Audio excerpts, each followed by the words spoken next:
The Celtic Twilight **** produced by Carrie Lorenz.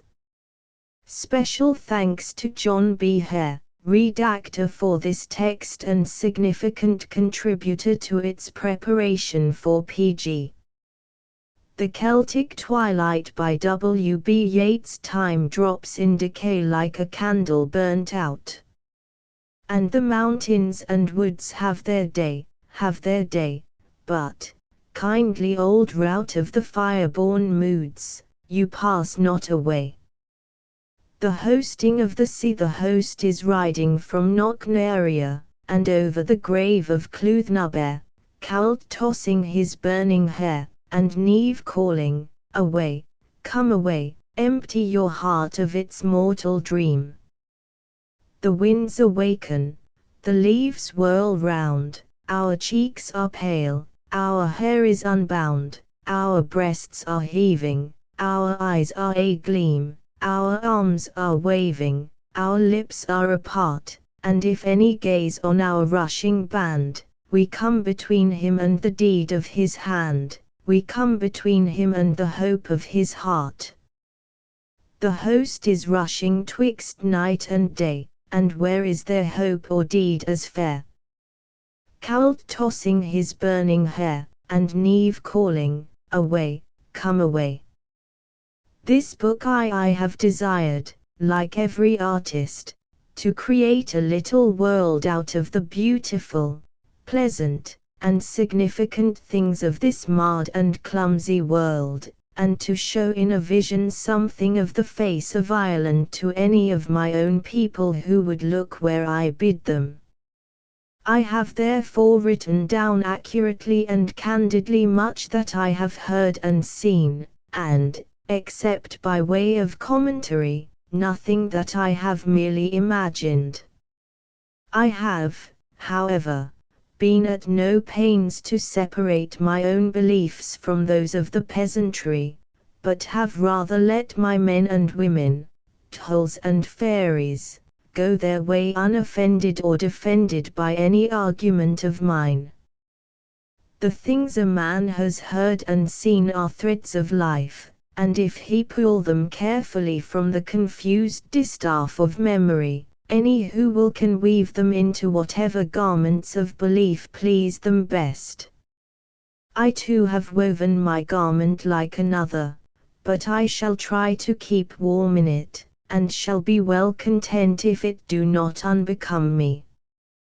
Hope and Memory have one daughter and her name is Art, and she has built her dwelling far from the desperate field where men hang out their garments upon forked boughs to be banners of battle. O beloved daughter of Hope and Memory, be with me for a little. 1893 too. I have added a few more chapters in the manner of the old ones, and would have added others, but one loses, as one grows older, something of the lightness of one's dreams, one begins to take life up in both hands, and to care more for the fruit than the flower, and that is no great loss perhaps. In these new chapters, as in the old ones, I have invented nothing but my comments and one or two deceitful sentences that may keep some poor storyteller's commerce with the devil and his angels, or the like, from being known among his neighbors. I shall publish in a little while a big book about the Commonwealth of Furry, and shall try to make it systematical and learned enough to buy pardon for this handful of dreams. 1902 W. B. Yeats. A teller of tales. Many of the tales in this book were told me by one Paddy Flynn, a little bright-eyed old man, who lived in a leaky and one-roomed cabin in the village of Bollisaderia, which is, he was wont to say, the most gentle, whereby he meant Furry, place in the whole of County Sligo. Others hold it, however, but second to Drumacliff and Drumahair. The first time I saw him he was cooking mushrooms for himself, The next time he was asleep under a hedge, smiling in his sleep. He was indeed always cheerful, though I thought I could see in his eyes, swift as the eyes of a rabbit, when they peered out of their wrinkled holes, a melancholy which was well nigh a portion of their joy, the visionary melancholy of purely instinctive natures and of all animals. And yet there was much in his life to depress him, for in the triple solitude of age, eccentricity, and deafness, he went about much pestered by children. It was for this very reason perhaps that he ever recommended mirth and hopefulness. He was fond, for instance, of telling how Achil cheered up his mother. "How are you today, mother?" said the saint. "Worse," replied the mother. "May you be worse tomorrow," said the saint. The next day Achil came again, and exactly the same conversation took place, but the third day the mother said, "Better, thank God." And the saint replied, "May you be better tomorrow." He was fond too of telling how the judge smiles at the last day alike when he rewards the good and condemns the lost to unceasing flames. He had many strange sights to keep him cheerful or to make him sad. I asked him had he ever seen the fairies, and got the reply, "Am I not annoyed with them?" I asked too if he had ever seen the banshee. "I have seen it," he said, "down there by the water, batting the river with its hands." I have copied this account of Paddy Flynn, with a few verbal alterations, from a notebook which I almost filled with his tales and sayings, shortly after seeing him. I look now at the notebook regretfully, for the blank pages at the end will never be filled up. Paddy Flynn is dead. A friend of mine gave him a large bottle of whiskey, and though a sober man at most times, the sight of so much liquor filled him with a great enthusiasm, and he lived upon it for some days and then died. His body, worn out with old age and hard times, could not bear the drink as in his young days. He was a great teller of tales, and unlike our common romancers, knew how to empty heaven, hell, and purgatory, fairyland and earth, to people his stories. He did not live in a shrunken world, but knew of no less ample circumstance than did Homer himself. Perhaps the Gaelic people shall by his like bring back again the ancient simplicity and amplitude of imagination. What is literature but the expression of moods by the vehicle of symbol and incident? And are there not moods which need heaven, hell, purgatory, and fairyland for their expression, no less than this dilapidated earth? Nay, are there not moods which shall find no expression unless there be men who dare to mix heaven, hell, purgatory, and fairyland together, or even to set the heads of beasts to the bodies of men, or to thrust the souls of men into the heart of rocks? Let us go forth, the tellers of tales, and seize whatever prey the heart long for, and have no fear. Everything exists, everything is true, and the earth is only a little dust under our feet. Belief and unbelief, there are some doubters even in the Western villages. One woman told me last Christmas that she did not believe either in hell or in ghosts. Hell she thought was merely an invention got up by the priest to keep people good, and ghosts would not be permitted, she held, to go traipsing about the earth at their own free will. But there are fairies, she added, and little leprechauns, and water horses, and fallen angels. I have met also a man with a Mohawk Indian tattooed upon his arm, who held exactly similar beliefs and unbeliefs. No matter what one doubts, one never doubts the fairies, for, as the man with the Mohawk Indian on his arm said to me, they stand to reason. Even the official mind does not escape this faith. A little girl who was at service in the village of Grange, close under the seaward slopes of Ben Bulben, suddenly disappeared one night about 3 years ago. There was at once great excitement in the neighborhood, because it was rumored that the fairies had taken her. A villager was said to have long struggled to hold her from them, but at last they prevailed, and he found nothing in his hands but a broomstick. The local constable was applied to, and he at once instituted a house-to-house search, and at the same time advised the people to burn all the bucca lawns, ragweed, on the field she vanished from, because bucca lawns are sacred to the fairies.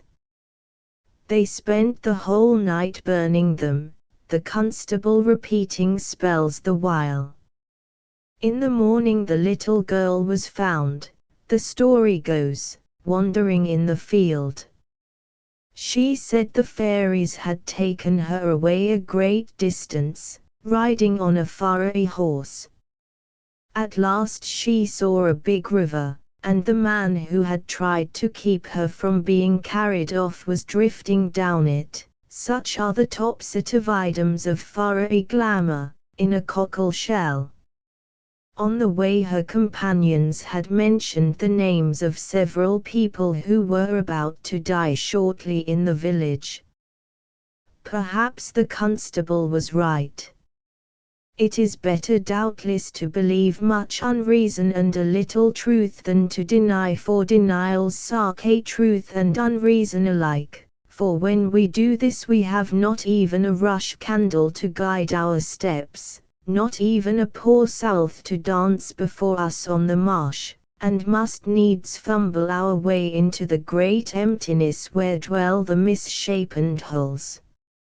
And after all, can we come to so great evil if we keep a little fire on our hearths and in our souls, and welcome with open hand whatever of excellent come to warm itself, whether it be man or phantom, and do not say too fiercely, even to the holes themselves, be ye gone? When all is said and done, how do we not know but that our own unreason may be better than another's truth?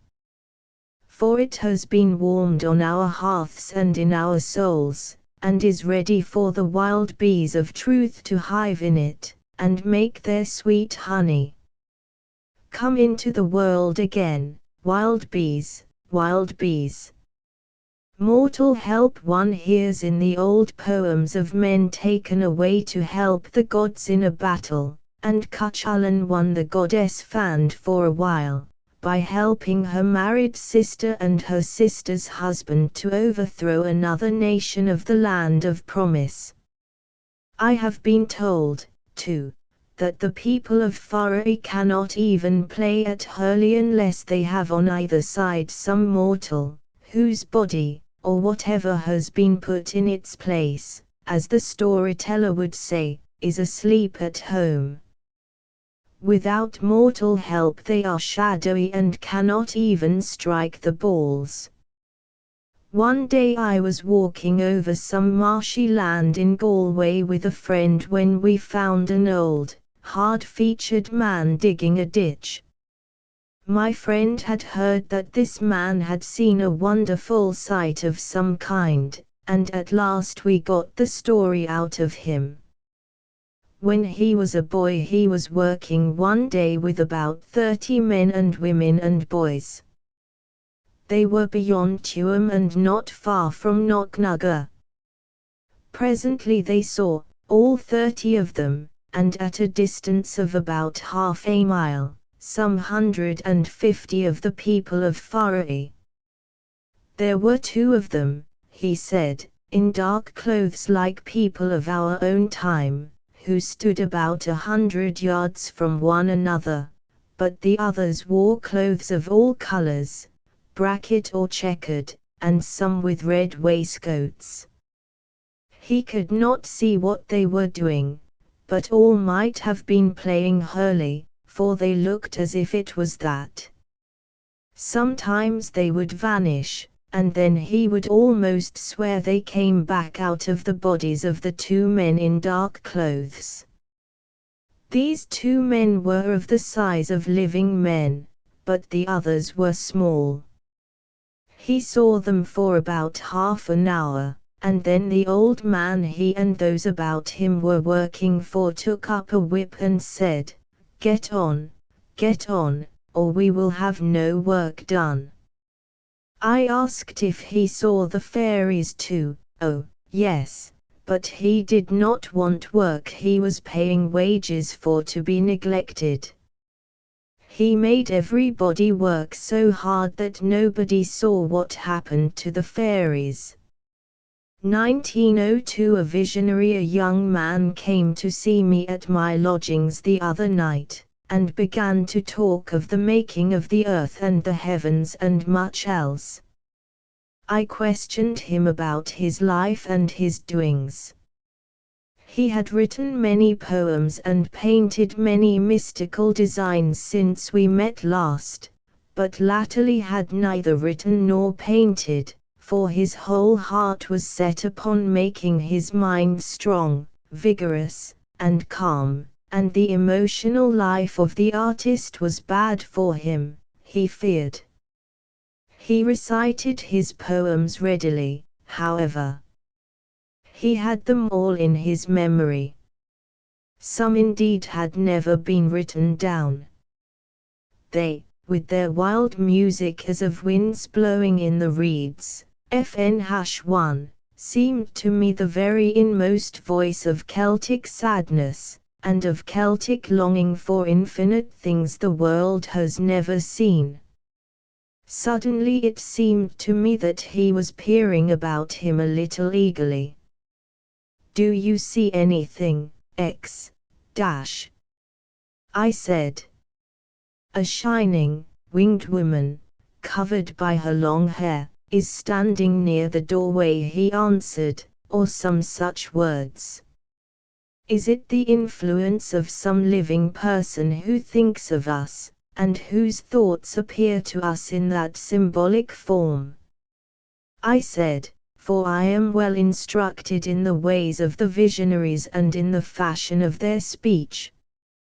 "No," he replied, "for if it were the thoughts of a person who is alive I should feel the living influence in my living body, and my heart would beat and my breath would fail. It is a spirit. It is someone who is dead or who has never lived." FN-1, I wrote this sentence long ago. This sadness now seems to me a part of all peoples who preserve the moods of the ancient peoples of the world. I am not so preoccupied with the mystery of race as I used to be, but leave this sentence and other sentences like it unchanged. We once believed them, and have, it may be, not grown wiser. I asked what he was doing, and found he was clerk in a large shop.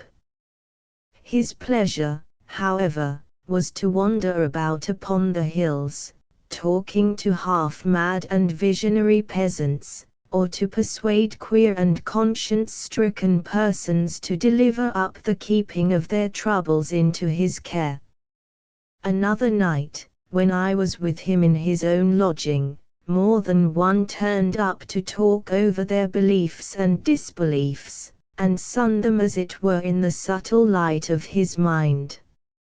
Sometimes visions come to him as he talks with them, and he is rumoured to have told divers people true matters of their past days and distant friends, and left them hushed with dread of their strange teacher, who seems scarce more than a boy, and is so much more subtle than the oldest among them. The poetry he recited me was full of his nature and his visions. Sometimes it told of other lives he believes himself to have lived in other centuries, sometimes of people he had talked to, revealing them to their own minds.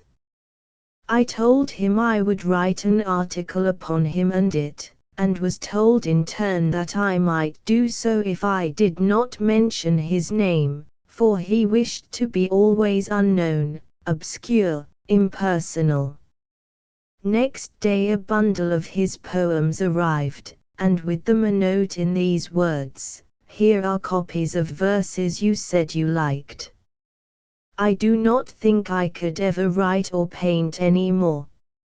I prepare myself for a cycle of other activities in some other life. I will make rigid my roots and branches. It is not now my turn to burst into leaves and flowers." The poems were all endeavors to capture some high, impalpable mood in a net of obscure images. There were fine passages in all, but these were often embedded in thoughts which have evidently a special value to his mind, but are to other men the counters of an unknown coinage. To them they seem merely so much brass or copper or tarnished silver at the best. At other times the beauty of the thought was obscured by careless writing, as though he had suddenly doubted if writing was not a foolish labor. He had frequently illustrated his verses with drawings, in which an unperfect anatomy did not altogether hide extreme beauty of feeling.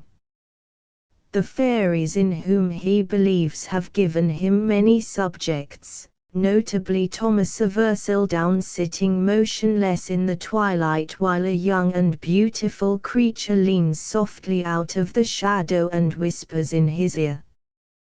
He had delighted above all in strong effects of color, spirits who have upon their heads instead of hair the feathers of peacocks, a phantom reaching from a swirl of flame towards a star, a spirit passing with a globe of iridescent crystal, symbol of the soul half shut within his hand.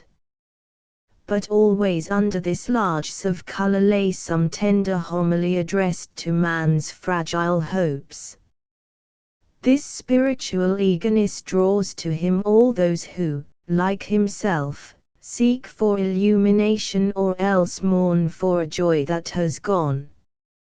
One of these especially comes to mind. A winter or two ago he spent much of the night walking up and down upon the mountain talking to an old peasant who, dumb to most men, poured out his cares for him. Both were unhappy, because he had then first decided that art and poetry were not for him, and the old peasant because his life was ebbing out with no achievement remaining and no hope left him. Both how Celtic, how full of striving after a something never to be completely expressed in word or deed. The peasant was wandering in his mind with prolonged sorrow. Once he burst out with God possesses the heavens, God possesses the heavens, but he covets the world, and once he lamented that his old neighbors were gone, and that all had forgotten him. They used to draw a chair to the fire for him in every cabin, and now they said, "Who is that old fellow there?" The fret, Irish for doom, is over me, he repeated, and then went on to talk once more of God and heaven. More than once also he said, waving his arm towards the mountain, "Only myself knows what happened under the thorn tree 40 years ago, and as he said it the tears upon his face glistened in the moonlight. This old man always rises before me when I think of X. Both seek, one in wandering sentences, the other in symbolic pictures and subtle allegoric poetry to express a something that lies beyond the range of expression, and both, if X will forgive me, have within them the vast and vague extravagance that lies at the bottom of the Celtic heart. The peasant visionaries that are, the landlord duelists that were, and the whole hurlyburly of legends. Cuchulainn fighting the sea for 2 days until the waves pass over him and he dies. Cowlt storming the palace of the gods. Oisin seeking in vain for 300 years to appease his insatiable heart with all the pleasures of fairyland. These two mystics walking up and down upon the mountains uttering the central dreams of their souls in no less dream-laden sentences, and this mind that finds them so interesting, all are a portion of that great Celtic phantasmagoria whose meaning no man has discovered, nor any angel revealed. Village ghosts in the great cities we see so little of the world, we drift into our minority. In the little towns and villages there are no minorities. People are not numerous enough. You must see the world there, perforce. Every man is himself a class, every hour carries its new challenge. When you pass the inn at the end of the village you leave your favorite whimsy behind you, for you will meet no one who can share it. We listen to eloquent speaking, read books and write them, settle all the affairs of the universe. The dumb village multitudes pass on unchanging. The feel of the spade in the hand is no different for all our talk. Good seasons and bad follow each other as of old. The dumb multitudes are no more concerned with us than is the old horse peering through the rusty gate of the village pound. The ancient map makers wrote across unexplored regions, here are lions. Across the villages of fishermen and turners of the earth, so different are these from us. We can write but one line that is certain, here are ghosts. My ghosts inhabit the village of H. in Leinster. History has in no manner been burdened by this ancient village, with its crooked lanes, its old abbey churchyard full of long grass, its green background of small fir trees, and its quay, where lie a few tarry fishing luggers. In the annals of entomology it is well known. For a small bay lies westward a little, where he who watches night after night may see a certain rare moth fluttering along the edge of the tide, just at the end of evening or the beginning of dawn. 100 years ago it was carried here from Italy by smugglers in a cargo of silks and laces. If the moth hunter would throw down his net, and go hunting for ghost tales or tales of the fairies and such like children of Lilith, he would have need for far less patience.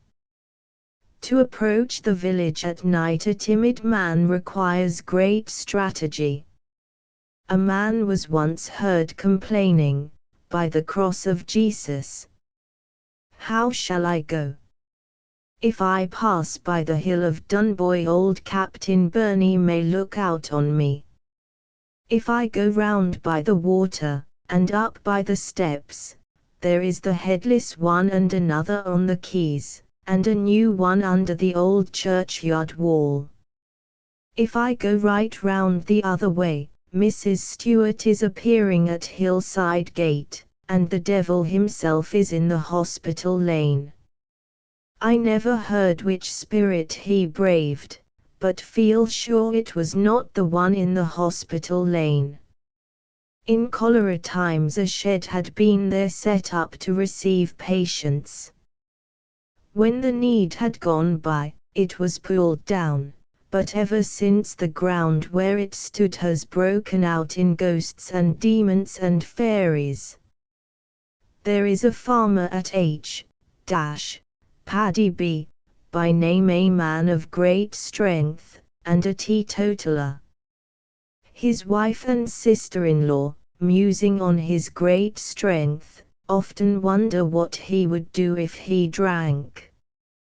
One night when passing through the hospital lane, he saw what he supposed at first to be a tame rabbit. After a little he found that it was a white cat. When he came near, the creature slowly began to swell larger and larger, and as it grew he felt his own strength ebbing away, as though it were sucked out of him. He turned and ran. By the hospital lane goes the fairies' path. Every evening they travel from the hill to the sea, from the sea to the hill. At the sea end of their path stands a cottage. One night Mrs. Arbuthnothy, who lived there, left her door open, as she was expecting her son. Her husband was asleep by the fire. A tall man came in and sat beside him. After he had been sitting there for a while, the woman said, "In the name of God, who are you?" He got up and went out, saying, "Never leave the door open at this hour, or evil may come to you." She woke her husband and told him. "One of the good people has been with us," said he. Probably the man braved Mrs. Stewart at Hillside Gate. When she lived she was the wife of the Protestant clergyman. Her ghost was never known to harm anyone, say the village people. It is only doing a penance upon the earth. Not far from Hillside Gate, where she haunted, appeared for a short time a much more remarkable spirit. Its haunt was the Bogeen, a green lane leading from the western end of the village. I quote its history at length, a typical village tragedy. In a cottage at the village end of the Bogeen lived a house painter, Jim Montgomery, and his wife. They had several children. He was a little dandy, and came of a higher class than his neighbors. His wife was a very big woman. Her husband, who had been expelled from the village choir for drink, gave her a beating one day. Her sister heard of it, and came and took down one of the window shutters. Montgomery was neat about everything, and had shutters on the outside of every window, and beat him with it, being big and strong like her sister. He threatened to prosecute her. She answered that she would break every bone in his body if he did. She never spoke to her sister again, because she had allowed herself to be beaten by so small a man. Jim Montgomery grew worse and worse. His wife soon began to have not enough to eat. She told no one, for she was very proud. Often, too, she would have no fire on a cold night. If any neighbors came in, she would say she had let the fire out because she was just going to bed. The people about often heard her husband beating her, but she never told anyone. She got very thin. At last one Saturday there was no food in the house for herself and the children. She could bear it no longer, and went to the priest and asked him for some money. He gave her 30 shillings. Her husband met her, and took the money, and beat her. On the following Monday she got very and sent for a Mrs. Kelly. Mrs. Kelly, as soon as she saw her, said, "My woman, you are dying," and sent for the priest and the doctor. She died in an hour. After her death, as Montgomery neglected the children, the landlord had them taken to the workhouse. A few nights after they had gone, Mrs. Kelly was going home through the bogeen when the ghost of Mrs. Montgomery appeared and followed her. It did not leave her until she reached her own house. She told the priest, Father R., a noted antiquarian, and could not get him to believe her. A few nights afterwards Mrs. Kelly again met the spirit in the same place. She was in too great terror to go the whole way, but stopped at a neighbor's cottage midway, and asked them to let her in. They answered they were going to bed. She cried out, "In the name of God, let me in, or I will break open the door." They opened, and so she escaped from the ghost. Next day she told the priest again. This time he believed, and said it would follow her until she spoke to it. She met the spirit a third time in the bogeen. She asked what kept it from its rest. The spirit said that its children must be taken from the workhouse, for none of its relations were ever there before, and that 3 masses were to be said for the repose of its soul. "If my husband does not believe you," she said, "show him that," and touched Mrs. Kelly's wrist with 3 fingers. The places where they touched swelled up and blackened. She then vanished. For a time Montgomery would not believe that his wife had appeared. She would not show herself to Mrs. Kelly, he said, she with respectable people to appear to. He was convinced by the 3 marks, and the children were taken from the workhouse. The priest said the masses, and the shade must have been at rest, for it has not since appeared. Some time afterwards Jim Montgomery died in the workhouse, having come to great poverty through drink. I know some who believe they have seen the headless ghost upon the quay, and one who, when he passes the old cemetery wall at night, sees a woman with white borders to her cap, FN-2, creep out and follow him. The apparition only leaves him at his own door. The villagers imagine that she follows him to avenge some wrong. "I will haunt you when I die" is a favorite threat. His wife was once half scared to death by what she considers a demon in the shape of a dog. FN-2, I wonder why she had white borders to her cap. The old Mayo woman, who has told me so many tales, has told me that her brother-in-law saw a woman with white borders to her cap going around the stacks in a field, and soon after he got a hurt, and he died in 6 months. These are a few of the open-air spirits. The more domestic of their tribe gather within doors, plentiful as swallows under southern eaves. One night a Mrs. Nolan was watching by her dying child in Floody's Lane. Suddenly there was a sound of knocking heard at the door. She did not open, fearing it was some unhuman thing that knocked. The knocking ceased. After a little the front door and then the back door were burst open, and closed again. Her husband went to see what was wrong.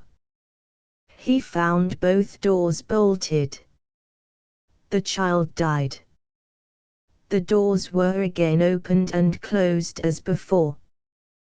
Then Mrs. Nolan remembered that she had forgotten to leave window or door open, as the custom is, for the departure of the soul. These strange openings and closings and knockings were warnings and reminders from the spirits who attend the dying. The house ghost is usually a harmless and well-meaning creature. It is put up with as long as possible. It brings good luck to those who live with it. I remember 2 children who slept with their mother and sisters and brothers in one small room. In the room was also a ghost. They sold herrings in the Dublin streets, and did not mind the ghost much, because they knew they would always sell their fish easily while they slept in the haunted room. I have some acquaintance among the ghost seers of western villages. The Connaught tales are very different from those of Leinster. These spirits have a gloomy, matter-of-fact way with them.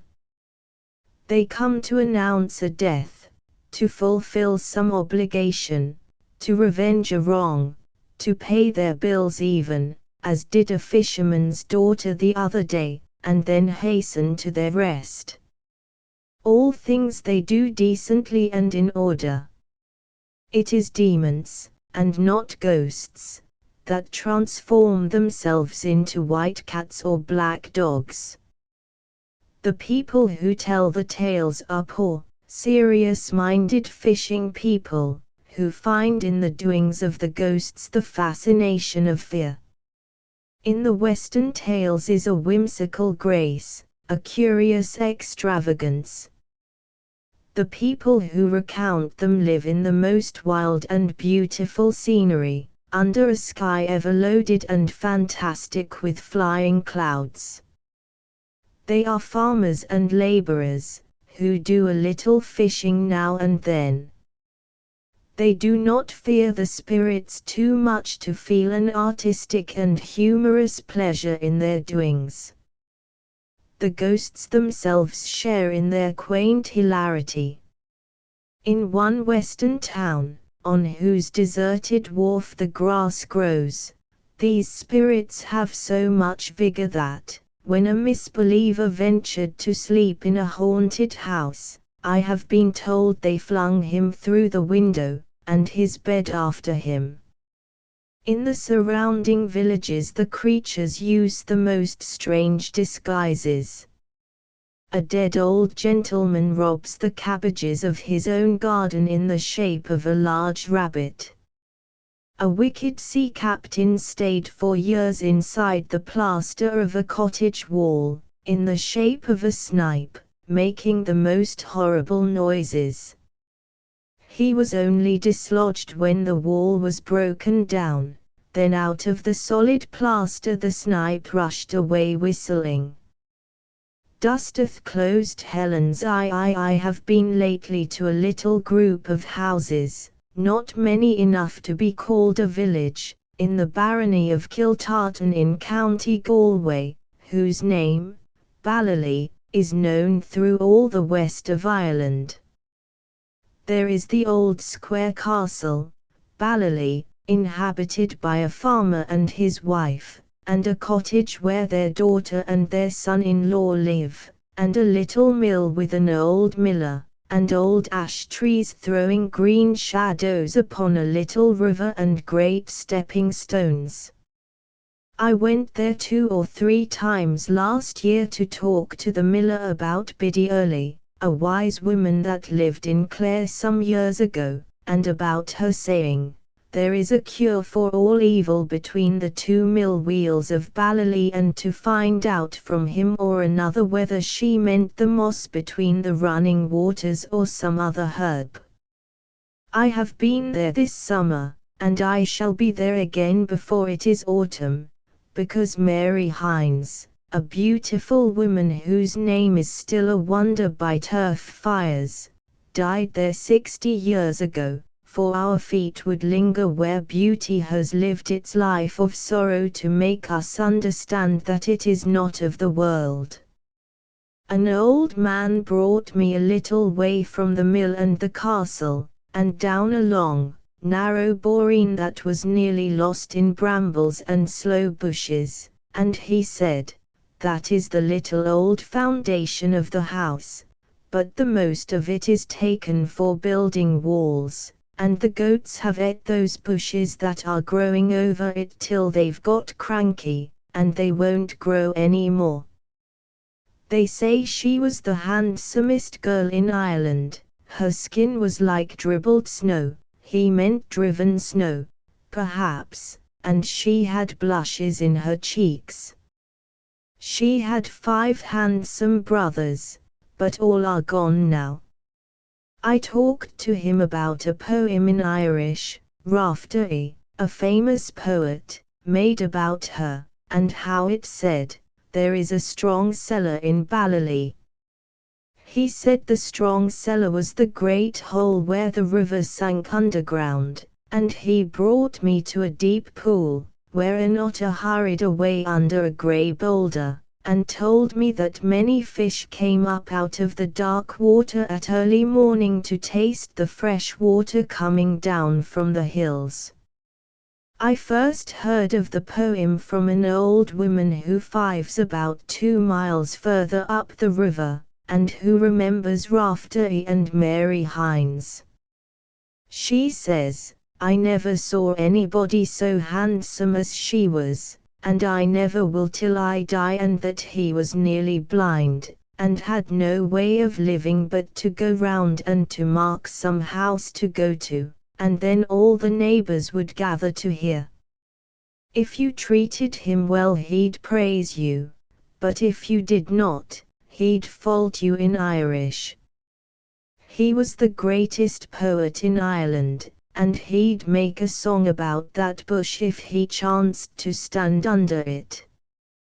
There was a bush he stood under from the rain, and he made verses praising it, and then when the water came through he made verses dispraising it."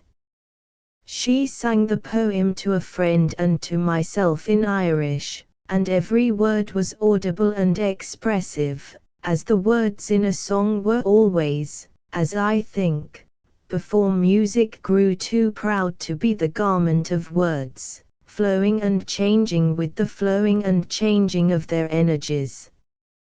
The poem is not as natural as the best Irish poetry of the last century, for the thoughts are arranged in a too obviously traditional form, so the old poor half-blind man who made it has to speak as if he were a rich farmer offering the best of everything to the woman he loves, but it has naive and tender phrases. The friend that was with me has made some of the translation, but some of it has been made by the country people themselves. I think it has more of the simplicity of the Irish verses than one finds in most translations. Going to Mass by the will of God, the day came wet and the wind rose. I met Mary Hines at the cross of Kiltartan, and I fell in love with her then and there. I spoke to her kind and mannerly, as by report was her own way, and she said, "Raftery, my mind is easy, you may come today to Ballylee." When I heard her offer I did not linger, when her talk went to my heart rose.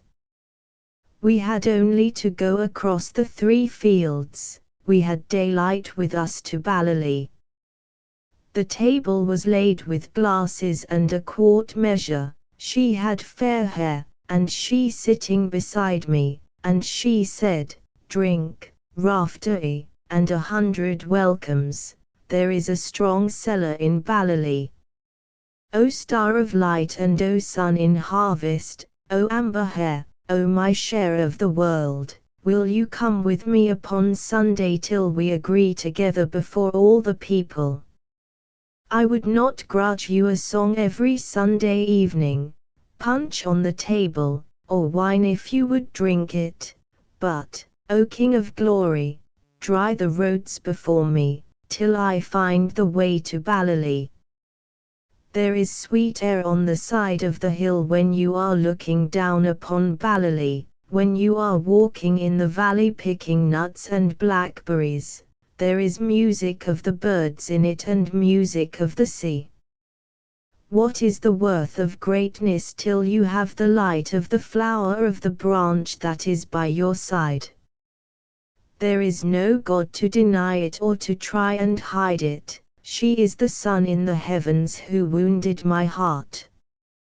There was no part of Ireland I did not travel, from the rivers to the tops of the mountains, to the edge of Loch Grelin whose mouth is hidden, and I saw no beauty but was behind hers. Her hair was shining, and her brows were shining too, her face was like herself, her mouth pleasant and sweet. She is the pride, and I give her the branch, she is the shining flower of Ballally. It is Mary Hines, this calm and easy woman, has beauty in her mind and in her face. If 100 clerks were gathered together, they could not write down a half of her ways. An old weaver, whose son is supposed to go away among the sea, the fairies, at night, says, Mary Hines was the most beautiful thing ever made. My mother used to tell me about her, for she'd be at every hurling, and wherever she was dressed in white. As many as 11 men asked her in marriage in one day, but she wouldn't have any of them. There was a lot of men up beyond Kilbecanty one night, sitting together drinking, and talking of her, and one of them got up and set out to go to Ballally and see her, but Clune Bog was open then, and when he came to it he fell into the water, and they found him dead there in the morning. She died of the fever that was before the famine. Another old man says he was only a child when he saw her, but he remembered that the strongest man that was among us, one John Madden, got his death of the head of her, cold he got crossing rivers in the night time to get to Ballally. This is perhaps the man the other remembered, for tradition gives the one thing many shapes. There is an old woman who remembers her, at Derrybrian among the Echt Hills, a vast desolate place, which has changed little since the old poem said, the stag upon the cold summit of Echt hears the cry of the wolves but still mindful of many poems and of the dignity of ancient speech. She says, the sun and the moon never shone on anybody so handsome, and her skin was so white that it looked blue, and she had 2 little blushes on her cheeks. And an old wrinkled woman who lives close by Ballally, and has told me many tales of the sea, says, I often saw Mary Hines, she was handsome indeed. She had 2 bunches of curls beside her cheeks, and they were the colour of silver. I saw Mary Molloy that was drowned in the river beyond, and Mary Guthrie that was in Ardrahan, but she took the sway of them both, a very comely creature. I was at her wake too, she had seen too much of the world. She was a kind creature. One day I was coming home through that field beyond, and I was tired, and who should come out but the poison glegeal, the shining flower, and she gave me a glass of new milk. This old woman meant no more than some beautiful bright color by the color of silver, for though I knew an old man, he is dead now, who thought she might know the cure for all the evils in the world that the sea knew, she has seen too little gold to know its color. But a man by the shore at Kinvara, who is too young to remember Mary Hines, says, everybody says there is no one at all to be seen now so handsome, It is said she had beautiful hair, the color of gold. She was poor, but her clothes every day were the same as Sunday, she had such neatness. And if she went to any kind of a meeting, they would all be killing one another for a sight of her, and there was a great many in love with her, but she died young. It is said that no one that has a song made about them will ever live long.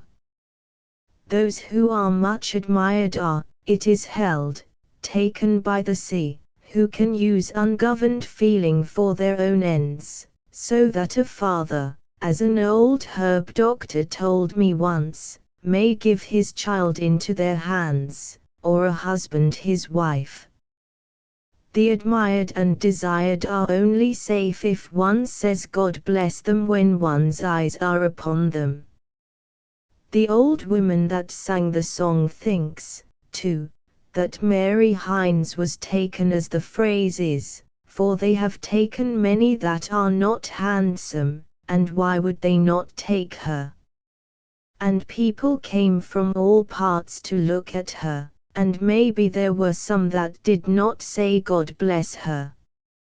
An old man who lives by the sea at Duras has as little doubt that she was taken, for there are some living yet can remember her coming to the Pattern, FN-3, there beyond, and she was said to be the handsomest girl in Ireland.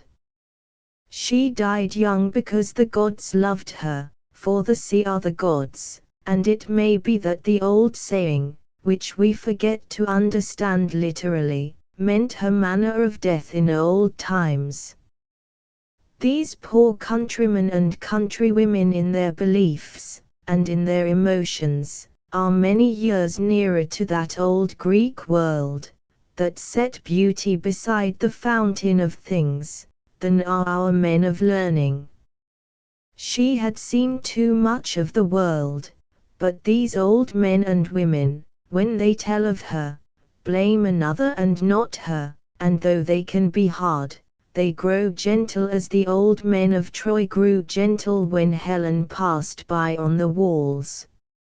FN-3, a pattern or patron is a festival in honor of a saint.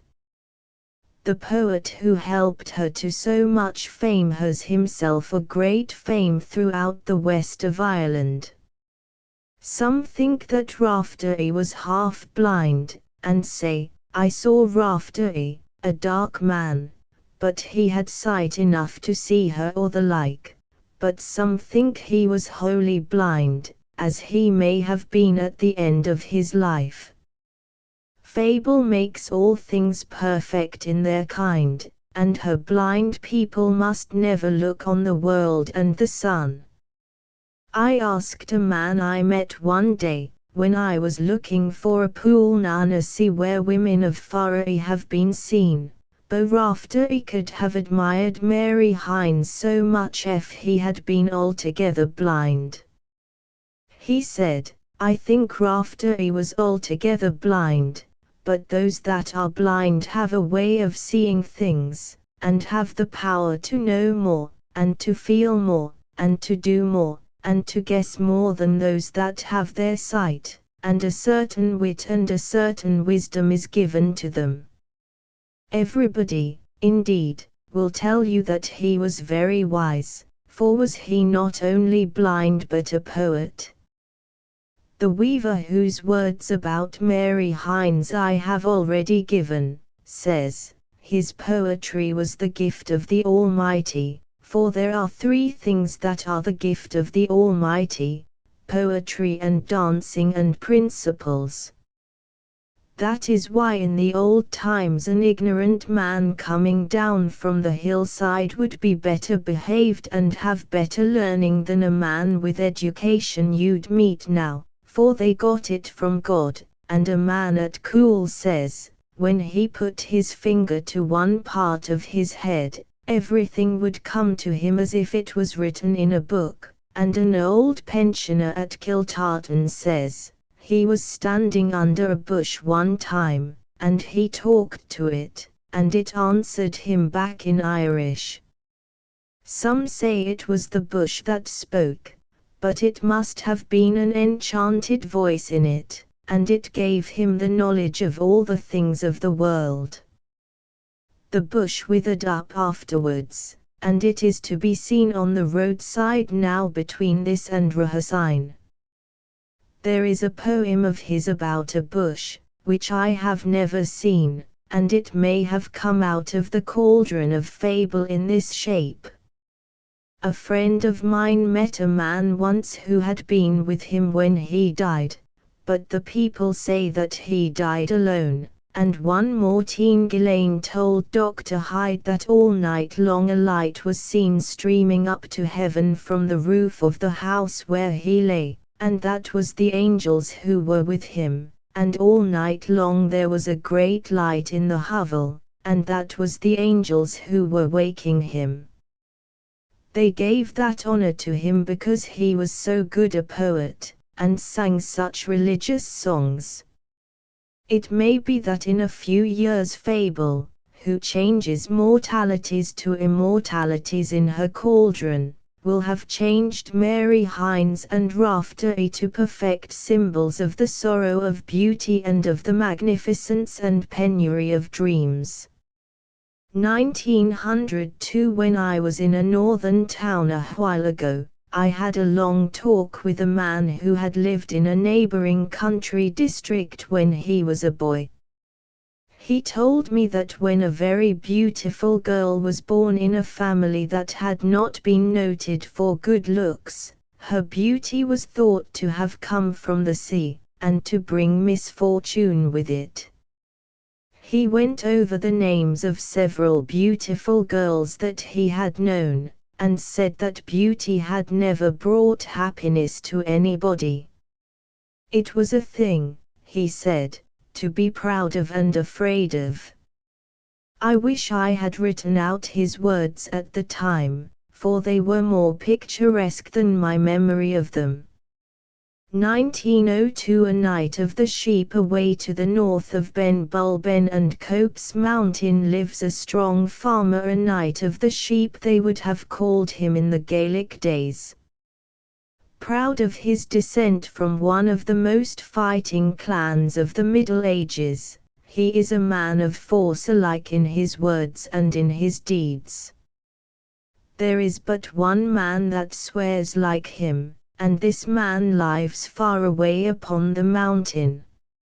Father in heaven, what have I done to deserve this? He says when he has lost his pipe, and no man but he who lives on the mountain can rival his language on a fair day over a bargain. He is passionate and abrupt in his movements, and when angry tosses his white beard about with his left hand. One day I was dining with him when the servant maid announced a certain Mr. O'Donnell. A sudden silence fell upon the old man and upon his two daughters. At last the eldest daughter said somewhat severely to her father, "Go and ask him to come in and dine." The old man went out, and then came in looking greatly relieved, and said, "He says he will not dine with us." "Go out," said the daughter, "and ask him into the back parlor, and give him some whiskey." Her father, who had just finished his dinner, obeyed sullenly, and I heard the door of the back parlor, a little room where the daughters sat and sewed during the evening, shut to behind the men. The daughter then turned to me and said, "Mr. O'Donnell is the tax gatherer, and last year he raised our taxes, and my father was very angry, and when he came, brought him into the dairy, and sent the dairywoman away on a message, and then swore at him a great deal." "I will teach you," Sir O'Donnell replied, "that the law can protect its officers," but my father reminded him that he had no witness. At last my father got tired, and sorry too, and said he would show him a short way home. When they were halfway to the main road they came on a man of my father's who was ploughing, and this somehow brought back remembrance of the wrong. He sent the man away on a message, and began to swear at the tax-gatherer again. When I heard of it I was disgusted that he should have made such a fuss over a miserable creature like O'Donnell, and when I heard a few weeks ago that O'Donnell's only son had died and left him heartbroken, I resolved to make my father be kind to him next time he came. She then went out to see a neighbor, and I sauntered towards the back parlor. When I came to the door I heard angry voices inside. The two men were evidently getting on to the tax again, for I could hear them bandying figures to and fro. I opened the door. At sight of my face the farmer was reminded of his peaceful intentions, and asked me if I knew where the whiskey was. I had seen him put it into the cupboard, and was able therefore to find it and get it out, looking at the thin, grief-struck face of the tax-gatherer. He was rather older than my friend, and very much more feeble and worn, and of a very different type. He was not like him, a robust, successful man, but rather one of those whose feet find no resting place upon the earth. I recognized one of the children of Reverie, and said, "You are doubtless of the stock of the old O'Donnells. I know well the hole in the river where their treasure lies buried under the guard of a serpent with many heads." "Yes, sir," he replied, "I am the last of a line of princes." We then fell to talking of many commonplace things, and my friend did not once toss up his beard, but was very friendly. At last the gaunt old tax-gatherer got up to go, and my friend said, "I hope we will have a glass together next year." "No, no," was the answer, "I shall be dead next year." "I too have lost sons," said the other in quite a gentle voice. "But your sons were not like my son." And then the two men parted, with an angry flush and bitter hearts, and had I not cast between them some common words or other, might not have parted, but have fallen rather into an angry discussion of the value of their dead sons. If I had not pity for all the children of Reverie I should have let them fight it out, and would now have many a wonderful oath to record. The Knight of the Sheep would have had the victory, for no soul that wears this garment of blood and clay can surpass him. He was but once beaten, and this is his tale of how it was. He and some farm hands were playing at cards in a small cabin that stood against the end of a big barn. A wicked woman had once lived in this cabin. Suddenly one of the players threw down an ace and began to swear without any cause. His swearing was so dreadful that the others stood up, and my friend said, "All is not right here, there is a spirit in him." They ran to the door that led into the barn to get away as quickly as possible. The wooden bolt would not move, so the Knight of the Sheep took a saw which stood against the wall near at hand, and sawed through the bolt, and at once the door flew open with a bang, as though someone had been holding it, and they fled through. An enduring heart. One day a friend of mine was making a sketch of my Knight of the Sheep. The old man's daughter was sitting by, and, when the conversation drifted to love and love-making, she said, "Oh, father, tell him about your love affair." The old man took his pipe out of his mouth, and said, "Nobody ever marries the woman he loves and then, with a chuckle. There were 15 of them I liked better than the woman I married, and he repeated many women's names.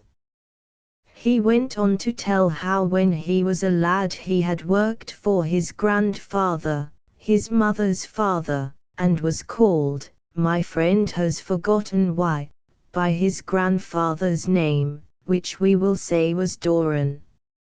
He had a great friend, whom I shall call John Burn, and one day he and his friend went to Queenstown to await an emigrant ship that was to take John Burn to America. When they were walking along the quay, they saw a girl sitting on a seat, crying miserably, and 2 men standing up in front of her quarreling with one another. Doran said, I think I know what is wrong. That man will be her brother, and that man will be her lover, and the brother is sending her to America to get her away from the lover. How she is crying!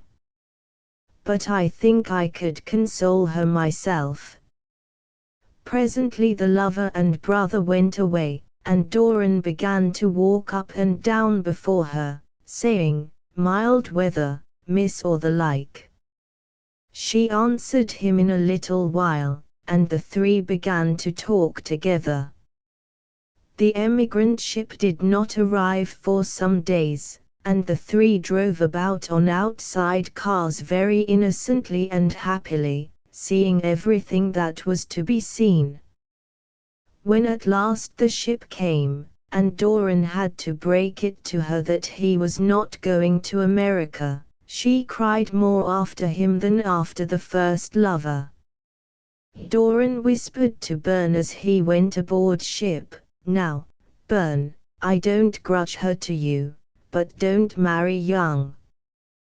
When the story got to this, the farmer's daughter joined in mockingly with, I suppose you said that for Burn's good, father. But the old man insisted that he had said it for Burn's good, and went on to tell how, when he got a letter telling of Burn's engagement to the girl, he wrote him the same advice. Years passed by, and he heard nothing, and though he was now married, he could not keep from wondering what she was doing. At last he went to America to find out, and though he asked many people for tidings, he could get none. More years went by, and his wife was dead, and he well on in years, and a rich farmer with not a few great matters on his hands. He found an excuse in some vague business to go out to America again, and to begin his search again. One day he fell into talk with an Irishman in a railway carriage, and asked him, as his way was, about emigrants from this place and that, and at last, did you ever hear of the miller's daughter from Innisrath? And he named the woman he was looking for. Oh yes, said the other, she is married to a friend of mine, John MacEwing. She lives at such and such a street in Chicago. Doran went to Chicago and knocked at her door. She opened the door herself, and was not a bit changed. He gave her his real name, which he had taken again after his grandfather's death, and the name of the man he had met in the train. She did not recognize him, but asked him to stay to dinner, saying that her husband would be glad to meet anybody who knew that old friend of his. They talked of many things, but for all their talk, I do not know why, and perhaps he did not know why, he never told her who he was. At dinner he asked her about Burn, and she put her head down on the table and began to cry, and she cried so he was afraid her husband might be angry. He was afraid to ask what had happened to Burn, and left soon after, never to see her again. When the old man had finished the story, he said, "Tell that to Mr. Yeats, he will make a poem about it, perhaps." But the daughter said, "Oh no, father. Nobody could make a poem about a woman like that." Alas! I have never made the poem, perhaps because my own heart, which has loved Helen and all the lovely and fickle women of the world, would be too sore. There are things it is well not to ponder over too much, things that bare words are the best suited for.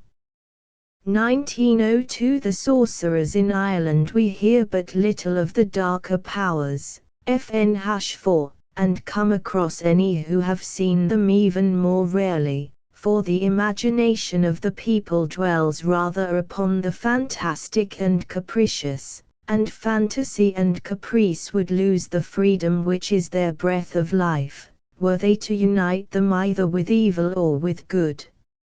And yet the wise are of opinion that wherever man is, the dark powers who would feed his rapacities are there too, no less than the bright beings who store their honey in the cells of his heart, and the twilight beings who flit hither and thither, and that they encompass him with a passionate and melancholy multitude.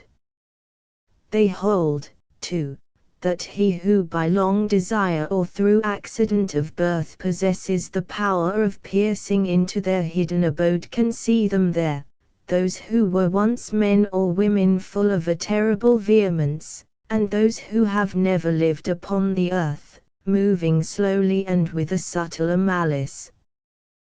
The dark powers cling about us, it is said, day and night, like bats upon an old tree, and that we do not hear more of them is merely because the darker kinds of magic have been but little practiced.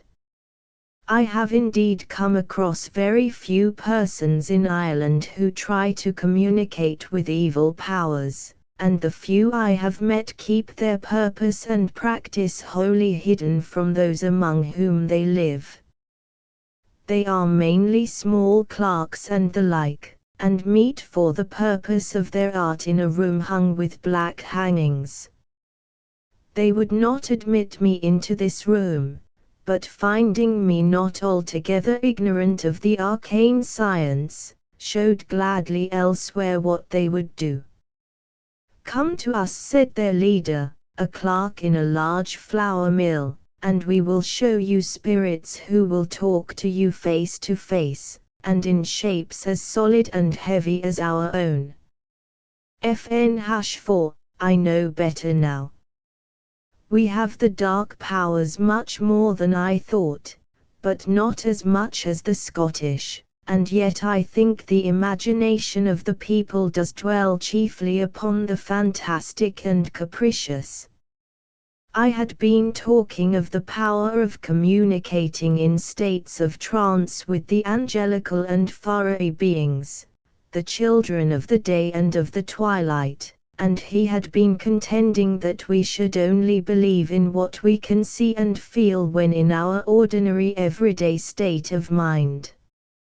"Yes," I said, "I will come to you," or some such words, "but I will not permit myself to become entranced, and will therefore know whether these shapes you talk of are any the more to be touched and felt by the ordinary senses than are those I talk of." I was not denying the power of other beings to take upon themselves a clothing of mortal substance, but only that simple invocations, such as he spoke of, seemed unlikely to do more than cast the mind into trance, and thereby bring it into the presence of the powers of day, twilight, and darkness. But he said, "We have seen them move the furniture hither and thither, and they go at our bidding, and help or harm people who know nothing of them." I am not giving the exact words, but as accurately as I can the substance of our talk.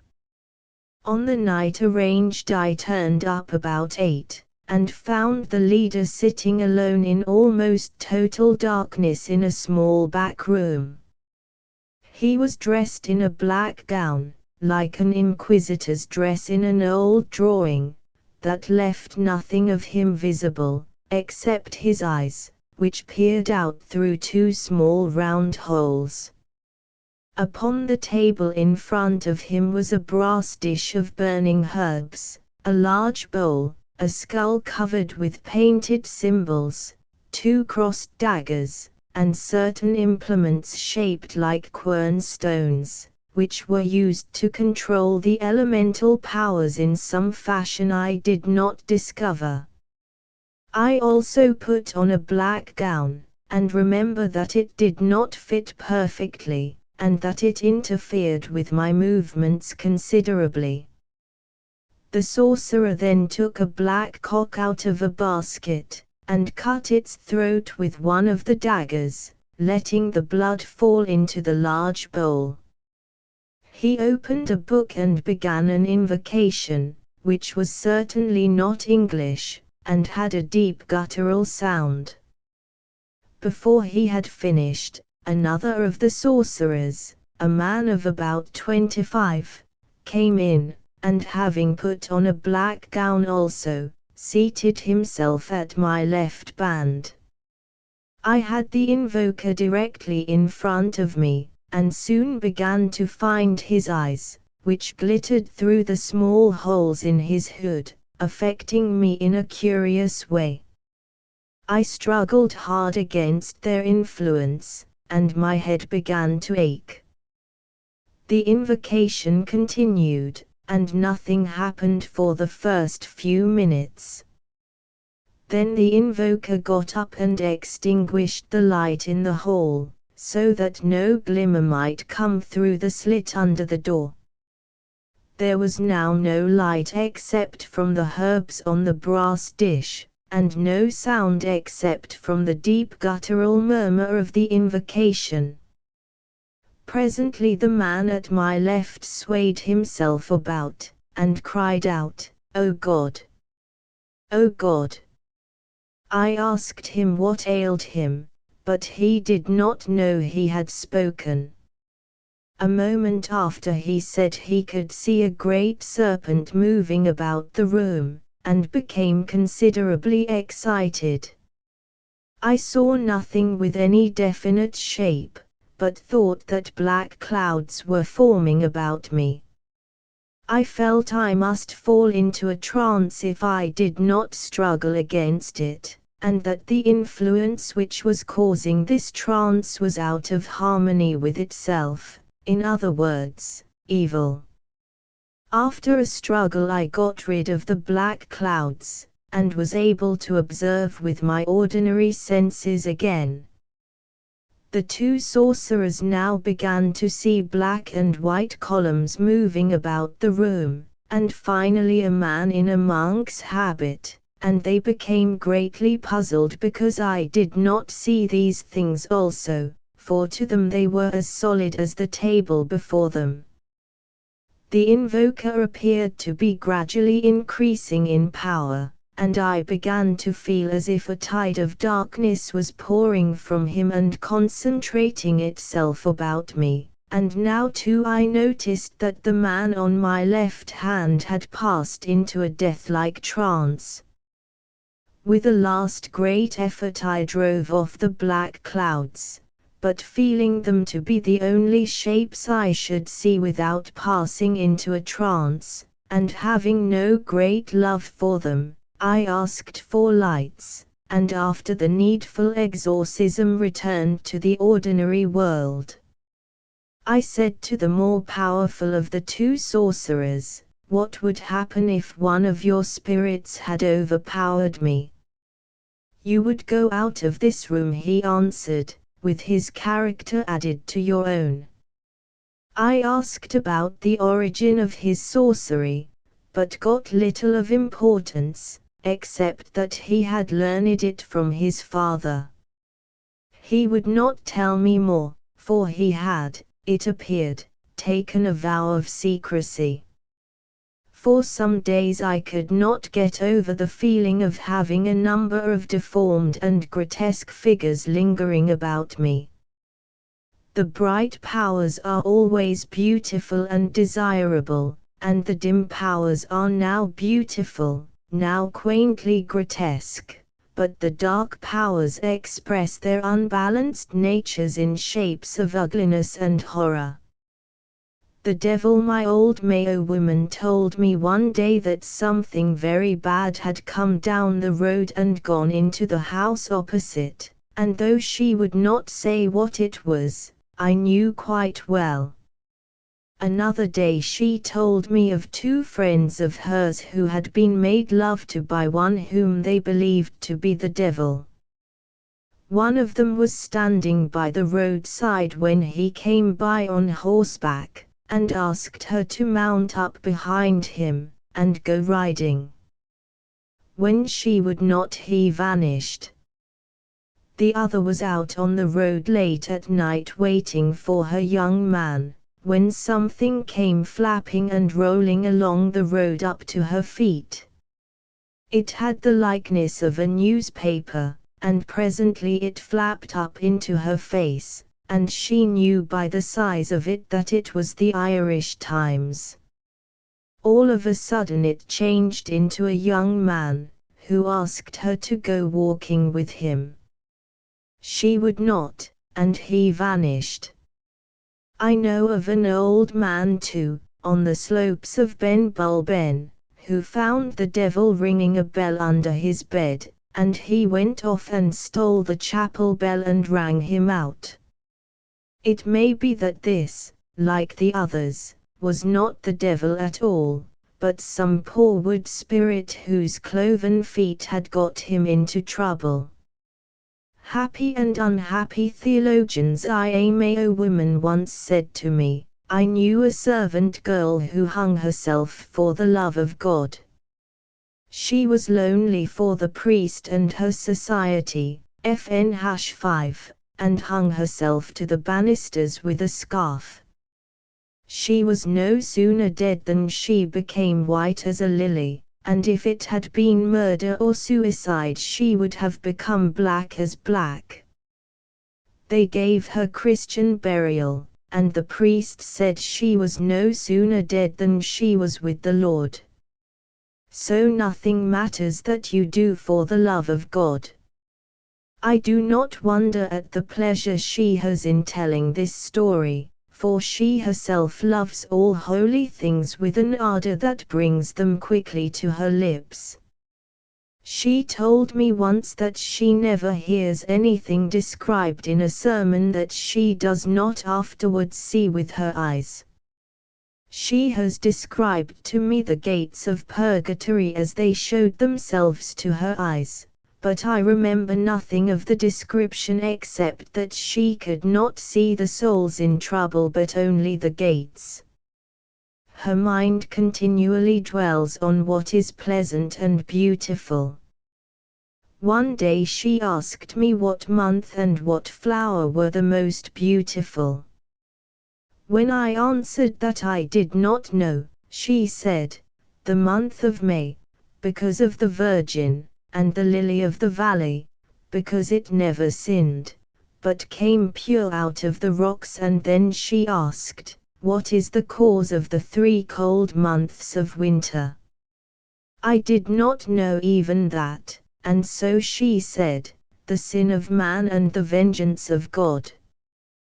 Christ himself was not only blessed, but perfect in all manly proportions in her eyes. So much do beauty and holiness go together in her thoughts.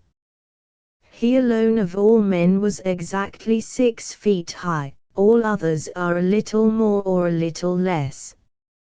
FN-5, the religious society she had belonged to.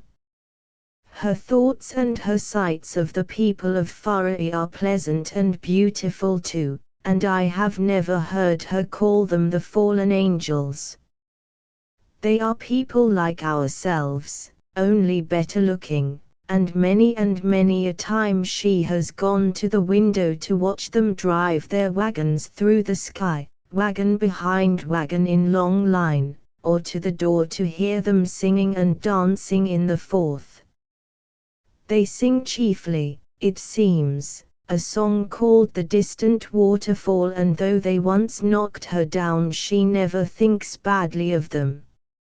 She saw them most easily when she was in service in King's County, and one morning a little while ago she said to me, "Last night I was waiting up for the master and it was 11:15. I heard a bang right down on the table. King's County all over, says I, and I laughed till I was near dead. It was a warning I was staying too long. They wanted the place to themselves. I told her once of somebody who saw a furry and fainted, and she said, it could not have been a furry, but some bad thing. Nobody could faint at a furry. It was a demon. I was not afraid when they near put me, and the bed under me, out through the roof. I wasn't afraid either when you were at some work and I heard a thing coming flop flop up the stairs like an eel, and squealing. It went to all the doors. It could not get in where I was. I would have sent it through the universe like a flash of fire. There was a man in my place, a tearing fellow, and he put one of them down. He went out to meet it on the road, but he must have been told the words. But the fairies are the best neighbors. If you do good to them they will do good to you, but they don't like you to be on their path. Another time she said to me, they are always good to the poor. Too, there is, however, a man in a Galway village who can see nothing but wickedness. Some think him very holy, and others think him a little crazed, but some of his talk reminds one of those old Irish visions of the three worlds, which are supposed to have given Dante the plan of the Divine Comedy. But I could not imagine this man seeing paradise. He is especially angry with the people of Furry, and describes the fawn-like feet that are so common among them, who are indeed children of Pan, to prove them children of Satan. He will not grant that they carry away women, though there are many that say so, but he is certain that they are as thick as the sands of the sea about us, and they tempt poor mortals. He says, there is a priest I know of was looking along the ground like as if he was hunting for something, and a voice said to him, if you want to see them you'll see enough of them, and his eyes were opened and he saw the ground thick with them. Singing they do be sometimes, and dancing, but all the time they have cloven feet. Yet he was so scornful of unchristian things for all their dancing and singing that he thinks that you have only to bid them begone and they will go. It was one night, he says, after walking back from Kinvara and down by the wood beyond, I felt one coming beside me, and I could feel the horse he was riding on and the way he lifted his legs, but they do not make a sound like the hoofs of a horse. So I stopped and turned around and said, very loud, be off, and he went and never troubled me after. And I knew a man who was dying, and one came on his bed, and he cried out to it, get out of that, you unnatural animal, and it left him. Fallen angels they are. And after the fall God said, let there be hell, and there it was in a moment. An old woman who was sitting by the fire joined in as he said this with God save us. It's a pity he said the word, and there might have been no hell the day, but the seer did not notice her words. He went on, and then he asked the devil what would he take for the souls of all the people. And the devil said nothing would satisfy him but the blood of a virgin's son, so he got that, and then the gates of hell were opened. He understood the story, it seems, as if it were some riddling old folk tale. I have seen hell myself. I had a sight of it one time in a vision. It had a very high wall around it, all of metal, and an archway, and a straight walk into it, just like what you'd be leading into a gentleman's orchard, but the edges were not trimmed with box, but with red-hot metal. And inside the wall there were crosswalks, and I'm not sure what there was to the right, but to the left there were 5 great furnaces, and they full of souls kept there with great chains. So I turned short and went away, and in turning I looked again at the wall, and I could see no end to it. And another time I saw purgatory. It seemed to be in a level place, and no walls around it, but it all one bright blaze, and the souls standing in it. And they suffer near as much as in hell, only there are no devils with them there, and they have the hope of heaven. And I heard a call to me from there, help me to come out o' this. And when I looked it was a man I used to know in the army, an Irishman, and from this county, and I believe him to be a descendant of King O'Connor of Athenry. So I stretched out my hand first, but then I called out, I'd be burned in the flames before I could get within 3 yards of you. So then he said, well, help me with your prayers, and so I do. And Father Connellan says the same thing, to help the dead with your prayers, and he's a very clever man to make a sermon, and has a great deal of cures made with the holy water he brought back from Lourdes. 1902. The last gleeman Michael Moran was born about 1794 off Black Pits, in the Liberties of Dublin, in Faddle Alley. A fortnight after birth he went stone blind from illness, and became thereby a blessing to his parents, who were soon able to send him to rhyme and beg at street corners and at the bridges over the Liffey. They may well have wished that their quiver were full of such as he, for, free from the interruption of sight, his mind became a perfect echoing chamber, where every movement of the day and every change of public passion whispered itself into rhyme or quaint saying. By the time he had grown to manhood he was the admitted rector of all the ballad-mongers of the Liberties. Madden, the weaver, Cunny, the blind fiddler from Wicklow, Martin from Meath, Bride from heaven knows where, and that Grain, who in after days, when the true Moran was no more, strutted in borrowed plumes, or rather in borrowed rags, and gave out that there had never been any Moran but himself, and many another, did homage before him, and held him chief of all their tribe. Nor despite his blindness did he find any difficulty in getting a wife, but rather was able to pick and choose, for he was just that mixture of ragamuffin and of genius which is dear to the heart of woman, who, perhaps because she is wholly conventional herself, loves the unexpected, the crooked, the bewildering. Nor did he lack, despite his rags, many excellent things, for it is remembered that he ever loved caper sauce, going so far indeed in his honest indignation at its absence upon one occasion as to fling a leg of mutton at his wife.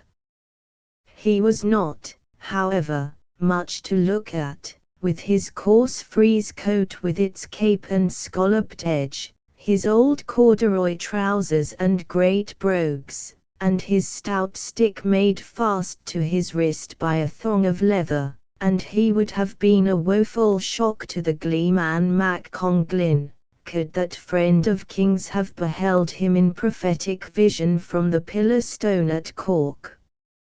And yet though the short cloak and the leather wallet were no more, he was a true gleeman, being alike poet, jester, and newsman of the people. In the morning when he had finished his breakfast, his wife or some neighbor would read the newspaper to him, and read on and on until he interrupted with, "That'll do, I have me meditations," and from these meditations would come the day's store of jest and rhyme. He had the whole Middle Ages under his frieze coat. He had not, however, Mac Conglin's hatred of the church and clergy, for when the fruit of his meditations did not ripen well, or when the crowd called for something more solid, he would recite or sing a metrical tale or ballad of saint or martyr or of biblical adventure. He would stand at a street corner, and when a crowd had gathered would begin in some such fashion as follows. I copy the record of one who knew him. "Gather round me, boys, gather round me. Boys, am I standing in puddle? Am I standing in wet?" Thereon several boys would cry, "Ollie, no. Yes not. You're in a nice dry place. Go on with Saint Mary, go on with Moses," each calling for his favorite tale. Then Moran, with a suspicious wriggle of his body and a clutch at his rags, would burst out with "All me bosom friends are turned backbitters," and after a final "If yez don't drop your coddin and diversion I'll lave some of yez a case" by way of warning to the boys, begin his recitation, or perhaps still delay, to ask, "Is there a crowd round me now? Any blackguard heretic around me?" The best known of his religious tales was Saint Mary of Egypt, a long poem of exceeding solemnity, condensed from the much longer work of a certain Bishop Coyle.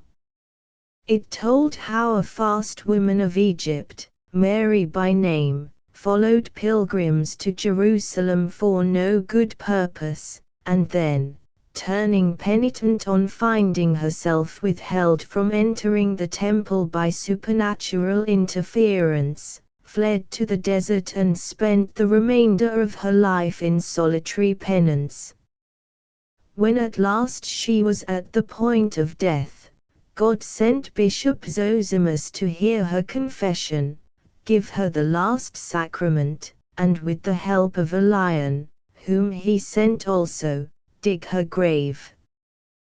The poem has the intolerable cadence of the 18th century, but was so popular and so often called for that Moran was soon nicknamed Zosimus, and by that name is he remembered. He had also a poem of his own called Moses, which went a little nearer poetry without going very near. But he could ill brook solemnity, and before long parodied his own verses in the following ragamuffin fashion: "In Egypt's land, contagious to the Nile, King Pharaoh's daughter went to bathe in style. She took her dip, then walked unto the land, to dry her royal pelt she ran along the strand. A bulrush tripped her, whereupon she saw a smiling babby in a wad o' straw. She took it up, and said with accents mild, Terandagas, girls, which av years owns the child."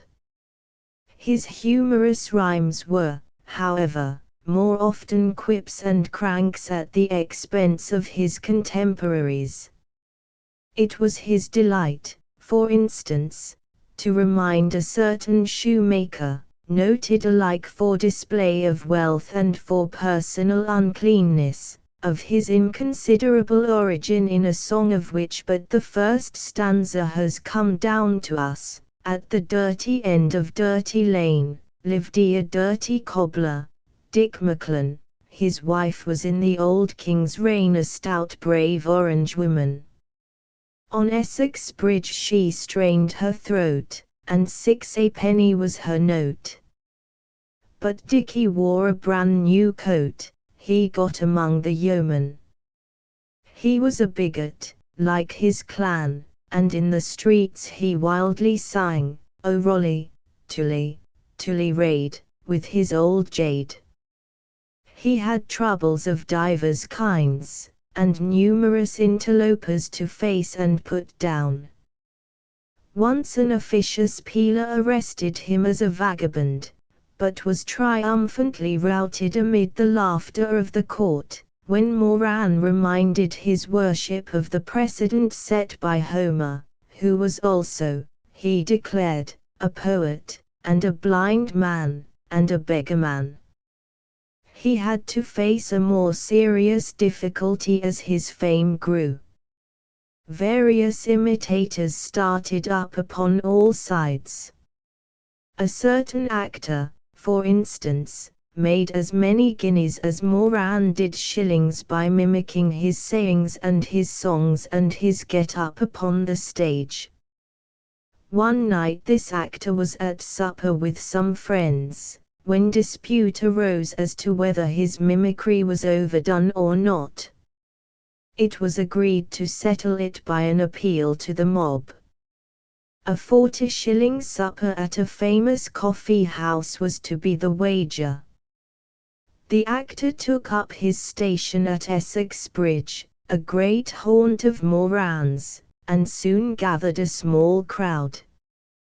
He had scarce got through in Egypt's land, contagious to the Nile, when Moran himself came up, followed by another crowd. The crowds met in great excitement and laughter. "Good Christians," cried the pretender, "is it possible that any man would mock the poor dark man like that?" "Who's that?" "It's some impostura," replied Moran. "Begone, you wretch! It's Yazedi the impostura. Don't you fear the light of heaven being struck from your eyes for mocking the poor dark man? Saints and angels, is there no protection against this? You're a most inhuman blackguard to try to deprive me of my honest bread this way," replied poor Moran. "And you wretch, won't let me go on with the beautiful poem.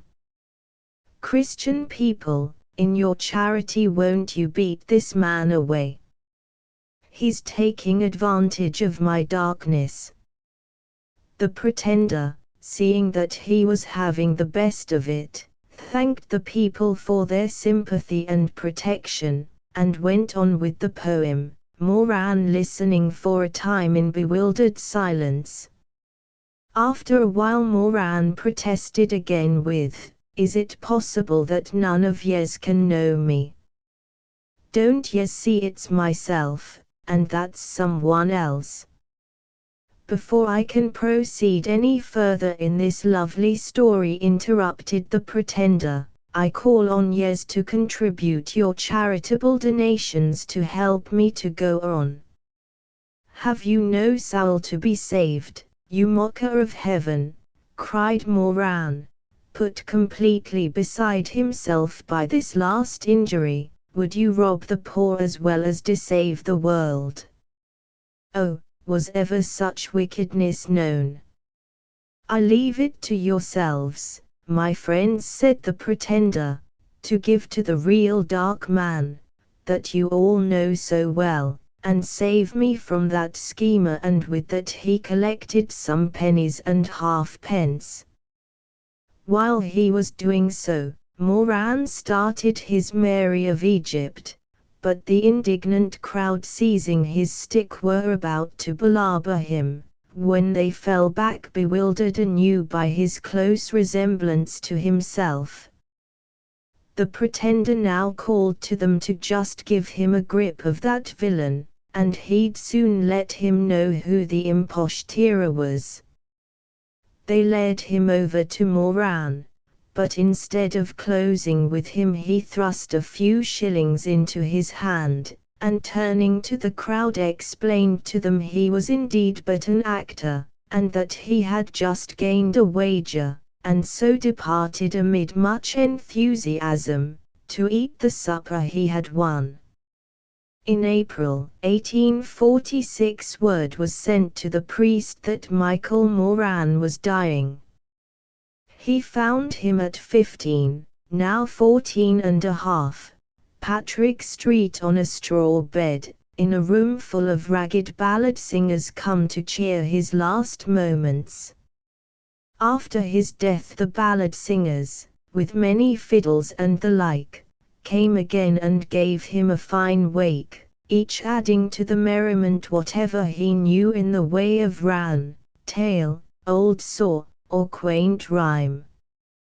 He had had his day, had said his prayers and made his confession, and why should they not give him a hearty send-off? The funeral took place the next day. A good party of his admirers and friends got into the hearse with the coffin, for the day was wet and nasty. They had not gone far when one of them burst out with its cruel cowed, "Isn't it?" "Garra," replied another, "we'll all be as stiff as the corpse when we get to the barren ground." "Bad cess to him," said a third, "I wish he'd held out another month until the weather got decent." A man called Carroll thereupon produced a half-pint of whisky, and they all drank to the soul of the departed. Unhappily, however, the hearse was overweighted, and they had not reached the cemetery before the spring broke, and the bottle with it. Moran must have felt strange and out of place in that other kingdom he was entering, perhaps while his friends were drinking in his honor. Let us hope that some kindly middle region was found for him, where he can call dishevelled angels about him with some new and more rhythmical form of his old "Gather round me, boys, will yez gather round me, and hear what I have to say before it Sally brings me my bread and jug of tea," and fling outrageous quips and cranks at cherubim and seraphim. Perhaps he may have found and gathered, ragamuffin though he be, the lily of high truth, the rose of far-sought beauty, for whose lack so many of the writers of Ireland, whether famous or forgotten, have been futile as the blown froth upon the shore. Regina Pygmalion, Veni. One night a middle-aged man, who had lived all his life far from the noise of cab wheels, a young girl, a relation of his, who was reported to be enough of a seer to catch a glimpse of unaccountable lights moving over the fields among the cattle, and myself, were walking along a far western sandy shore. We talked of the forgetful people, as the Faroe people are sometimes called, and came in the midst of our talk to a notable haunt of theirs, a shallow cave amidst black rocks, with its reflection under it in the wet sea sand. I asked the young girl if she could see anything, for I had quite a number of things to ask the forgetful people. She stood still for a few minutes, and I saw that she was passing into a kind of waking trance, in which the cold sea breeze no longer troubled her, nor the dull boom of the sea distracted her attention. I then called aloud the names of the great fairies, and in a moment or two she said that she could hear music far inside the rocks, and then a sound of confused talking, and of people stamping their feet as if to applaud some unseen performer.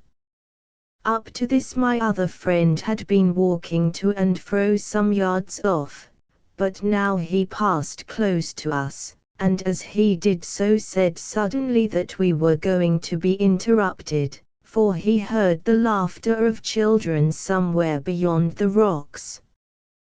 We were, however, quite alone. The spirits of the place had begun to cast their influence over him also. In a moment he was corroborated by the girl, who said that bursts of laughter had begun to mingle with the music, the confused talking, and the noise of feet.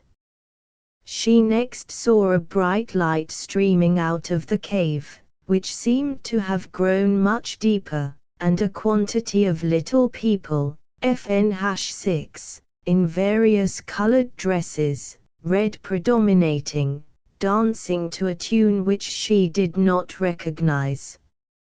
FN-6, the people and fairies in Ireland are sometimes as big as we are, sometimes bigger, and sometimes, as I have been told, about 3 feet high. The old Mayo woman I so often quote, thinks that it is something in our eyes that makes them seem big or little. I then bade her call out to the Queen of the Little People to come and talk with us. There was, however, no answer to her command. I therefore repeated the words aloud myself, and in a moment a very beautiful tall woman came out of the cave.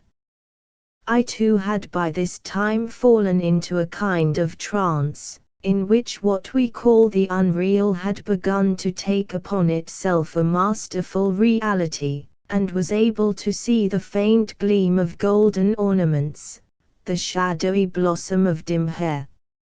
I then bade the girl tell this tall queen to marshal her followers according to their natural divisions, that we might see them. I found as before that I had to repeat the command myself. The creatures then came out of the cave, and drew themselves up, if I remember rightly, in 4 bands. One of these bands carried quicken boughs in their hands, and another had necklaces made apparently of serpents' scales, but their dress I cannot remember, for I was quite absorbed in that gleaming woman. I asked her to tell the seer whether these caves were the greatest fairy haunts in the neighborhood.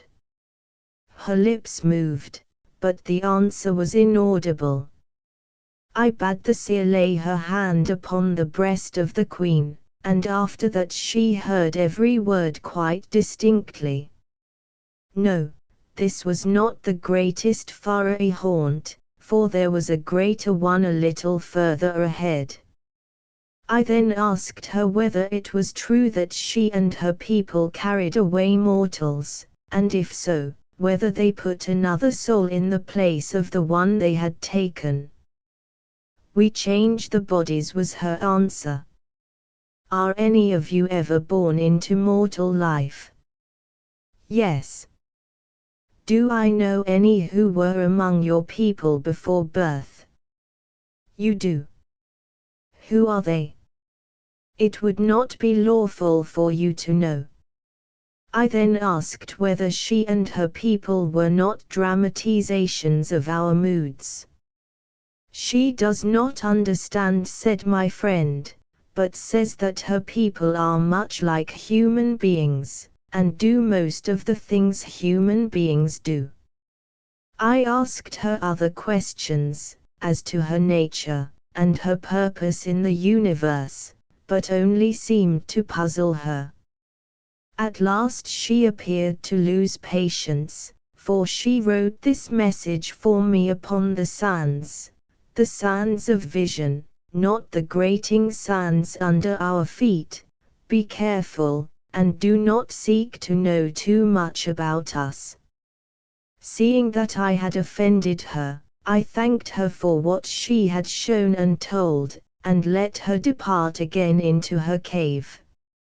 In a little while the young girl awoke out of her trance, and felt again the cold wind of the world, and began to shiver.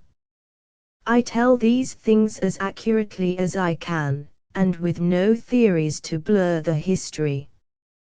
Theories are poor things at the best, and the bulk of mine have perished long ago. I love better than any theory the sound of the gate of ivory, turning upon its hinges, and hold that he alone who has passed the rose-strewn threshold can catch the far glimmer of the gate of horn. It were perhaps well for us all if we would but raise the cry Lily the astrologer raised in Windsor Forest, Regina, Regina Pygmerum, Veni, and remember with him, that God visiteth his children in dreams. Tall, glimmering queen, come near, and let me see again the shadowy blossom of thy dim hair. And fair, fierce women, one day a woman that I know came face to face with heroic beauty, that highest beauty which Blake says changes least from youth to age, a beauty which has been fading out of the arts, since that decadence we call progress, set voluptuous beauty in its place. She was standing at the window, looking over to Knocknarea where Queen Maeve is thought to be buried, when she saw, as she has told me, the finest woman you ever saw travelling right across from the mountain and straight to her. The woman had a sword by her side and a dagger lifted up in her hand, and was dressed in white, with bare arms and feet. She looked very strong, but not wicked, that is, not cruel. The old woman had seen the Irish giant, and though he was a fine man he was nothing to this woman, for he was round, and could not have stepped out so soldierly. She was like Mrs. a stately lady of the neighborhood, but she had no stomach on her, and was slight and broad in the shoulders, and was handsomer than any one you ever saw. She looked about 30. The old woman covered her eyes with her hands, and when she uncovered them the apparition had vanished. The neighbors were wild with her, she told me, because she did not wait to find out if there was a message, for they were sure it was Queen Maeve, who often shows herself to the pilots. I asked the old woman if she had seen others like Queen Maeve, and she said, some of them have their hair down, but they look quite different, like the sleepy-looking ladies one sees in the papers. Those with their hair up are like this one. The others have long white dresses, but those with their hair up have short dresses, so that you can see their legs right up to the calf. After some careful questioning I found that they wore what might very well be a kind of buskin. She went on, they are fine and dashing looking, like the men one sees riding their horses in 2s and 3s on the slopes of the mountains with their swords swinging. She repeated over and over, there is no such race living now, none so finely proportioned or the like, and then said, the present queen, FN-7, is a nice, pleasant-looking woman, but she is not like her. What makes me think so little of the ladies is that I see none as they be, meaning as the spirits. When I think of her and of the ladies now, they are like little children running about without knowing how to put their clothes on right. Is it the ladies? Why, I would not call them women at all. The other day a friend of mine questioned an old woman in a Galway workhouse about Queen Maeve, and was told that Queen Maeve was handsome, and overcame all her enemies with a ball stick, for the hazel is blessed, and the best weapon that can be got. You might walk the world with it, but she grew very disagreeable in the end, oh very disagreeable. Best not to be talking about it. Best leave it between the book and the hearer. My friend thought the old woman had got some scandal about Fergus son of Roy and Maeve in her head. FN-7, Queen Victoria. And I myself met once with a young man in the Burren Hills who remembered an old poet who made his poems in Irish and had met when he was young. The young man said, one who called herself Maeve, and said she was a queen among them, and asked him if he would have money or pleasure. He said he would have pleasure, and she gave him her love for a time, and then went from him, and ever after he was very mournful. The young man had often heard him sing the poem of lamentation that he made, but could only remember that it was very mournful and that he called her beauty of all beauties.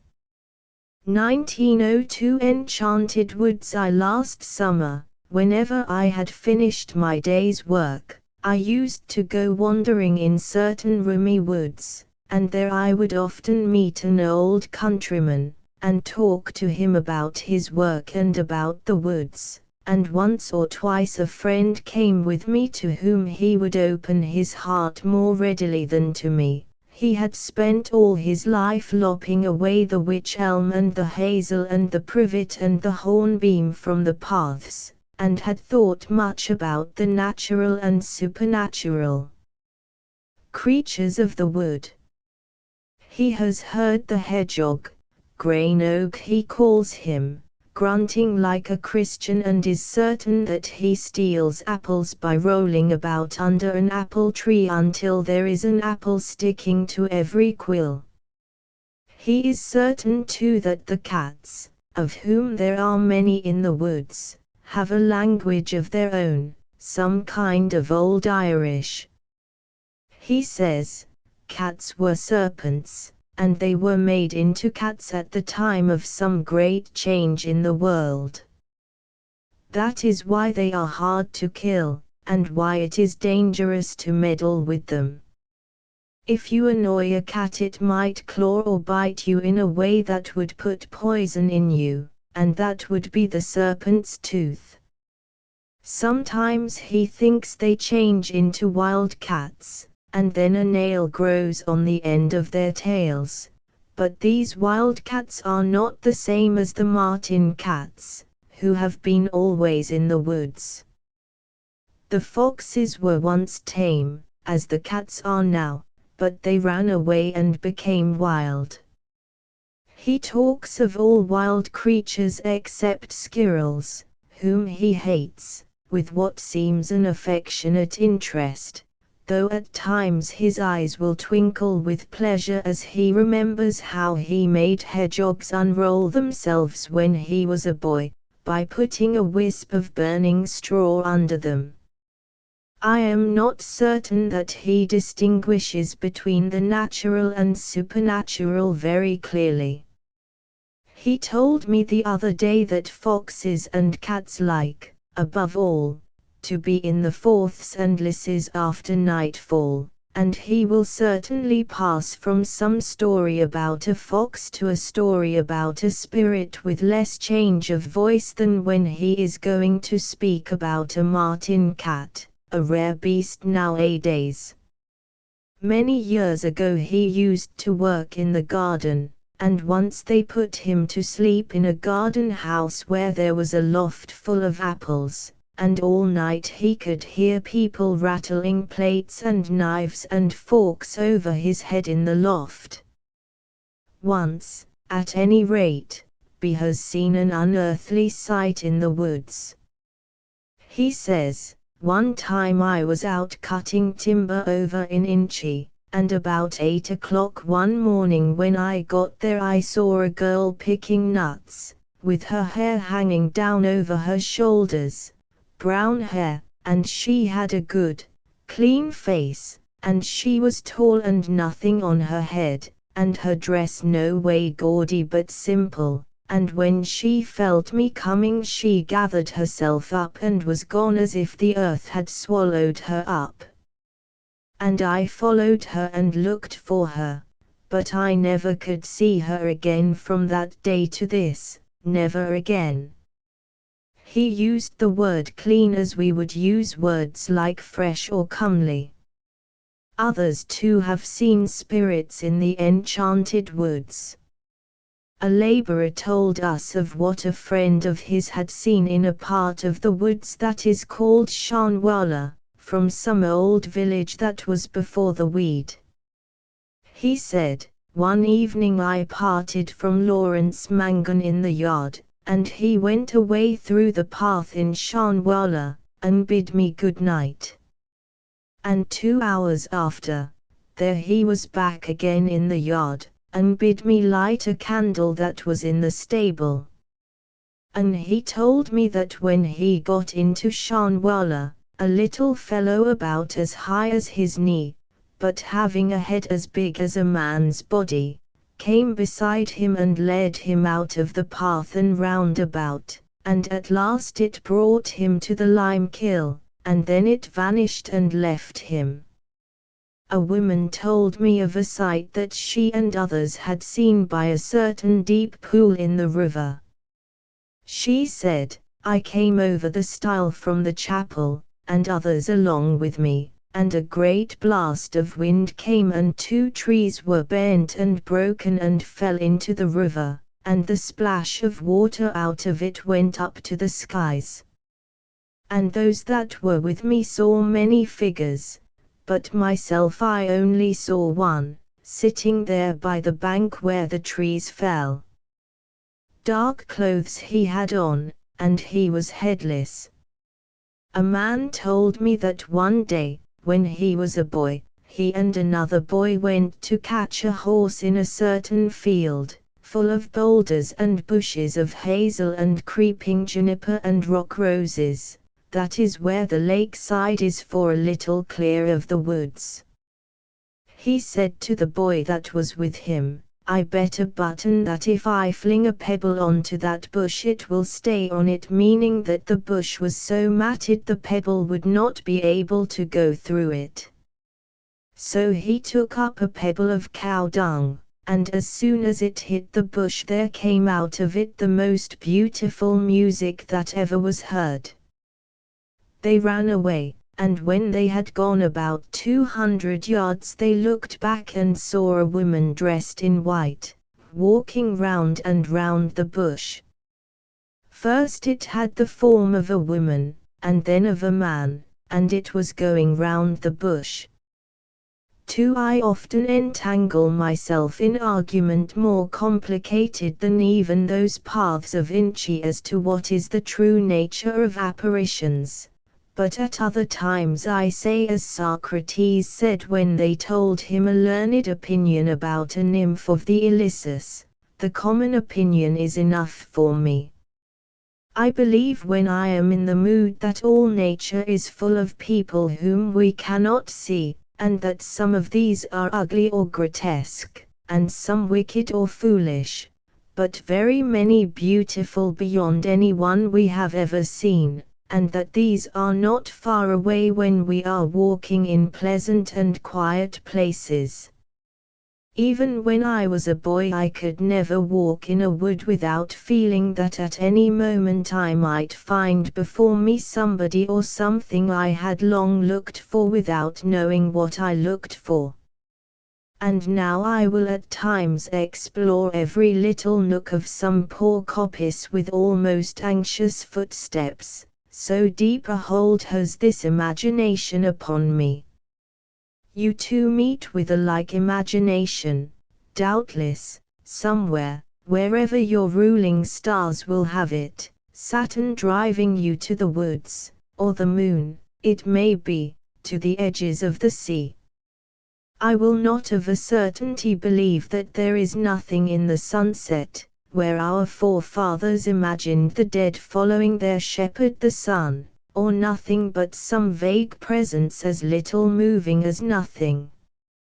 If beauty is not a gateway out of the net we were taken in at our birth, it will not long be beauty, and we will find it better to sit at home by the fire and fatten a lazy body, or to run hither and thither in some foolish sport, than to look at the finest show that light and shadow ever made among green leaves. I say to myself, when I am well out of that thicket of argument, that they are surely there, the divine people, for only we who have neither simplicity nor wisdom have denied them, and the simple of all times and the wise men of ancient times have seen them and even spoken to them. They live out their passionate lives not far off, as I think, and we shall be among them when we die if we but keep our natures simple and passionate. May it not even be that death shall unite us to all romance, and that some day we shall fight dragons among blue hills, or come to that whereof all romance is but foreshadowings mingled with the images of man's misdeeds in greater days than these, as the old men thought in the earthly paradise when they were in good spirits.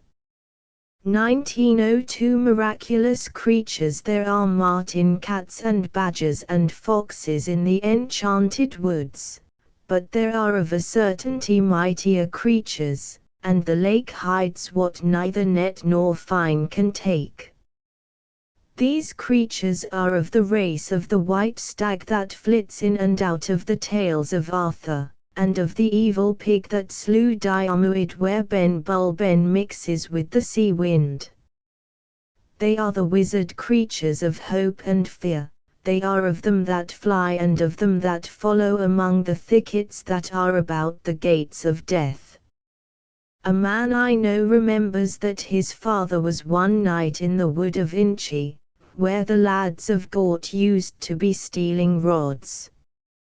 He was sitting by the wall, and the dog beside him, and he heard something come running from Oborn Weir, and he could see nothing, but the sound of its feet on the ground was like the sound of the feet of a deer.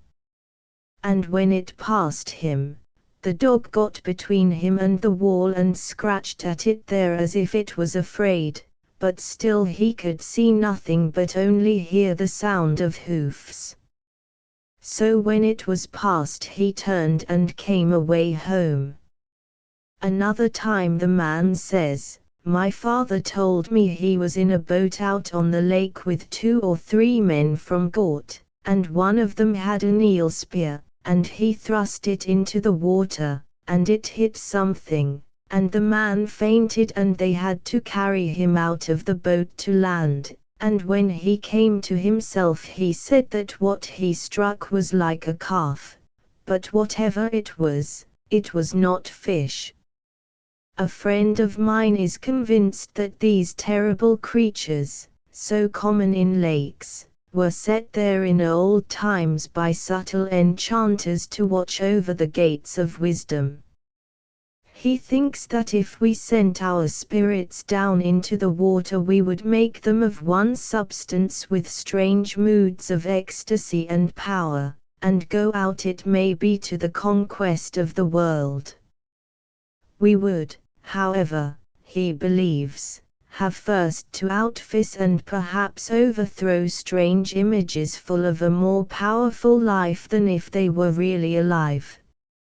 It may be that we shall look at them without fear when we have endured the last adventure, that is death.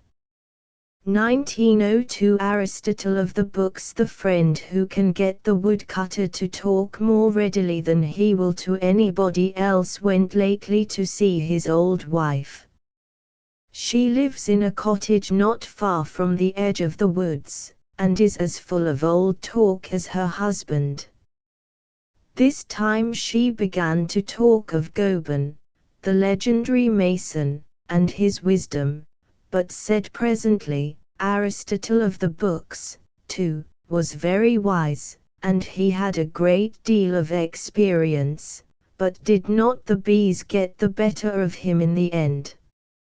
He wanted to know how they packed the comb, and he wasted the better part of a fortnight watching them, and he could not see them doing it. Then he made a hive with a glass cover on it and put it over them, and he thought to see. But when he went and put his eyes to the glass, they had it all covered with wax so that it was as black as the pot, and he was as blind as before. He said he was never rightly killed till then. They had him that time surely. 1902. The swine of the gods. A few years ago a friend of mine told me of something that happened to him when he was a young man and out drilling with some Connaught Fenians. They were but a car full, and drove along a hillside until they came to a quiet place. They left the car and went further up the hill with their rifles, and drilled for a while. As they were coming down again they saw a very thin, long-legged pig of the old Irish sort, and the pig began to follow them. One of them cried out as a joke that it was a fairy pig, and they all began to run to keep up the joke. The pig ran too, and presently, how nobody knew, this mock terror became real terror, and they ran as for their lives. When they got to the car they made the horse gallop as fast as possible, but the pig still followed. Then one of them put up his rifle to fire, but when he looked along the barrel he could see nothing. Presently they turned a corner and came to a village. They told the people of the village what had happened, and the people of the village took pitchforks and spades and the like, and went along the road with them to drive the pig away. When they turned the comer they could not find anything. 1902. A voice. One day I was walking over a bit of marshy ground close to Inchy Wood when I felt, all of a sudden, and only for a second, an emotion which I said to myself was the root of Christian mysticism. There had swept over me a sense of weakness, of dependence on a great personal being somewhere far off yet near at hand. No thought of mine had prepared me for this emotion, for I had been preoccupied with Aeneas and Edane, and with Mannanan, son of the sea. That night I awoke lying upon my back and hearing a voice speaking above me and saying, "No human soul is like any other human soul, and therefore the love of God for any human soul is infinite, for no other soul can satisfy the same need in God." A few nights after this I awoke to see the loveliest people I have ever seen. A young man and a young girl dressed in olive green raiment, cut like old Greek raiment, were standing at my bedside. I looked at the girl and noticed that her dress was gathered about her neck into a kind of chain, or perhaps into some kind of stiff embroidery which represented ivy leaves. But what filled me with wonder was the miraculous mildness of her face. There are no such faces now. It was beautiful, as few faces are beautiful, but it had neither, one would think, the light that is in desire or in hope or in fear or in speculation. It was peaceful like the faces of animals, or like mountain pools at evening, so peaceful that it was a little sad. I thought for a moment that she might be the beloved of Aeneas, but how could that hunted, alluring, happy, immortal wretch have a face like this? Doubtless she was from among the children of the moon, but who among them I shall never know.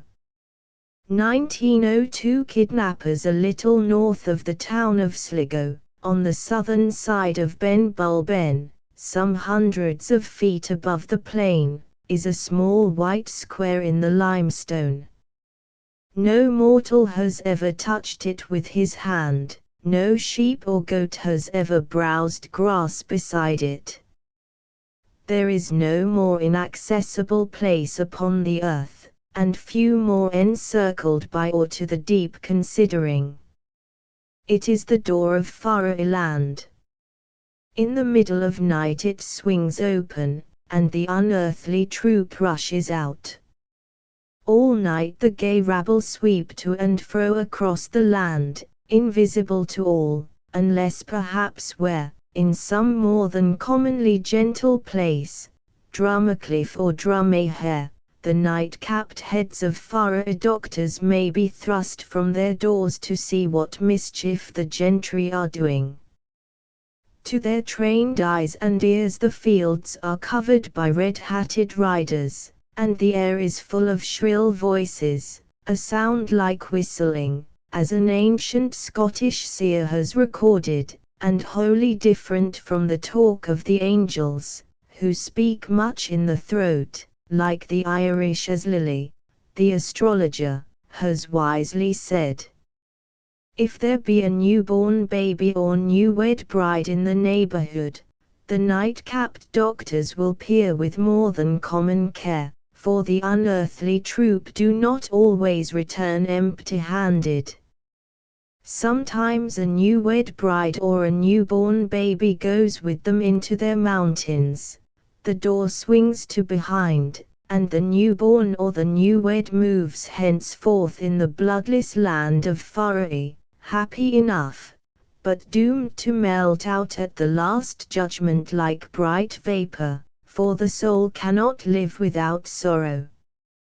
Through this door of white stone, and the other doors of that land where Gabhead to and Sinasair Pine, you can buy joy for a penny, have gone kings, queens, and princes, but so greatly has the power of Faroe dwindled, that there are none but peasants in these sad chronicles of mine. Somewhere about the beginning of last century appeared at the western corner of Market Street, Sligo, where the butcher's shop now is, not a palace, as in Keats's Lamia, but an apothecary's shop, ruled over by a certain unaccountable Dr. O'Pendon. Where he came from, none ever knew. There also was in Sligo, in those days, a woman, Ormsby by name, whose husband had fallen mysteriously sick. The doctors could make nothing of him. Nothing seemed wrong with him, yet weaker and weaker he grew. Away went the wife to Dr. O'Pendon. She was shown into the shop parlor. A black cat was sitting straight up before the fire. She had just time to see that the sideboard was covered with fruit, and to say to herself, fruit must be wholesome when the doctor has so much before Dr. O'Pendon came in. He was dressed all in black, the same as the cat, and his wife walked behind him dressed in black likewise. She gave him a guinea, and got a little bottle in return. Her husband recovered that time. Meanwhile the black doctor cured many people, but one day a rich patient died, and cat, wife, and doctor all vanished the night after. In a year the man Ormsby fell sick once more. Now he was a good-looking man, and his wife felt sure the gentry were coveting him. She went and called on the Faroe doctor at Cairnsfoot. As soon as he had heard her tale, he went behind the back door and began muttering, making spells. Her husband got well this time also. But after a while he sickened again, the fatal third time, and away went she once more to Cairnsfoot, and out went the furrer doctor behind his back door and began muttering. But soon he came in and told her it was no use, her husband would die, and sure enough the man died, and ever after when she spoke of him Mrs. Ormsby shook her head saying she knew well where he was, and it wasn't in heaven or hell or purgatory either. She probably believed that a log of wood was left behind in his place, but so bewitched that it seemed the dead body of her husband. She is dead now herself, but many still living remember her. She was, I believe, for a time a servant or else a kind of pensioner of some relations of my own. Sometimes those who are carried off are allowed after many years, 7 usually, a final glimpse of their friends. Many years ago a woman vanished suddenly from a Sligo garden where she was walking with her husband. When her son, who was then a baby, had grown up he received word in some way, not handed down, that his mother was glamoured by fairies, and imprisoned for the time in a house in Glasgow and longing to see him. Glasgow in those days of sailing ships seemed to the peasant mind almost over the edge of the known world, yet he, being a dutiful son, started away. For a long time he walked the streets of Glasgow. At last down in a cellar he saw his mother working. She was happy, she said, and had the best of good eating, and would he not eat? And therewith laid all kinds of food on the table, but he, knowing well that she was trying to cast on him the glamour by giving him foreign food, that she might keep him with her, refused and came home to his people in Sligo. Some 5 miles southward of Sligo is a gloomy and tree-bordered pond, a great gathering place of waterfowl, called, because of its form, the Heart Lake. It is haunted by stranger things than heron, snipe, or wild duck. Out of this lake, as from the white square stone in Ben Bulben, issues an unearthly troop. Once men began to drain it, suddenly one of them raised a cry that he saw his house in flames. They turned round, and every man there saw his own cottage burning. They hurried home to find it was but foreign glamour. To this hour on the border of the lake is shown a half-dug trench, the signet of their impiety. A little way from this lake I heard a beautiful and mournful history of foreign kidnapping. I heard it from a little old woman in a white cap, who sings to herself in Gaelic, and moves from one foot to the other as though she remembered the dancing of her youth. A young man going at nightfall to the house of his just married bride, met in the way a jolly company, and with them his bride. They were fairies, and had stolen her as a wife for the chief of their band. To him they seemed only a company of merry mortals. His bride, when she saw her old love, bade him welcome, but was most fearful lest he should eat the foreign food, and so be glamoured out of the earth into that bloodless damnation, wherefore she set him down to play cards with 3 of the cavalcade, and he played on, realizing nothing until he saw the chief of the band carrying his bride away in his arms. Immediately he started up, and knew that they were fairies, for slowly all that jolly company melted into shadow and night. He hurried to the house of his beloved. As he drew near came to him the cry of the keenest. She had died some time before he came. Some noteless Gaelic poet had made this into a forgotten ballad, some odd verses of which my white-capped friend remembered and sang for me. Sometimes one hears of stolen people acting as good genii to the living, as in this tale, heard also close by the haunted pond, of John Kieran of Castle Hacket. The Kieruans, FN-8, are a family much rumoured of in peasant stories, and believed to be the descendants of a man and a spirit.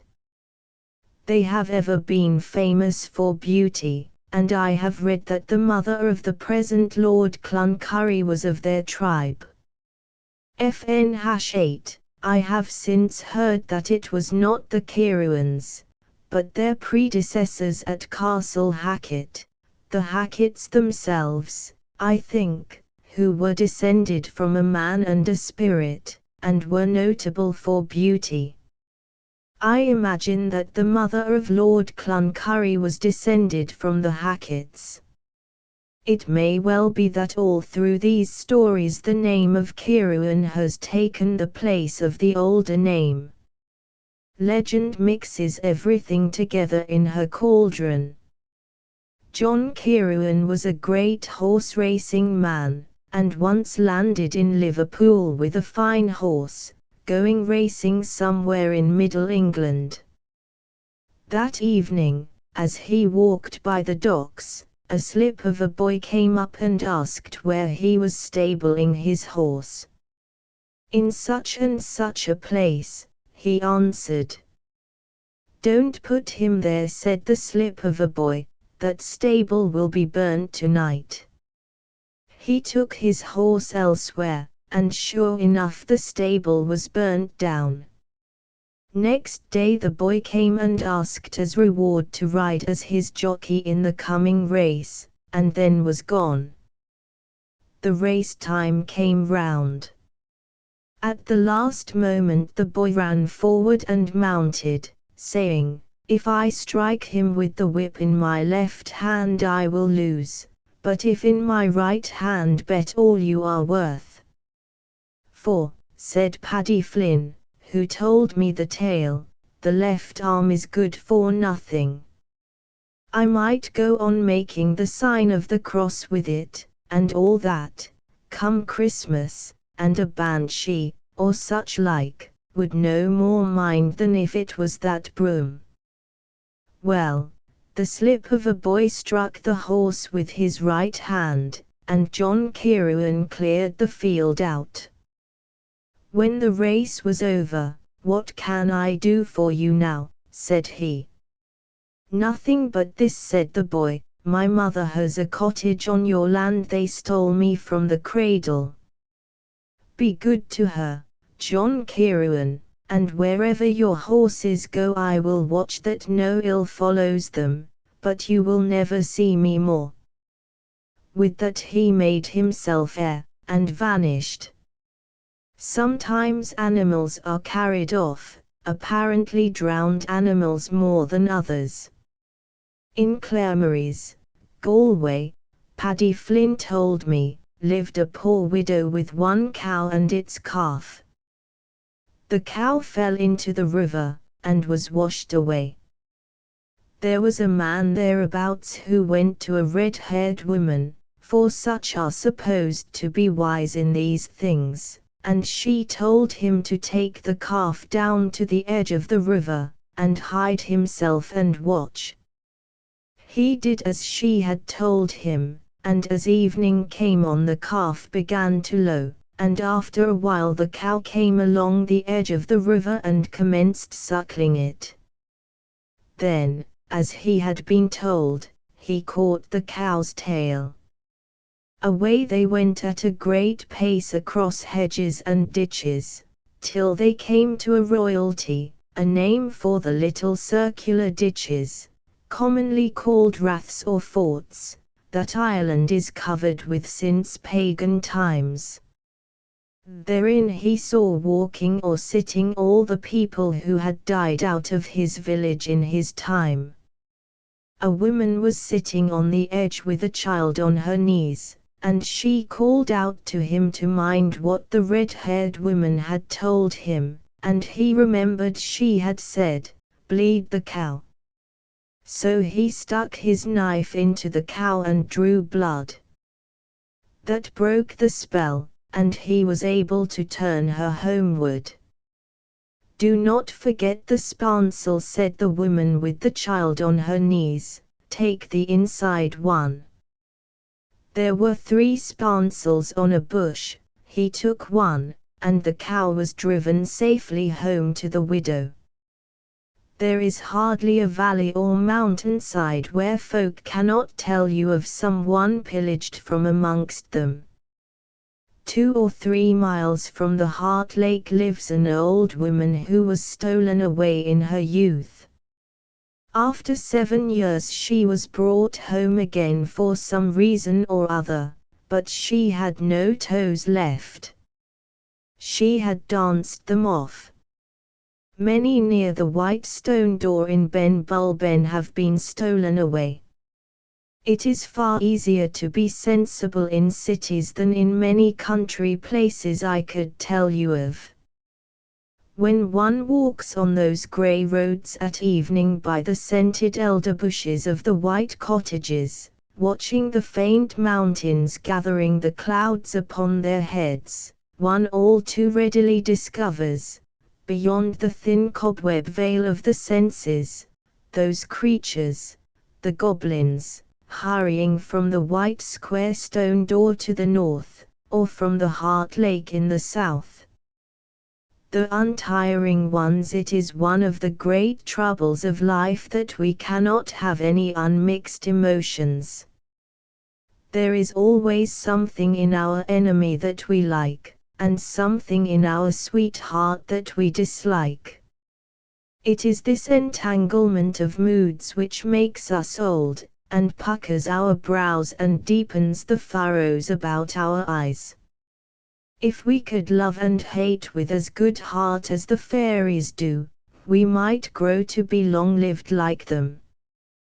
But until that day their untiring joys and sorrows must ever be one half of their fascination. Love with them never grows weary, nor can the circles of the stars tire out their dancing feet. The Donegal peasants remember this when they bend over the spade, or sit full of the heaviness of the fields beside the griddle at nightfall, and they tell stories about it that it may not be forgotten. A short while ago, they say, 2 fairies, little creatures, one like a young man, one like a young woman, came to a farmer's house, and spent the night sweeping the hearth and setting all tidy. The next night they came again, and while the farmer was away, brought all the furniture upstairs into one room, and having arranged it round the walls, for the greater grandeur it seems, they began to dance. They danced on, and days went by, and all the countryside came to look at them, but still their feet never tired. The farmer did not dare to live at home the while, and after 3 months he made up his mind to stand it no more, and went and told them that the priest was coming. The little creatures when they heard this went back to their own country, and their joy shall last as long as the points of the rushes are brown, the people say, and that is until God shall burn up the world with a kiss. But it is not merely fairies who know untiring days, for there have been men and women who, falling under their enchantment, have attained, perhaps by the right of their God-given spirits, an even more than fiery abundance of life and feeling. It seems that when mortals have gone amid those poor happy leaves of the imperishable rose of beauty, blown hither and thither by the winds that awakened the stars, the dim kingdom has acknowledged their birthright, perhaps a little sadly, and given them of its best. Such a mortal was born long ago at a village in the south of Ireland. She lay asleep in a cradle, and her mother sat by rocking her, when a woman of the sea, the fairies, came in, and said that the child was chosen to be the bride of the prince of the dim kingdom, but that as it would never do for his wife to grow old and die while he was still in the first ardor of his love, she would be gifted with a fiery life. The mother was to take the glowing log out of the fire and bury it in the garden, and her child would live as long as it remained unconsumed. The mother buried the log, and the child grew up, became a beauty, and married the prince of the fairies, who came to her at nightfall. After 700 years the prince died, and another prince ruled in his stead and married the beautiful peasant girl in his turn, and after another 700 years he died also, and another prince and another husband came in his stead, and so on until she had had 7 husbands. At last one day the priest of the parish called upon her, and told her that she was a scandal to the whole neighborhood with her 7 husbands and her long life. She was very sorry, she said, but she was not to blame, and then she told him about the log, and he went straight out and dug until he found it, and then they burned it, and she died, and was buried like a Christian, and everybody was pleased. Such a mortal too was Clúthnabear, FN-9, who went all over the world seeking a lake deep enough to drown her fiery life, of which she had grown weary, leaping from hill to lake and lake to hill, and setting up a cairn of stones wherever her feet lighted, until at last she found the deepest water in the world in Little Loch Ia, on the top of the Birds' Mountain at Sligo. FN-9. Doubtless Clúthnabear should be Cailleach Bear, which would mean the old woman bear. Bear or Berir or Vera or Dira was a very famous person, perhaps the mother of the gods herself. A friend of mine found her, as he thinks, frequenting Loch Leith, or the Grey Lake on a mountain of the Fuse. Perhaps Loch Ia is my misshearing, or the storyteller's mispronunciation of Loch Leith, for there are many Loch Leiths. The 2 little creatures may well dance on, and the woman of the log and Clúthnabear sleep in peace, for they have known untrammeled hate and unmixed love, and have never wearied themselves with yes and no or entangled their feet with the sorry net of maybe and perhaps. The great winds came and took them up into themselves. Earth, fire and water. Some French writer that I read when I was a boy, said that the desert went into the heart of the Jews in their wanderings and made them what they are. I cannot remember by what argument he proved them to be even yet the indestructible children of earth, but it may well be that the elements have their children. If we knew the fire worshippers better, we might find that their centuries of pious observance have been rewarded, and that the fire has given them a little of its nature, and I am certain that the water of the seas and of lakes and of mist and rain, has all but made the Irish after its image. Images form themselves in our minds perpetually as if they were reflected in some pool.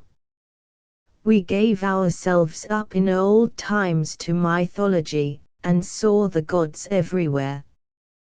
We talked to them face to face, and the stories of that communion are so many that I think they outnumber all the like stories of all the rest of Europe. Even today our country people speak with the dead and with some who perhaps have never died as we understand death, and even our educated people pass without great difficulty into the condition of quiet that is the condition of vision. We can make our minds so like still water that beings gather about us that they may see, it may be, their own images, and so live for a moment with a clearer, perhaps even with a fiercer life because of our quiet.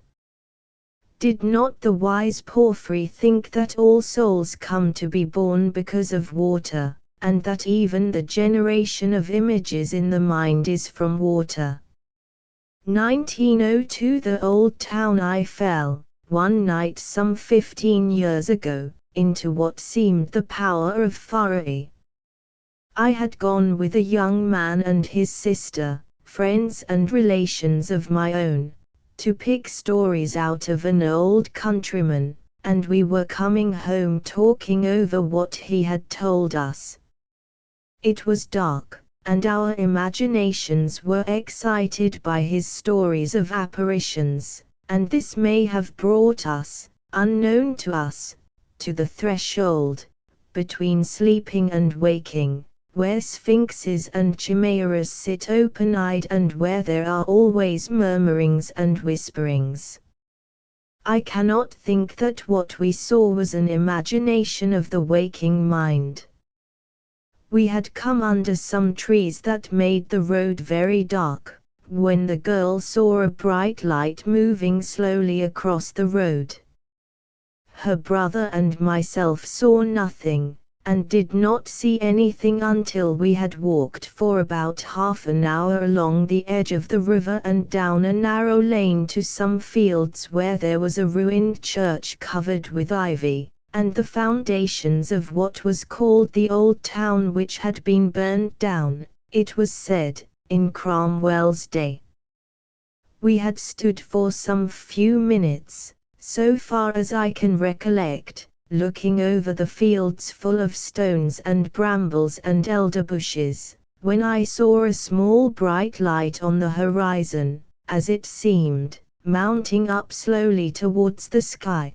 Then we saw other faint lights for a minute or two, and at last a bright flame like the flame of a torch moving rapidly over the river.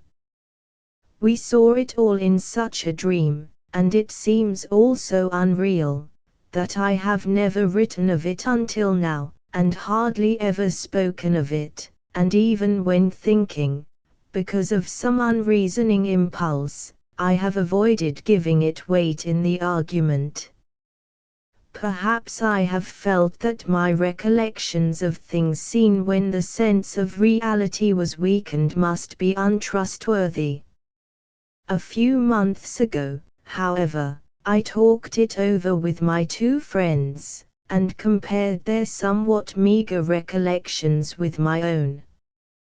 That sense of unreality was all the more wonderful because the next day I heard sounds as unaccountable as were those lights, and without any emotion of unreality, and I remember them with perfect distinctness and confidence.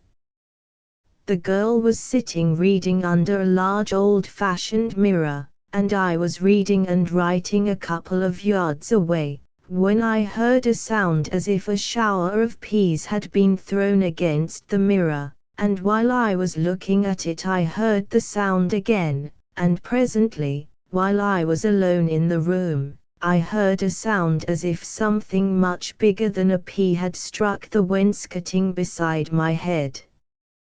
And after that for some days came other sights and sounds, not to me but to the girl, her brother, and the servants. Now it was a bright light, now it was letters of fire that vanished before they could be read, now it was a heavy foot moving about in the seemingly empty house. One wonders whether creatures who live, the country people believe, wherever men and women have lived in earlier times, followed us from the ruins of the old town. Or did they come from the banks of the river by the trees where the first light had shone for a moment? 1902 The Man and His Boots. There was a doubter in Donegal, and he would not hear of ghosts or shiegs, and there was a house in Donegal that had been haunted as long as man could remember, and this is the story of how the house got the better of the man. The man came into the house and lighted a fire in the room under the haunted one, and took off his boots and set them on the hearth, and stretched out his feet and warmed himself. For a time he prospered in his unbelief, but a little while after the night had fallen, and everything had got very dark, one of his boots began to move. It got up off the floor and gave a kind of slow jump towards the door, and then the other boot did the same, and after that the first boot jumped again.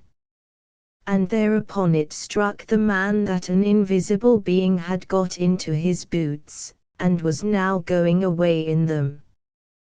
When the boots reached the door they went upstairs slowly, and then the man heard them go tramp, tramp round the haunted room over his head. A few minutes passed, and he could hear them again upon the stairs, and after that in the passage outside, and then one of them came in at the door, and the other gave a jump past it and came in too. They jumped along towards him, and then one got up and hit him, and afterwards the other hit him, and then again the first hit him, and so on, until they drove him out of the room, and finally out of the house. In this way he was kicked out by his own boots, and Donegal was avenged upon its doubter. It is not recorded whether the invisible being was a ghost or one of the sea, but the fantastic nature of the vengeance is like the work of the sea who live in the heart of fantasy. A coward. One day I was at the house of my friend the strong farmer, who lives beyond Ben Bulben and Cope's Mountain, and met there a young lad who seemed to be disliked by the two daughters.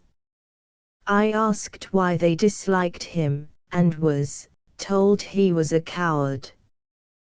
This interested me, for some whom robust children of nature take to be cowards are but men and women with a nervous system too finely made for their life and work.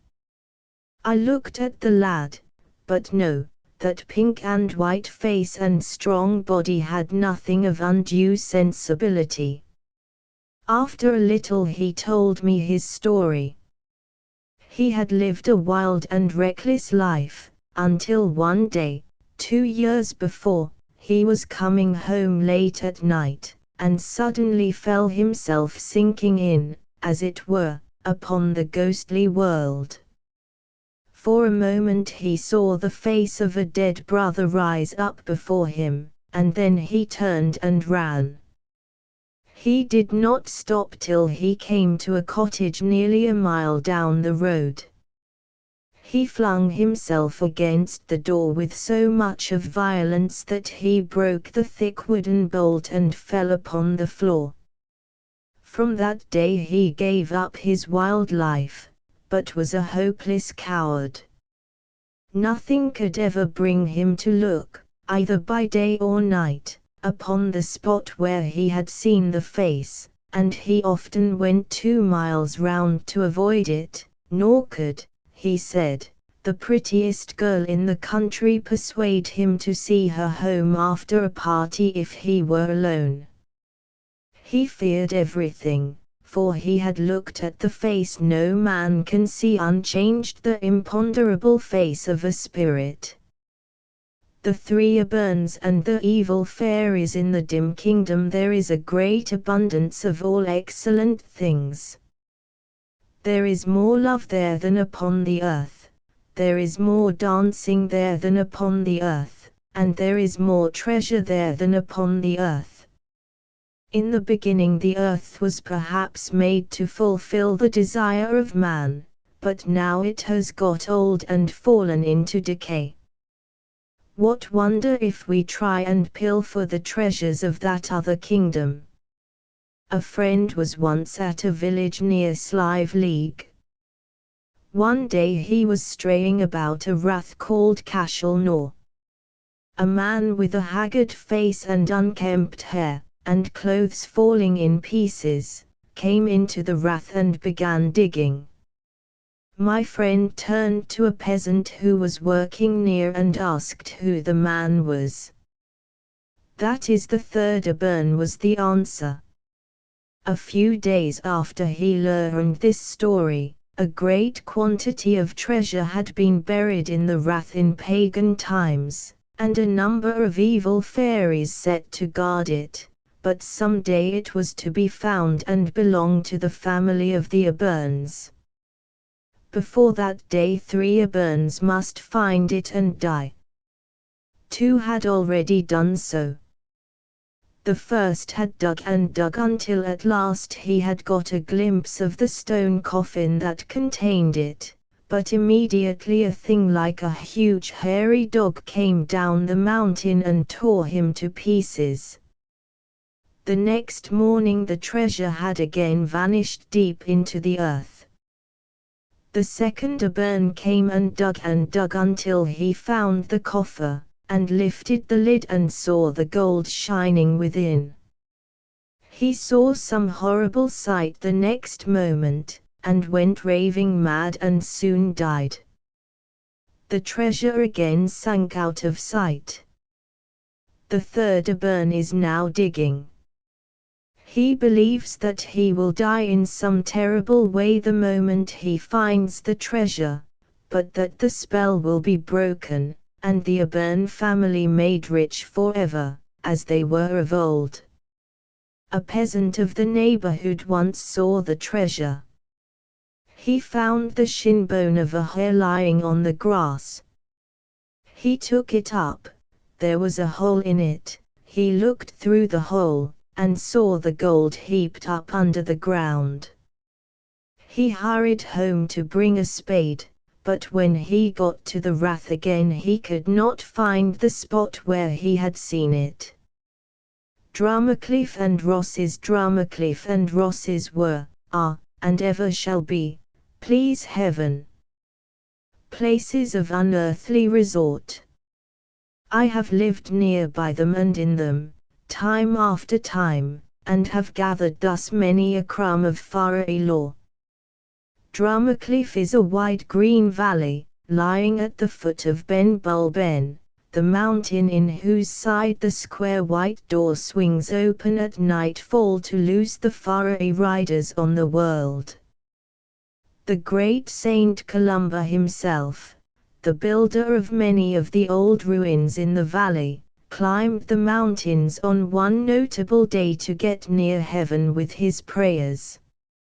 Rosses is a little sea-dividing, sandy plain, covered with short grass, like a green tablecloth, and lying in the foam midway between the round cairn-headed Knocknaria and Ben Bulben, famous for hawks, but for Ben Bulben and Knocknaria many a poor sailor be cast away, as the rhyme goes.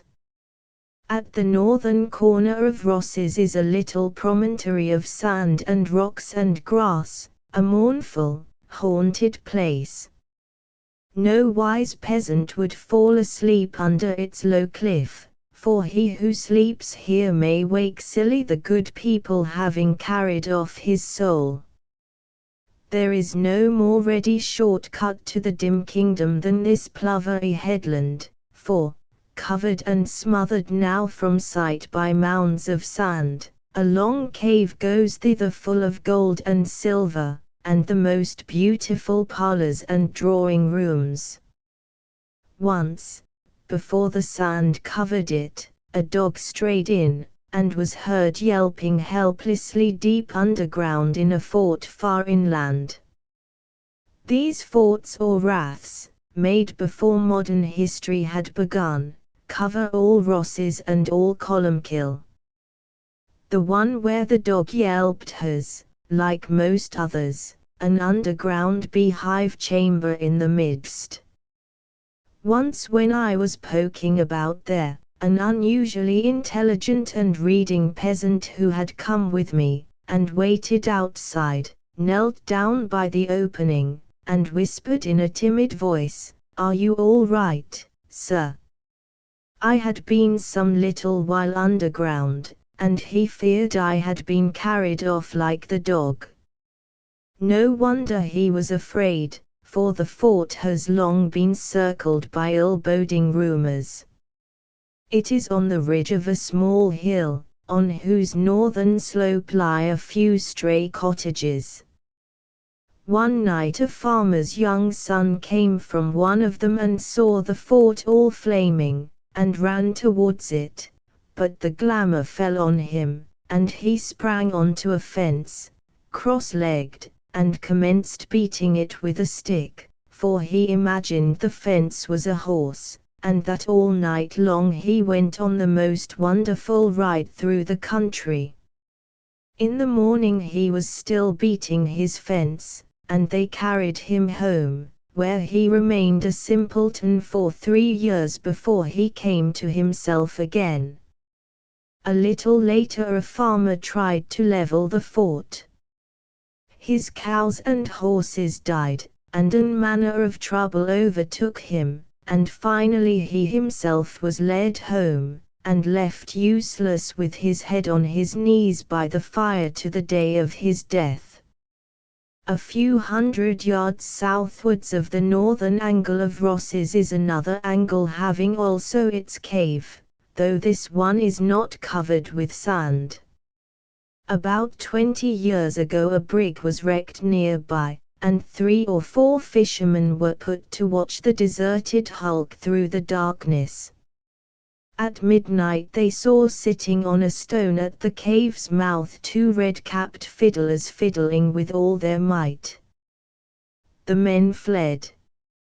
A great crowd of villagers rushed down to the cave to see the fiddlers, but the creatures had gone. To the wise peasant the green hills and woods round him are full of never-fading mystery.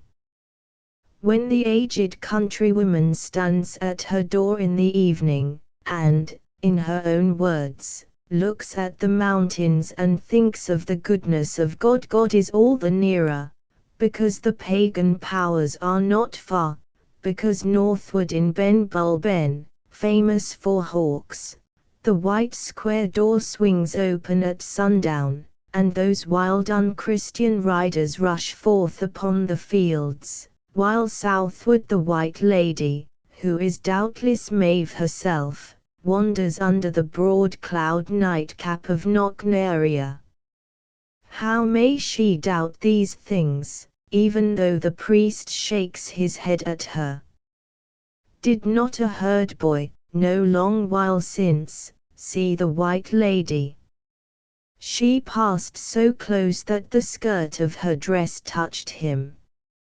He fell down, and was dead 3 days. But this is merely the small gossip of fairydom, the little stitches that join this world and the other. One night as I sat eating Mrs. H.'s soda bread, her husband told me a longish story, much the best of all I heard in Ross's. Many a poor man from Finn Cool to our own days has had some such adventure to tell of, for those creatures, the good people love to repeat themselves. At any rate the storytellers do. In the times when we used to travel by the canal, he said, I was coming down from Dublin. When we came to Mullingar the canal ended, and I began to walk, and stiff and fatigued I was after the slowness. I had some friends with me, and now and then we walked, now and then we rode in a cart. So on till we saw some girls milking cows, and stopped to joke with them. After a while we asked them for a drink of milk. We have nothing to put it in here, they said, but come to the house with us.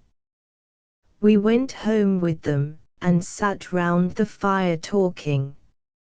After a while the others went, and left me, loath to stir from the good fire. I asked the girls for something to eat.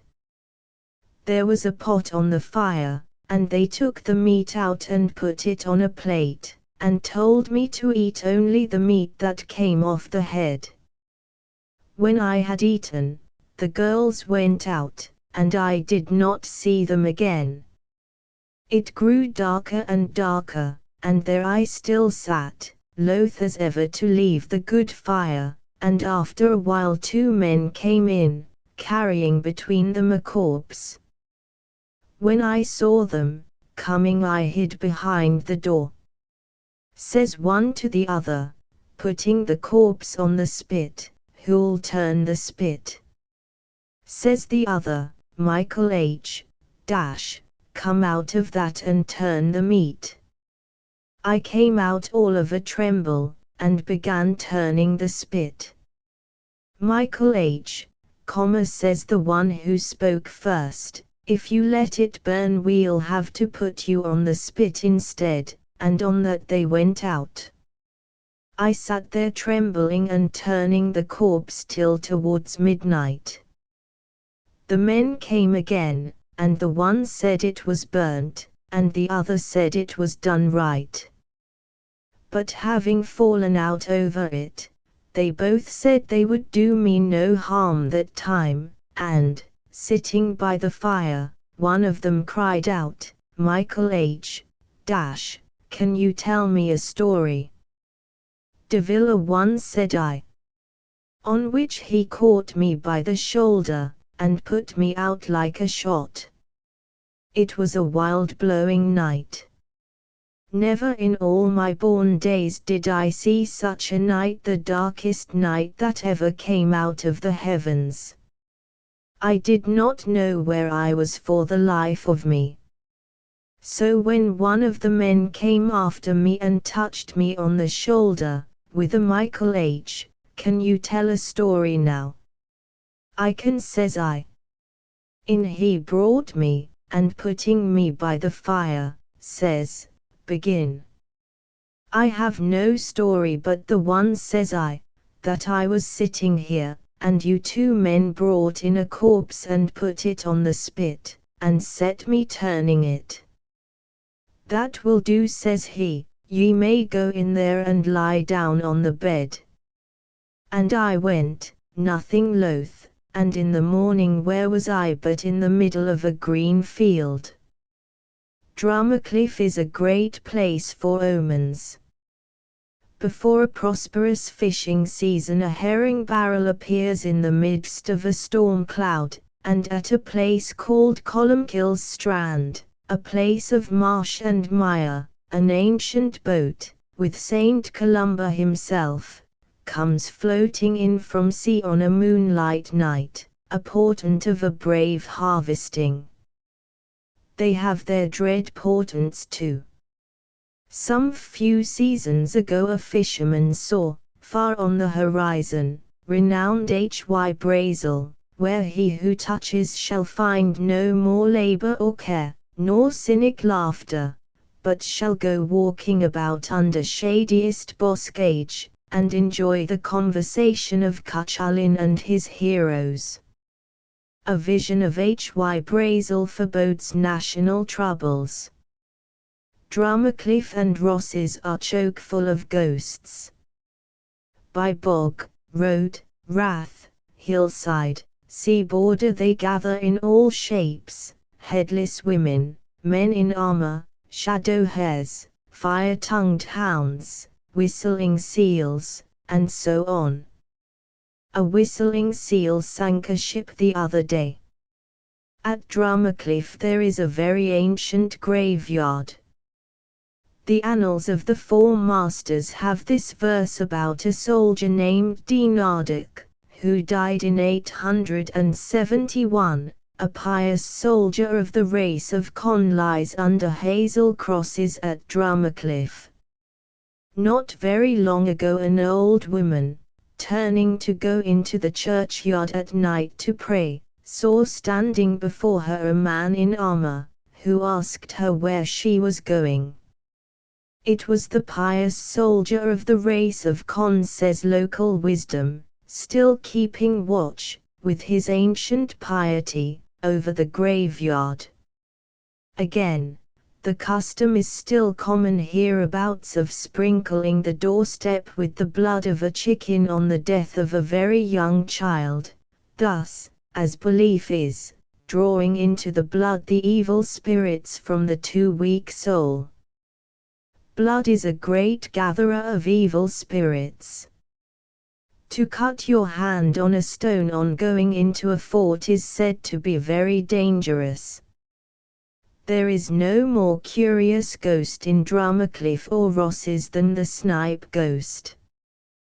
There is a bush behind a house in a village that I know well. For excellent reasons I do not say whether in Drummercliff or Ross's or on the slope of Ben Bulben, or even on the plain round Knocknaria. There is a history concerning the house and the bush. A man once lived there who found on the quay of Sligo a package containing £300 in notes. It was dropped by a foreign sea captain. This my man knew, but said nothing. It was money for freight, and the sea captain, not daring to face his owners, committed suicide in mid-ocean. Shortly afterwards my man died. His soul could not rest. At any rate, strange sounds were heard round his house, though that had grown and prospered since the freight money. The wife was often seen by those still alive out in the garden praying at the bush I have spoken of, for the shade of the dead man appeared there at times.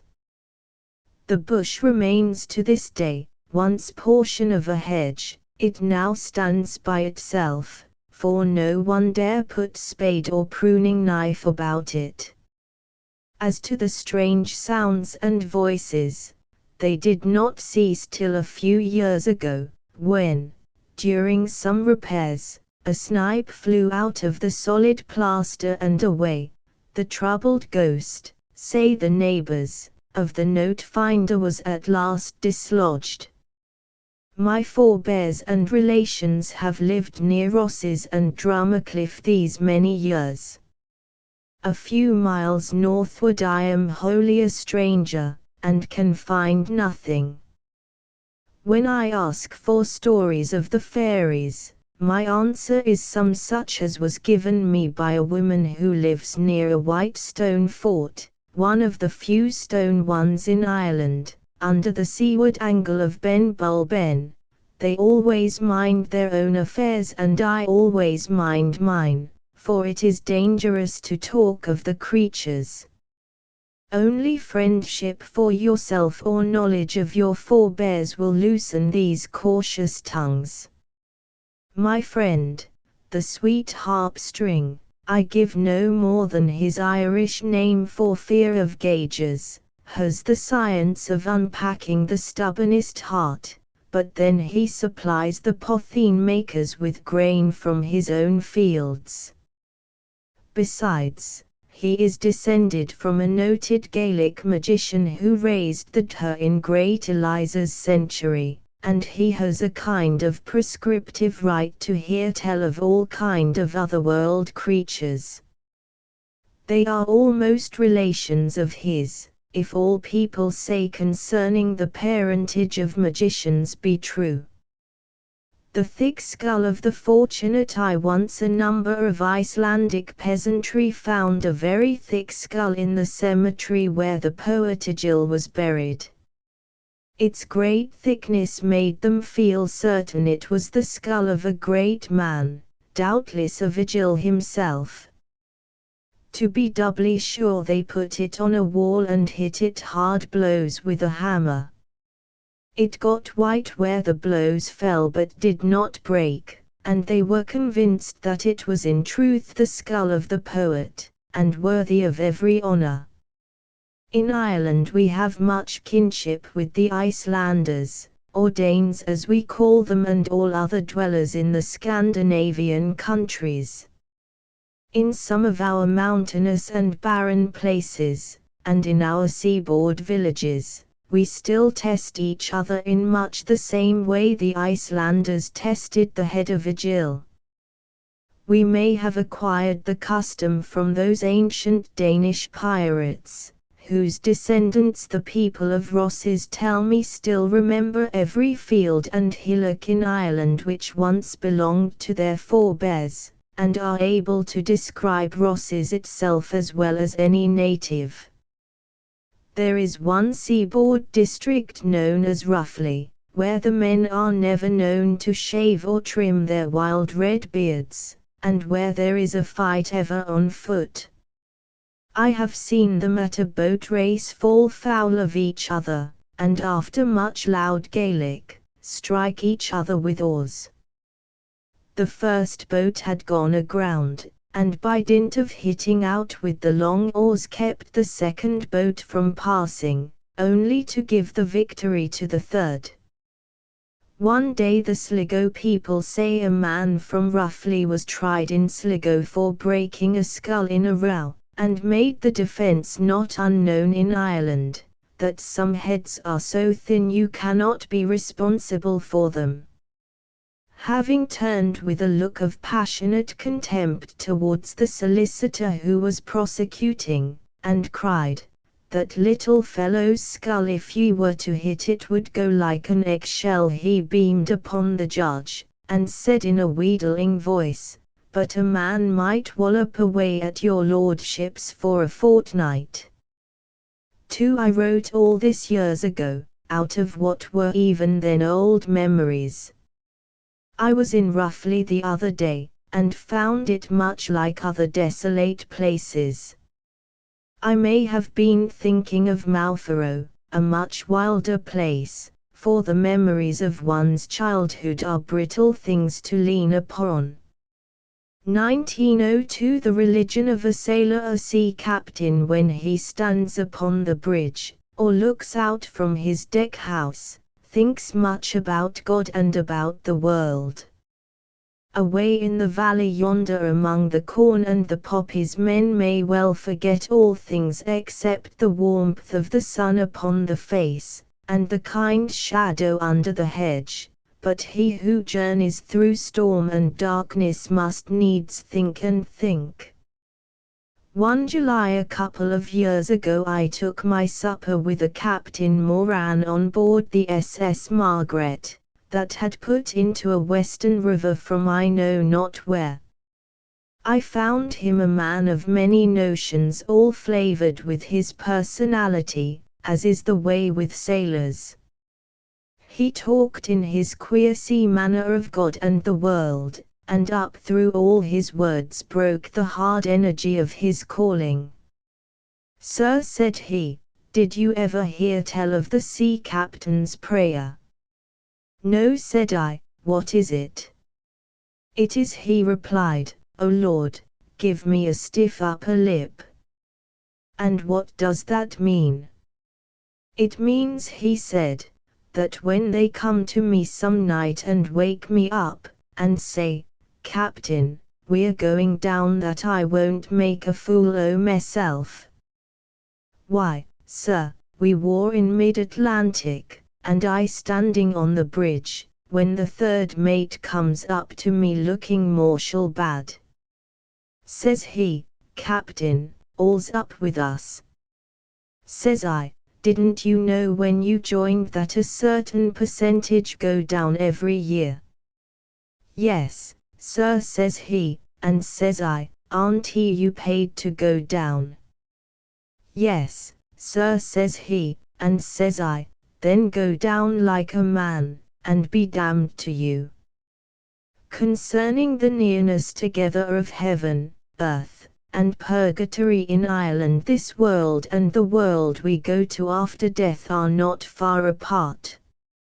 I have heard of a ghost that was many years in a tree and many years in the archway of a bridge, and my old Mayo woman says, "There is a bush up at my own place, and the people do be saying that there are two souls doing their penance under it." When the wind blows one way the one has shelter, and when it blows from the north the other has the shelter. It is twisted over with the way they be rooting under it for shelter. I don't believe it, but there is many a one would not pass by it at night. Indeed there are times when the worlds are so near together that it seems as if our earthly chattels were no more than the shadows of things beyond. A lady I knew once saw a village child running about with a long trailing petticoat upon her, and asked the creature why she did not have it cut short. "It was my grandmother's," said the child. "Would you have her going about yonder with her petticoat up to her knees, and she dead but 4 days?" I have read a story of a woman whose ghost haunted her people because they had made her grave clothes so short that the fires of purgatory burned her knees. The peasantry expect to have beyond the grave houses much like their earthly homes, only there the thatch will never grow leaky, nor the white walls lose their luster, nor shall the dairy be at any time empty of good milk and butter. But now and then a landlord or an agent or a gauger will go by begging his bread, to show how God divides the righteous from the unrighteous. 1892 and 1902. The eaters of precious stones. Sometimes when I have been shut off from common interests, and have for a little forgotten to be restless, I get waking dreams, now faint and shadow-like, now vivid and solid-looking, like the material world under my feet. Whether they be faint or vivid, they are ever beyond the power of my will to alter in any way. They have their own will, and sweep hither and thither, and change according to its commands. One day I saw faintly an immense pit of blackness, round which went a circular parapet, and on this parapet sat innumerable apes eating precious stones out of the palms of their hands. The stones glittered green and crimson, and the apes devoured them with an insatiable hunger. I knew that I saw the Celtic hell, and my own hell, the hell of the artist, and that all who sought after beautiful and wonderful things with too avid a thirst, lost peace and form and became shapeless and common. I have seen into other people's hells also, and saw in one an infernal Peter, who had a black face and white lips, and who weighed on a curious double scales not only the evil deeds committed, but the good deeds left undone, of certain invisible shades. I could see the scales go up and down, but I could not see the shades who were, I knew, crowding about him. I saw on another occasion a quantity of demons of all kinds of shapes, fish-like, serpent-like, ape-like, and dog-like, sitting about a black pit such as that in my own hell, and looking at a moon, like reflection of the heavens which shone up from the depths of the pit.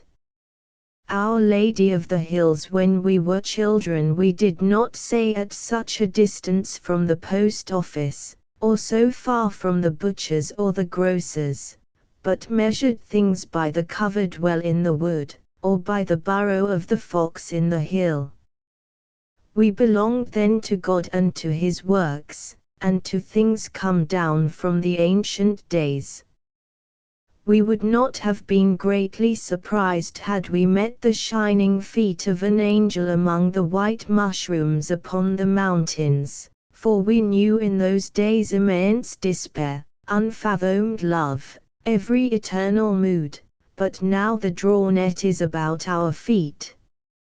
A few miles eastward of Loch Gill, a young Protestant girl, who was both pretty herself and prettily dressed in blue and white, wandered up among those mountain mushrooms, and I have a letter of hers telling how she met a troop of children, and became a portion of their dream.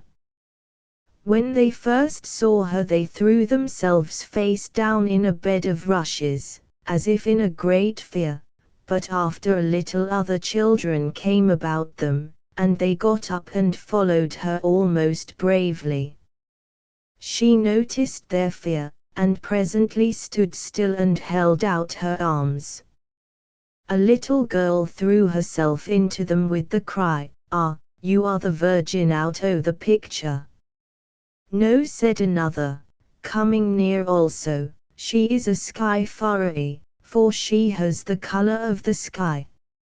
"No," said a third, "she is the fairy out of the foxglove grown big." The other children, however, would have it that she was indeed the Virgin, for she wore the Virgin's colors. Her good Protestant heart was greatly troubled, and she got the children to sit down about her, and tried to explain who she was, but they would have none of her explanation.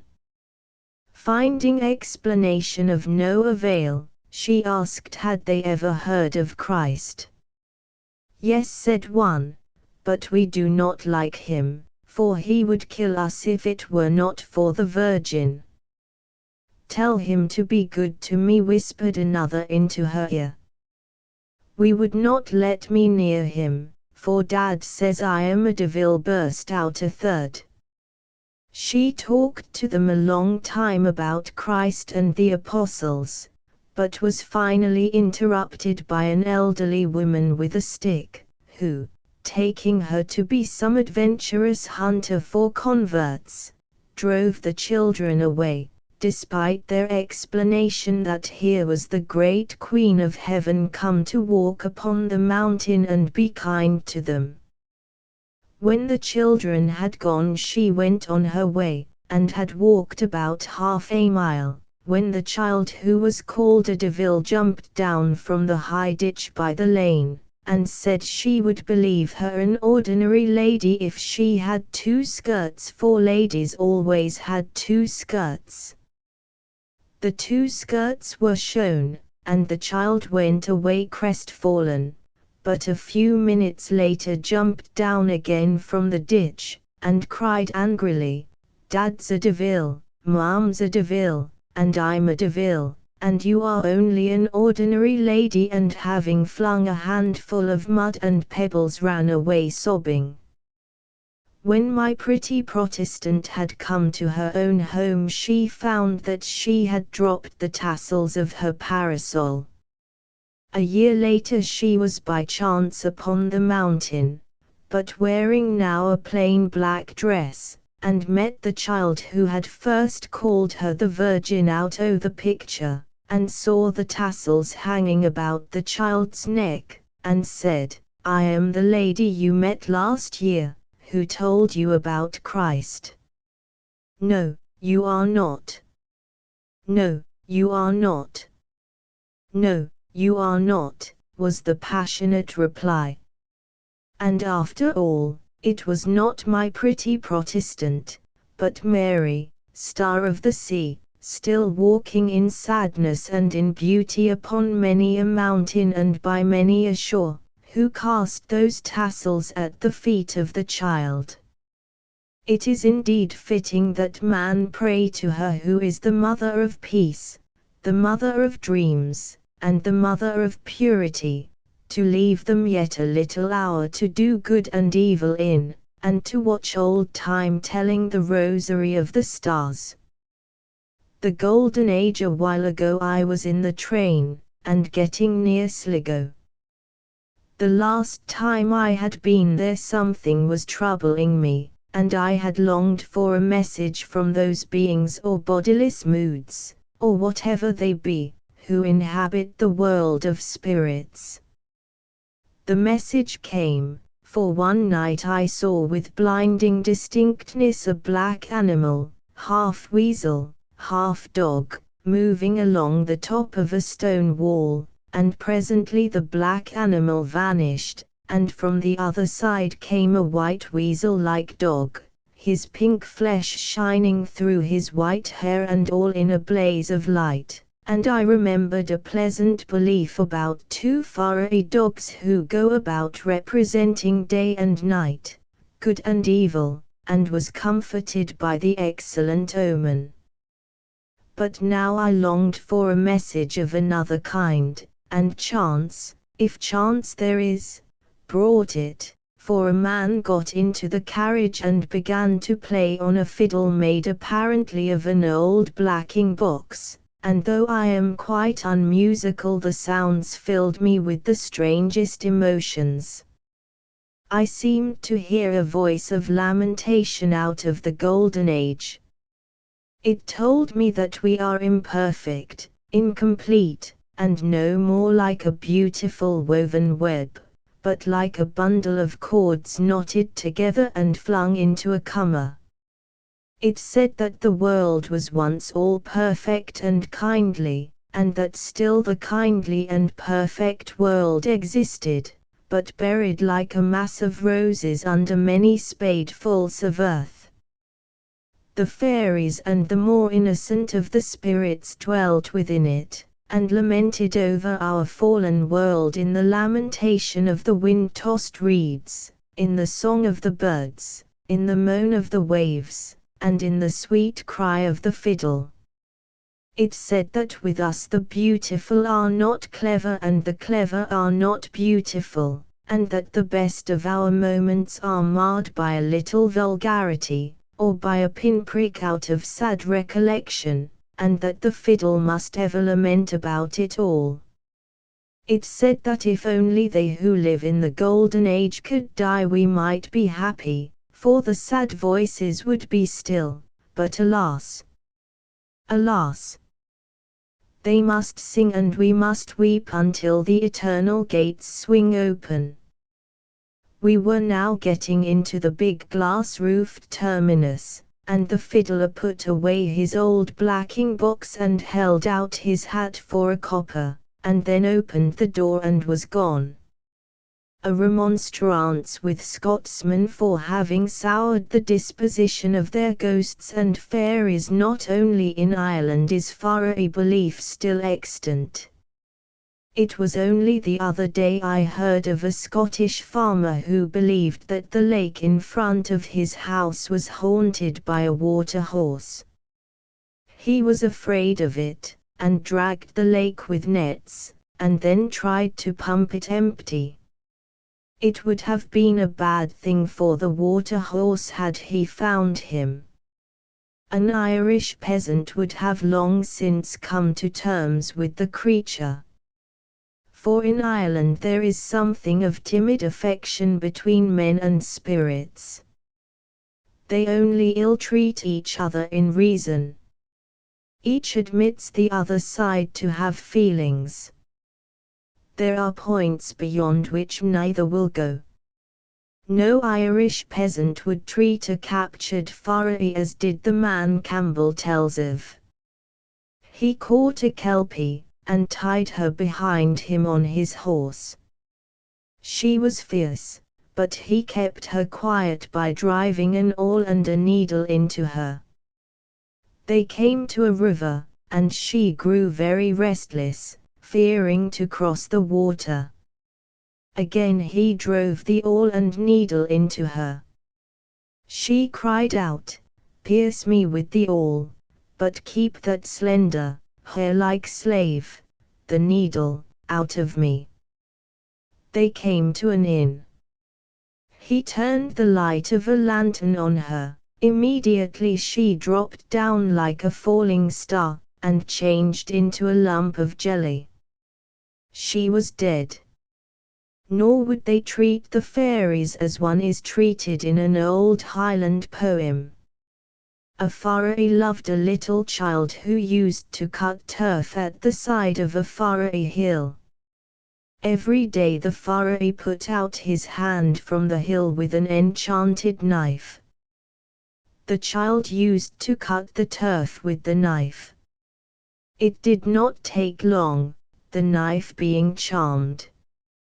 Her brothers wondered why she was done so quickly. At last they resolved to watch, and find out who helped her. They saw the small hand come out of the earth, and the little child take from it the knife. When the turf was all cut, they saw her make 3 taps on the ground with the handle. The small hand came out of the hill. Snatching the knife from the child, they cut the hand off with a blow. The furry was never again seen. He drew his bleeding arm into the earth, thinking, as it is recorded, he had lost his hand through the treachery of the child. In Scotland you are too theological, too gloomy. You have made even the devil religious. Where do you live, good W.Y.F., and how is the minister? He said to the witch when he met her on the high road, as it came out in the trial. You have burnt all the witches. In Ireland we have left them alone. To be sure, the loyal minority knocked out the eye of one with a cabbage stump on the 31st of March, 1711, in the town of Carrickfergus. But then the loyal minority is half Scottish. You have discovered the fairies to be pagan and wicked. You would like to have them all up before the magistrate. In Ireland warlike mortals have gone amongst them, and helped them in their battles, and they in turn have taught men great skill with herbs, and permitted some few to hear their tunes. Carolan slept upon a furry wrath. Ever after their tunes ran in his head, and made him the great musician he was. In Scotland you have denounced them from the pulpit. In Ireland they have been permitted by the priests to consult them on the state of their souls. Unhappily the priests have decided that they have no souls, that they will dry up like so much bright vapor at the last day, but more in sadness than in anger they have said it. The Catholic religion likes to keep on good terms with its neighbors. These 2 different ways of looking at things have influenced in each country the whole world of sprites and goblins. For their gay and graceful doings you must go to Ireland, for their deeds of terror to Scotland. Our Irish furry terrors have about them something of make-believe. When a peasant strays into an enchanted hovel, and is made to turn a corpse all night on a spit before the fire, we do not feel anxious, we know he will wake in the midst of a green field, the dew on his old coat.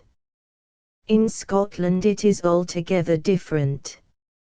You have soured the naturally excellent disposition of ghosts and goblins. The piper Crimmon, of the Hebrides, shouldered his pipes, and marched into a sea cavern, playing loudly, and followed by his dog. For a long time the people could hear the pipes. He must have gone nearly a mile, when they heard the sound of a struggle. Then the piping ceased suddenly. Some time went by, and then his dog came out of the cavern completely flayed, too weak even to howl. Nothing else ever came out of the cavern. Then there is the tale of the man who dived into a lake where treasure was thought to be. He saw a great coffer of iron. Close to the coffer lay a monster, who warned him to return whence he came. He rose to the surface, but the bystanders, when they heard he had seen the treasure, persuaded him to dive again. He dived. In a little while his heart and liver floated up, reddening the water. No man ever saw the rest of his body. These water goblins and water monsters are common in Scottish folklore. We have them too, but take them much less dreadfully. Our tales turn all their doings to favour and to prettiness, or hopelessly humourize the creatures. A hole in the Sligo River is haunted by one of these monsters. He is ardently believed in by many, but that does not prevent the peasantry playing with the subject, and surrounding it with conscious fantasies. When I was a small boy I fished one day for congers in the monster hole. Returning home, a great eel on my shoulder, his head flapping down in front, his tail sweeping the ground behind, I met a fisherman of my acquaintance.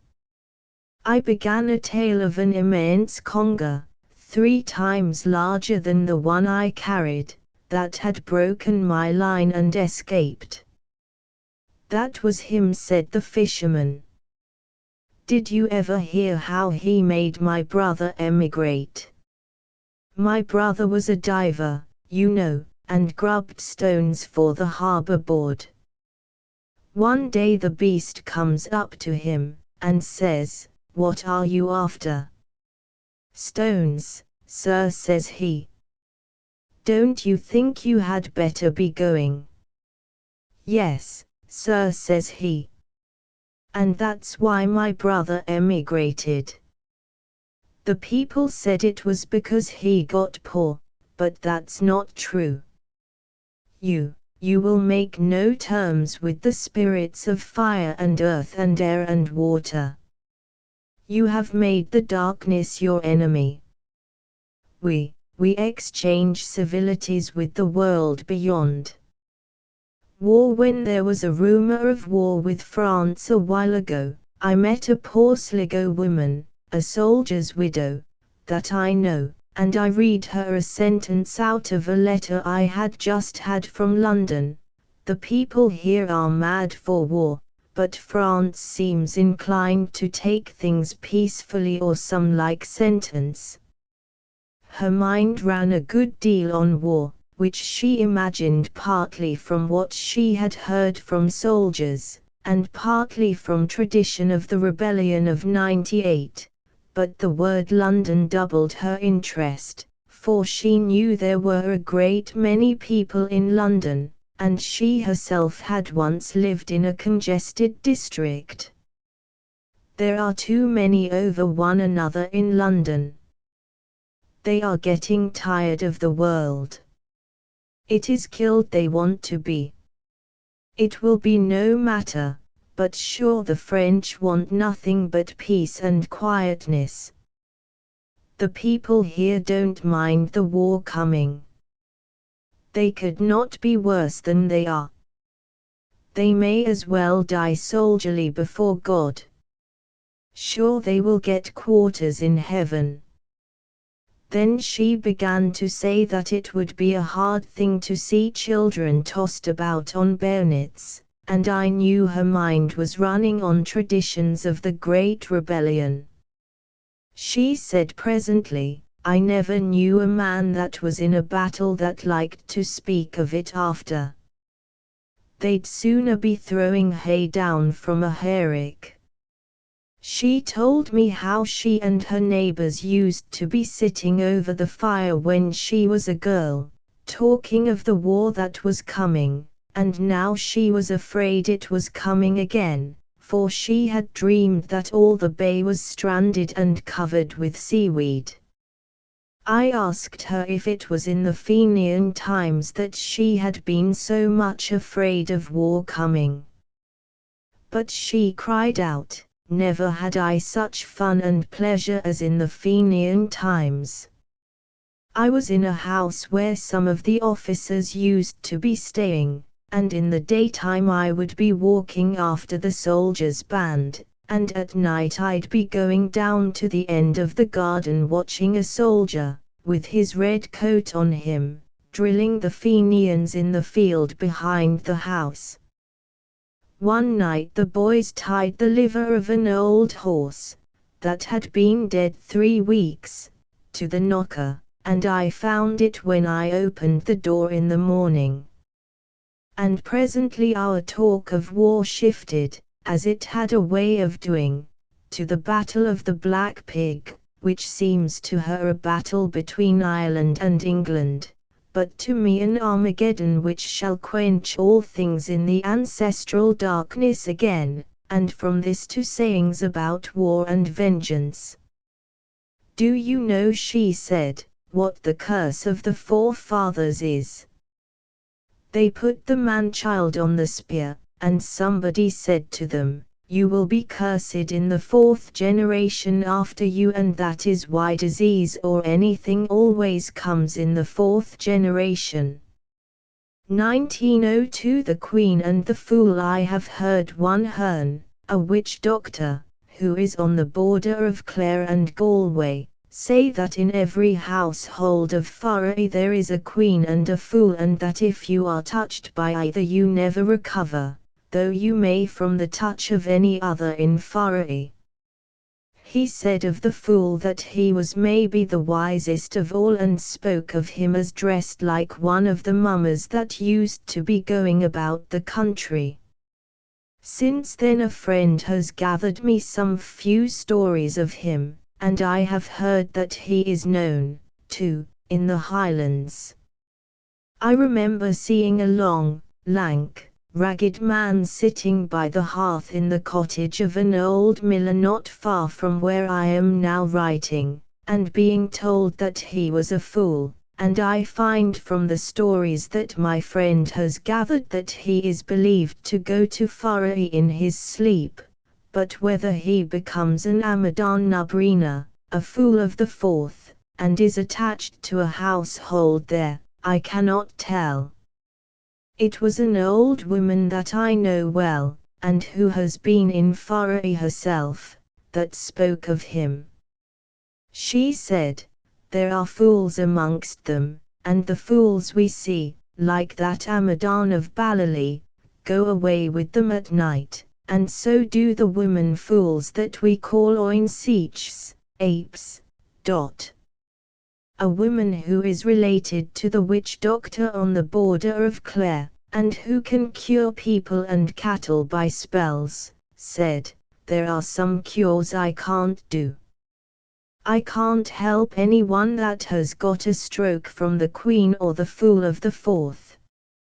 I knew of a woman that saw the Queen one time, and she looked like any Christian. I never heard of any that saw the Fool but one woman that was walking near Gort, and she called out, there's the Fool of the 4th coming after me. So her friends that were with her called out, though they could see nothing, and I suppose he went away at that, for she got no harm.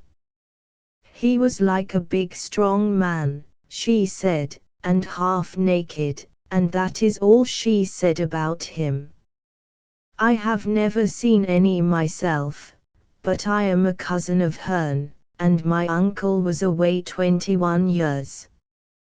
The wife of the old miller said, it is said they are mostly good neighbors, but the stroke of the fool is what there is no cure for, anyone that gets that is gone.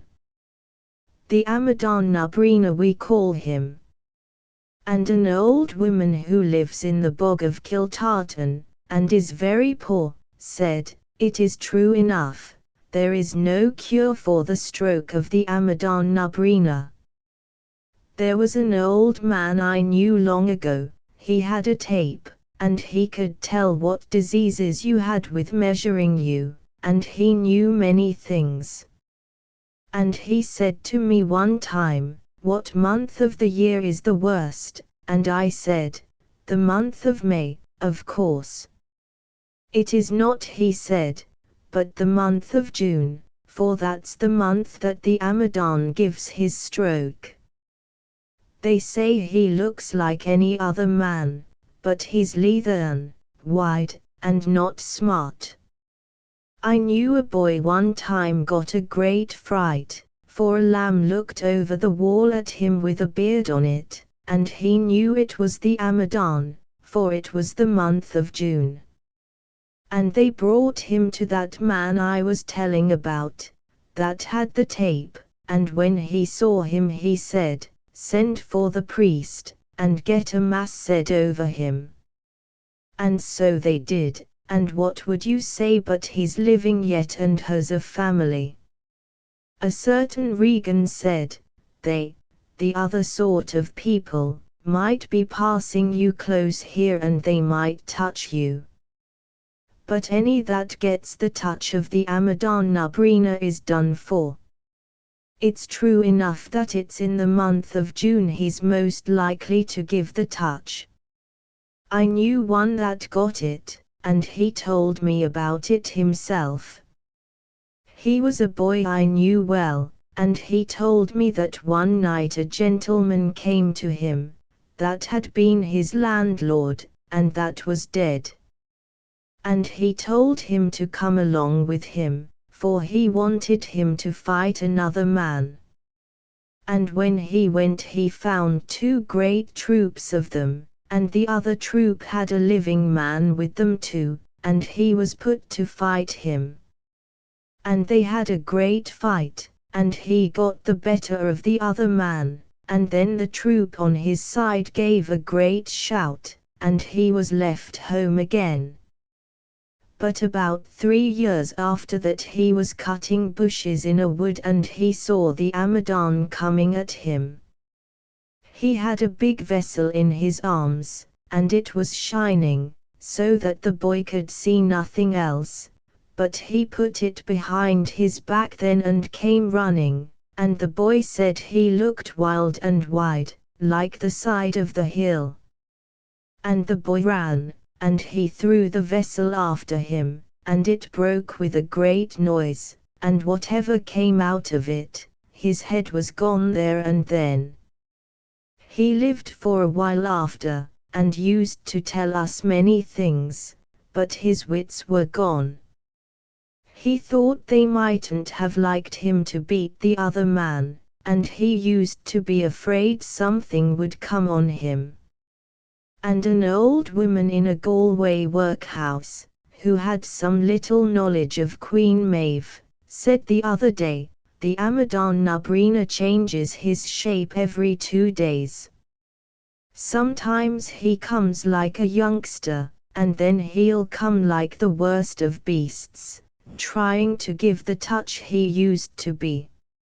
I heard it said of late he was shot, but I think myself it would be hard to shoot him.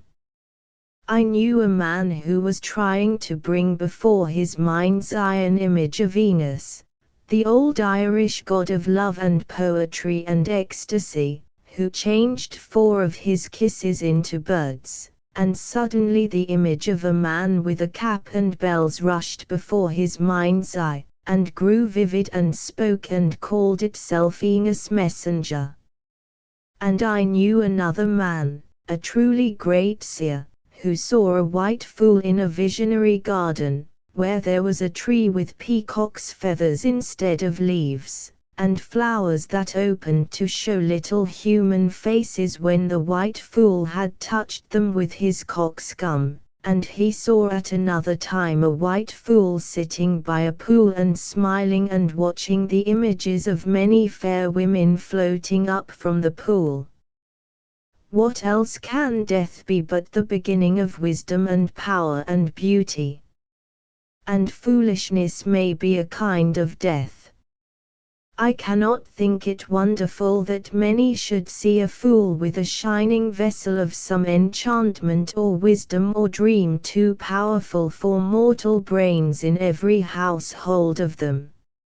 It is natural, too, that there should be a queen to every household of them, and that one should hear little of their kings, for women come more easily than men to that wisdom which ancient peoples, and all wild peoples even now, think the only wisdom. The self, which is the foundation of our knowledge, is broken in pieces by foolishness, and is forgotten in the sudden emotions of women, and therefore fools may get, and women do get of a certainty glimpses of much that sanctity finds at the end of its painful journey. The man who saw the white fool said of a certain woman, not a peasant woman, "If I had her power of vision I would know all the wisdom of the gods, and her visions do not interest her." And I know of another woman, also not a peasant woman, who would pass in sleep into countries of an unearthly beauty, and who never cared for anything but to be busy about her house and her children, and presently an herb doctor cured her, as he called it.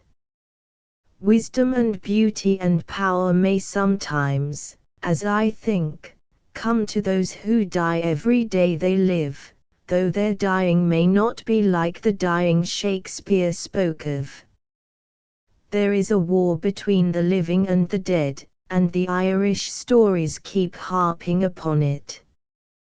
They will have it that when the potatoes or the wheat or any other of the fruits of the earth decay, they ripen in Furry, and that our dreams lose their wisdom when the sap rises in the trees, and that our dreams can make the trees wither, and that one hears the bleating of the lambs of Furry in November, and that blind eyes can see more than other eyes. Because the soul always believes in these, or in like things, the cell and the wilderness shall never be long empty, or lovers come into the world who will not understand the verse, "Heardst thou not sweet words among that heaven-resounding minstrelsy? Heardst thou not that those who die awake in a world of ecstasy? How love, when limbs are interwoven, and sleep, when the night of life is cloven, and thought to the world's dim boundaries clinging, and music when one's beloved is singing, is death." 1901. The friends of the people of Fairy, those that see the people of Furry most often, and so have the most of their wisdom, are often very poor, but often, too, they are thought to have a strength beyond that of man, as though one came, when one has passed the threshold of trance, to those sweet waters where Maildun saw the dishevelled eagles bathe and become young again. There was an old Martin Rowland, who lived near a bog a little out of Gort, who saw them often from his young days, and always towards the end of his life, though I would hardly call him their friend. He told me a few months before his death that they would not let him sleep at night with crying things at him in Irish, and with playing their pipes. He had asked a friend of his what he should do, and the friend had told him to buy a flute, and play on it when they began to shout or to play on their pipes, and maybe they would give up annoying him, and he did, and they always went out into the field when he began to play. He showed me the pipe, and blew through it, and made a noise, but he did not know how to play, and then he showed me where he had pulled his chimney down, because one of them used to sit up on it and play on the pipes. A friend of his and mine went to see him a little time ago, for she heard that 3 of them had told him he was to die. He said they had gone away after warning him, and that the children they had taken I suppose, who used to come with them, and play about the house with them, had gone to some other place because they found the house too cold for them, maybe, and he died a week after he had said these things. His neighbors were not certain that he really saw anything in his old age, but they were all certain that he saw things when he was a young man. His brother said, "Old he is, and it's all in his brain the things he sees. If he was a young man we might believe in him. But he was improvident, and never got on with his brothers. A neighbor said, "The poor man, they say they are mostly in his head now, but sure he was a fine fresh man 20 years ago the night he saw them linked in two lots, like young slips of girls walking together. It was the night they took away Fallon's little girl." And she told how Fallon's little girl had met a woman with red hair that was as bright as silver who took her away. Another neighbor, who was herself clouted over the ear by one of them for going into a fort where they were, said, "I believe it's mostly in his head they are, and when he stood in the door last night I said, 'The wind does be always in my ears, and the sound of it never stops to make him think it was the same with him,' but he says, 'I hear them singing and making music all the time, and one of them is after bringing out a little flute, and it's on it he's playing to them.' And this I know, that when he pulled down the chimney where he said the piper used to be sitting and playing, he lifted up stones, and he an old man, that I could not have lifted when I was young and strong. A friend has sent me from Ulster an account of one who was on terms of true friendship with the people of Faroe. It has been taken down accurately, for my friend, who had heard the old woman's story some time before I heard of it, got her to tell it over again, and wrote it out at once. She began by telling the old woman that she did not like being in the house alone because of the ghosts and fairies, and the old woman said, "There's nothing to be frightened about in fairies, miss. Many's the time I talked to a woman myself that was a Faroe, or something of the sort, and no less and more than mortal anyhow. She used to come about your grandfather's house, your mother's grandfather, that is, in my young days. But you'll have heard all about her." My friend said that she had heard about her, but a long time before, and she wanted to hear about her again, and the old woman went on, "Well dear, the very first time ever I heard word of her coming about was when your uncle, that is, your mother's uncle, Joseph married, and building a house for his wife, for he brought her first to his father's, up at the house by the loch. My father and us were living nigh hand to where the new house was to be built, to overlook the men at their work. My father was a weaver, and brought his looms and all there into a cottage that was close by. The foundations were marked out, and the building stones lying about, but the masons had not come yet, and one day I was standing with my mother forment the house, when we sees a smart wee woman coming up the field over the burn to us. I was a bit of a girl at the time, playing about and sporting myself, but I mind her as well as if I saw her there now. My friend asked how the woman was dressed, and the old woman said, it was a grey cloak she had on, with a green cashmere skirt and a black silk handkerchief tied round her head, like the country women did use to wear in them times.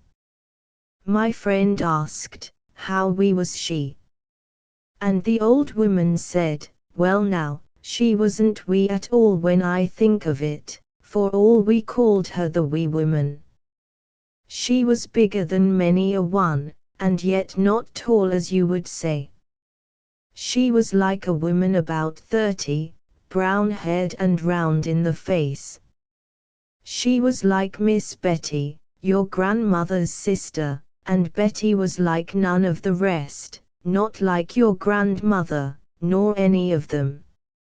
She was round and fresh in the face, and she never was married, and she never would take any man, and we used to say that the wee woman, her being like Betty, was, maybe, one of their own people that had been took off before she grew to her full height, and for that she was always following us and warning and foretelling. This time she walks straight over to where my mother was standing. Go over to the lock this minute. Ordering her like that, go over to the lock, and tell Joseph that he must change the foundation of this house to where I'll show you for an in the thorn bush. That is where it is to be built, if he is to have luck and prosperity, so do what I'm telling you this minute. The house was being built on the path, I suppose, the path used by the people of Farai in their journeys, and my mother brings Joseph down and shows him, and he changes the foundations, the way he was bid, but didn't bring it exactly to where was pointed, and the end of that was, when he come to the house, his own wife lost her life with an accident that come to a horse that hadn't room to turn right with a harrow between the bush and the wall. The wee woman was queer and angry when next she come, and says to us, he didn't do as I bid him, but he'll see what he'll see. My friend asked where the woman came from this time, and if she was dressed as before, and the woman said, always the same way, up the field beyond the burn. It was a thin sort of shawl she had about her in summer, and a cloak about her in winter, and many a time she came, and always it was good advice she was giving to my mother, and warning her what not to do if she would have good luck.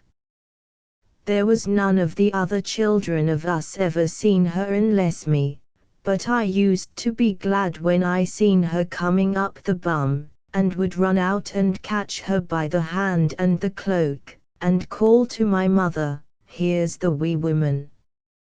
No man body ever seen her. My father used to be wanting to, and was angry with my mother and me, thinking we were telling lies and talking foolish like. And so one day when she had come, and was sitting by the fireside talking to my mother, I slips out to the field where he was digging. Come up, says I, if ye want to see her. She's sitting at the fireside now, talking to mother. So in he comes with me and looks round angry like and sees nothing, and he up with a broom that was near hand and hits me a crig with it. Take that now, says he, for making a fool of me, and away with him as fast as he could, and queer and angry with me. The wee woman says to me then, ye got that now for bringing people to see me. No man body ever seen me, and none ever will. There was one day, though, she gave him a queer fright anyway, whether he had seen her or not. He was in among the cattle when it happened, and he comes up to the house all trembling like. Don't let me hear you say another word of your wee woman. I have got enough of her this time.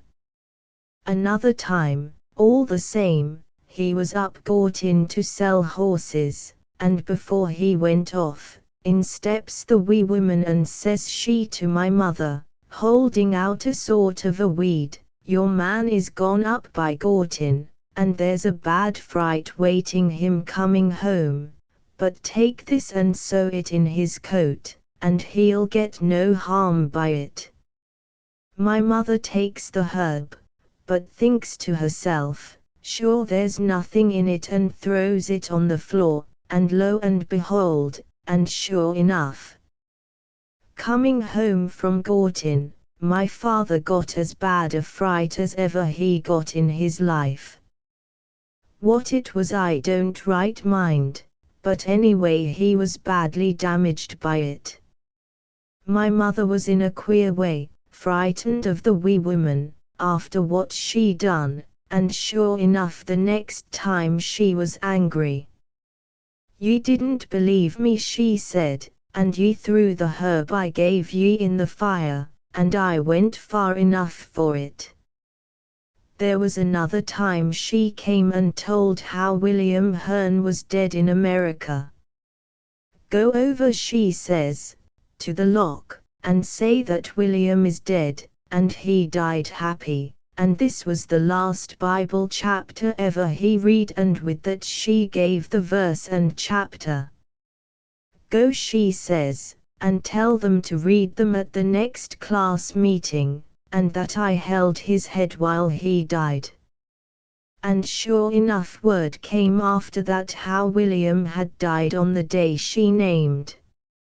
And, doing as she did about the chapter and hymn, they never had such a prayer meeting as that.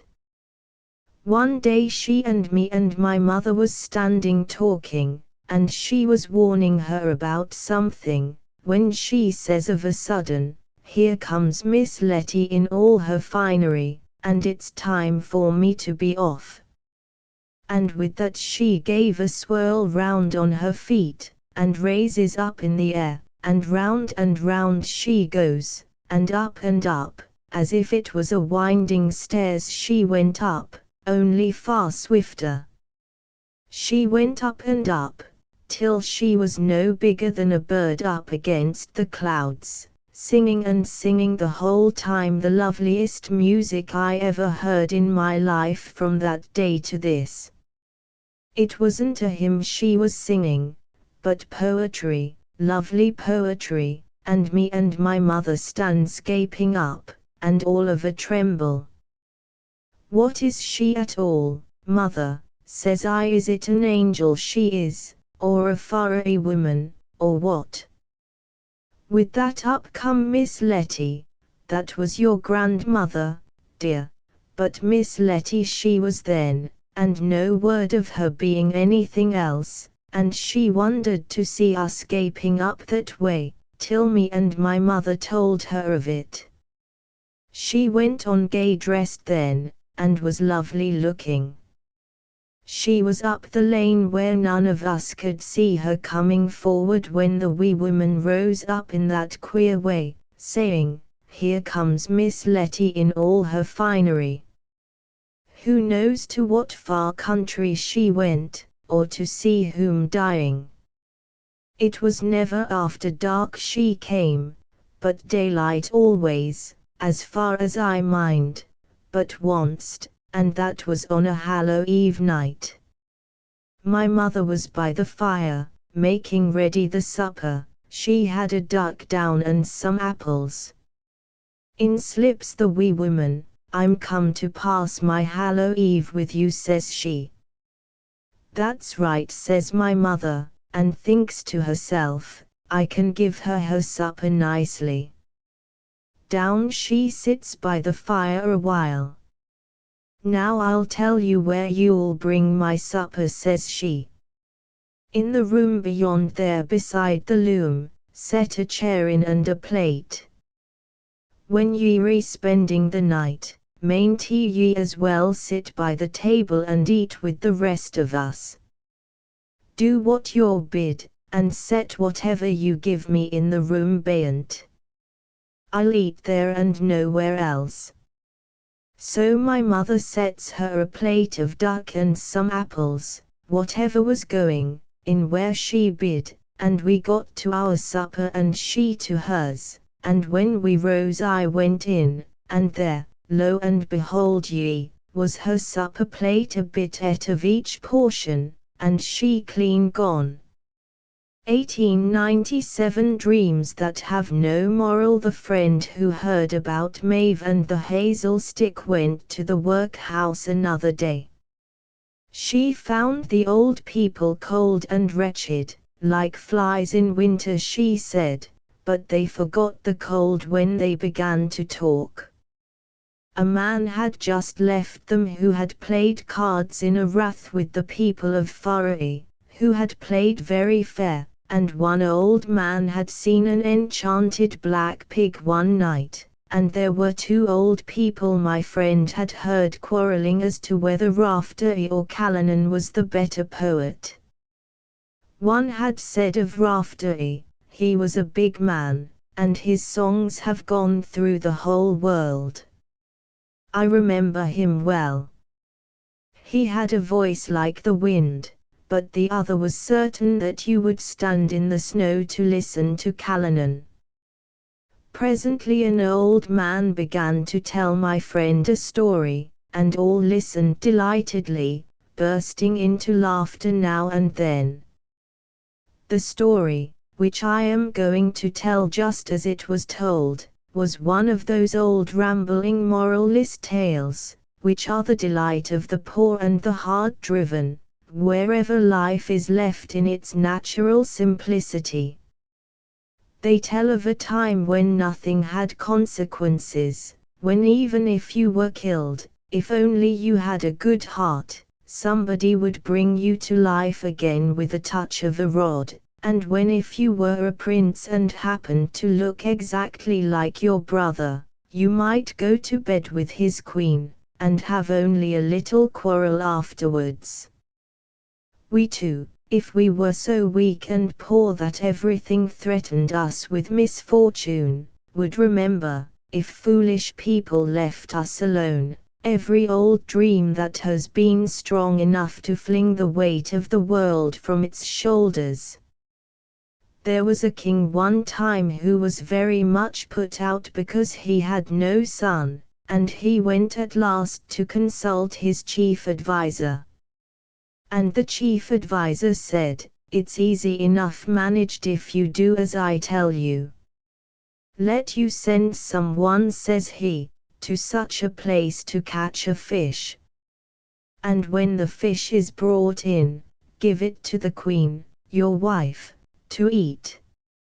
So the king sent as he was told, and the fish was caught and brought in, and he gave it to the cook, and bade her put it before the fire, but to be careful with it, and not to let any blob or blister rise on it. But it is impossible to cook a fish before the fire without the skin of it rising in some place or other, and so there came a blob on the skin, and the cook put her finger on it to smooth it down, and then she put her finger into her mouth to cool it, and so she got a taste of the fish. And then it was sent up to the queen, and she ate it, and what was left of it was thrown out into the yard, and there was a mare in the yard and a greyhound, and they ate the bits that were thrown out. And before a year was out, the queen had a young son, and the cook had a young son, and the mare had 2 foals, and the greyhound had 2 pups. And the 2 young sons were sent out for a while to some place to be cared, and when they came back they advised and said, "Tell me some way that I can know were so much like one another no person could know which was the queen's son and which was the cook's." And the queen was vexed at that, and she went to the chief, "Which is my own son, for I don't like to be giving the same eating and drinking to the cook's son as to my own." "It is easy to know that," said the chief adviser, "if you will do as I tell you. Go you outside, and stand at the door. They will be coming in by, and when they see you, your own son will bow his head, but the cook's son will only laugh." So she did that, and when her own son bowed his head, her servants put a mark on him that she would know him again. And when they were all sitting at their dinner after that, she said to Jack, that was the cook's son, "It is time for you to go away out of this, for you are not my son." And her own son, that we will call Bill, said, "Do not send him away, are we not brothers?" But Jack said, "I would have been long ago out of this house if I knew it was not my own father and mother owned it." And for all Bill could say to him, he would not stop.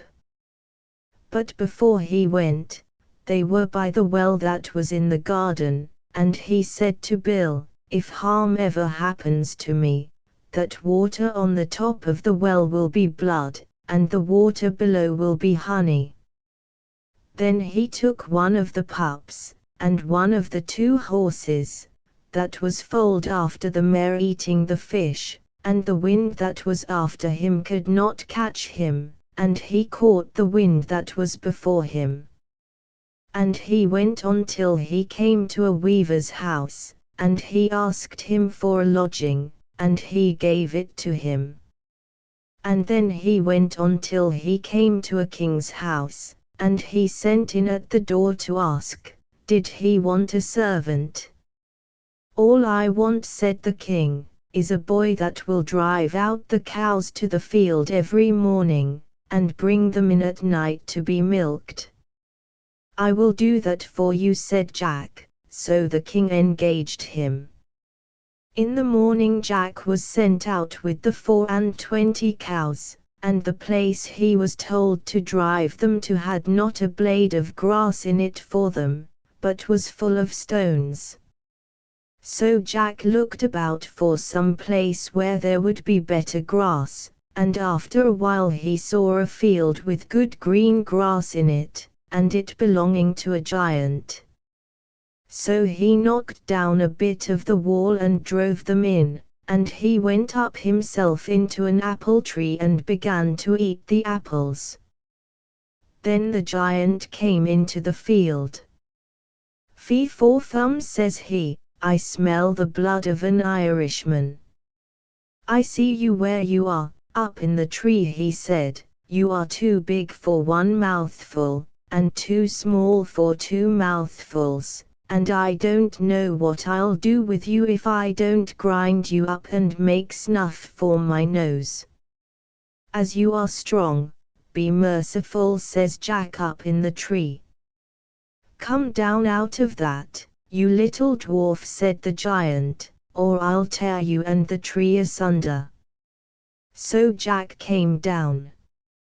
"Would you sooner be driving red-hot knives into one another's hearts," said the giant, "or would you sooner be fighting one another on red-hot flags?" "Fighting on red-hot flags is what I'm used to at home," said Jack, "and your dirty feet will be sinking in them and my feet will be rising." So then they began the fight. The ground that was hard they made soft, and the ground that was soft they made hard, and they made spring wells come up through the green flags. They were like that all through the day, no one getting the upper hand of the other, and at last a little bird came and sat on the bush and said to Jack, "If you don't make an end of him by sunset, he'll make an end of you." Then Jack put out his strength, and he brought the giant down on his knees. "Give me my life," says the giant, "and I'll give you the 3 best gifts." "What are those?" said Jack. "A sword that nothing can stand against, and a suit that when you put it on, you will see everybody, and nobody will see you, and a pair of shoes that will make you run faster than the wind blows." "Where are they to be found?" said Jack. "In that red door you see there in the hill." So Jack went and got them out. "Where will I try the sword?" says he. "Try it on that ugly black stump of a tree," says the giant.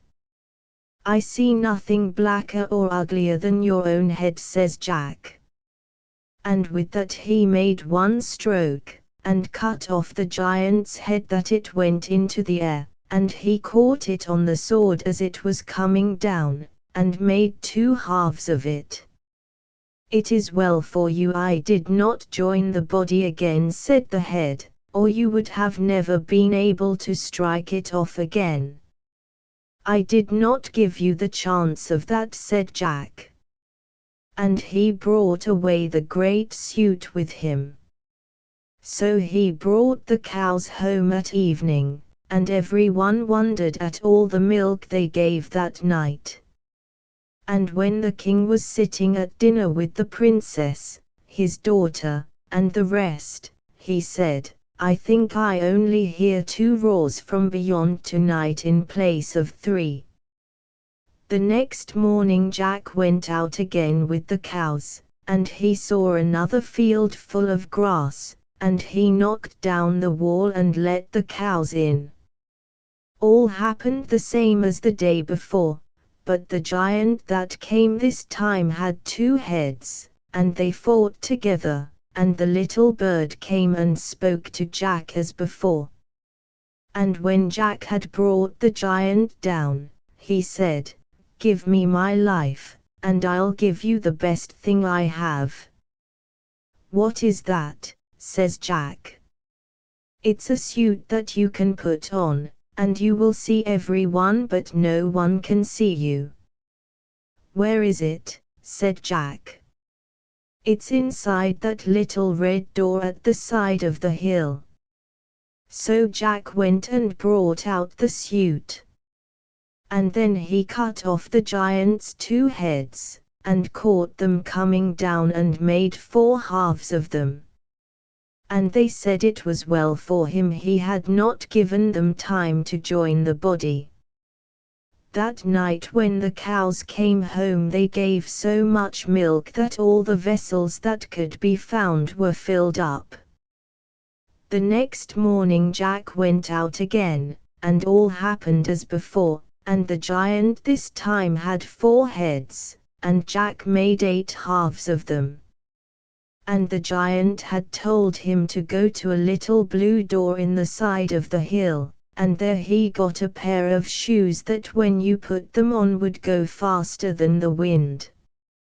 That night the cows gave so much milk that there were not vessels enough to hold it, and it was given to tenants and to poor people passing the road, and the rest was thrown out at the windows. I was passing that way myself, and I got a drink of it. That night the king said to Jack, "Why is it the cows are giving so much milk these days? Are you bringing them to any other grass?" "I am not," said Jack, "but I have a good stick, and whenever they would stop still or lie down, I give them blows of it, that they jump and leap over walls and stones and ditches. That's the way to make cows give plenty of milk." And that night at the dinner, the king said, "I hear no roars at all." The next morning, the king and the princess were watching at the window to see what would Jack do when he got to the field. And Jack knew they were there, and he got a stick, and began to batter the cows, that they went leaping and jumping over stones, and walls, and ditches. "There is no lie in what Jack said," said the king then.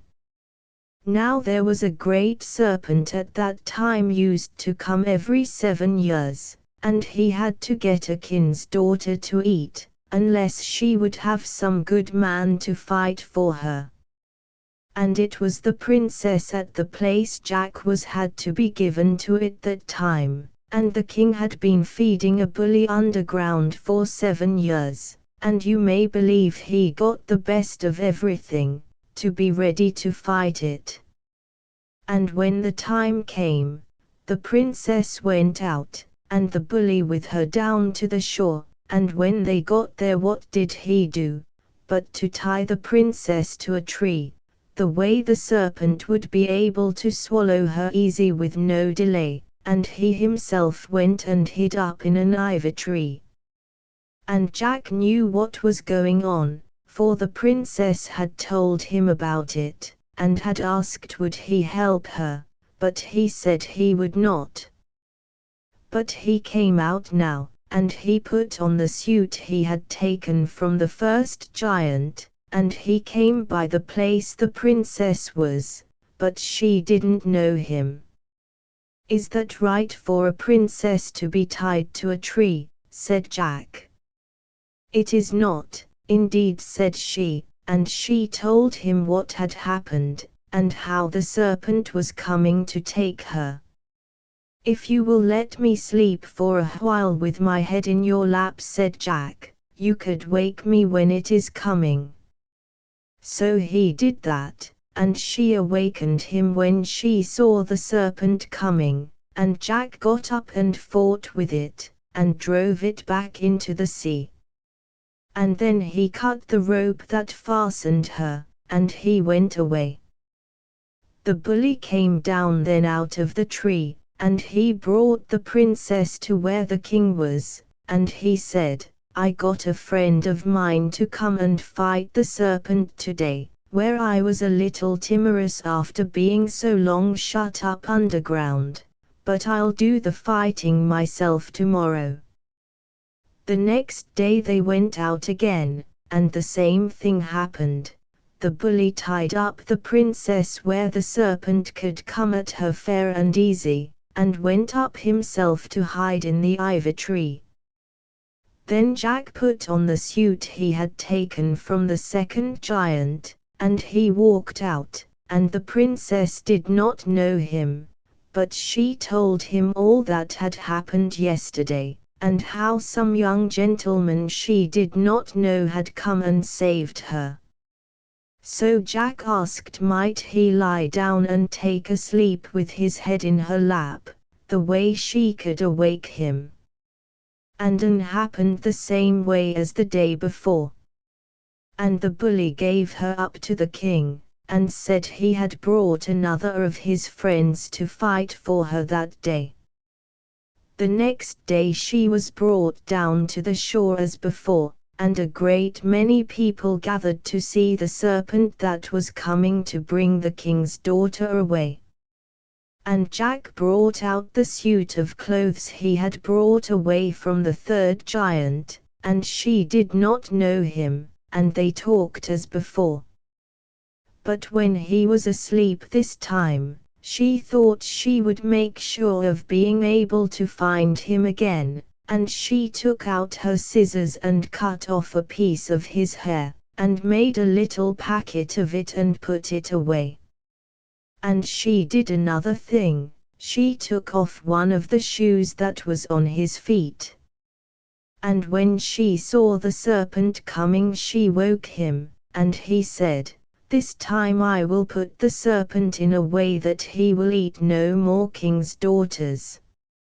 So he took out the sword he had got from the giant, and he put it in at the back of the serpent's neck, the way blood and water came spouting out that went for 50 miles inland, and made an end of him. And then he made off, and no one saw what way he went, and the bully brought the princess to the king, and claimed to have saved her, and it is he who was made much of, and was the right-hand man after that. But when the feast was made ready for the wedding, the princess took out the bit of hair she had, and she said she would marry no one but the man whose hair would match that, and she showed the shoe and said that she would marry no one whose foot would not fit that shoe as well. And the bully tried to put on the shoe, but so much as his toe would not go into it, and as to his hair, it didn't match at all to the bit of hair she had cut from the man that saved her. So then the king gave a great ball, to bring all the chief men of the country together to try would the shoe fit any of them. And they were all going to carpenters and joiners getting bits of their feet cut off to try could they wear the shoe, but it was no use, not one of them could get it on. Then the king went to his chief adviser and asked what could he do. And the chief adviser bade him to give another ball, and this time he said, "Give it to poor as well as rich." So the ball was given, and many came flocking to it, but the shoe would not fit any one of them.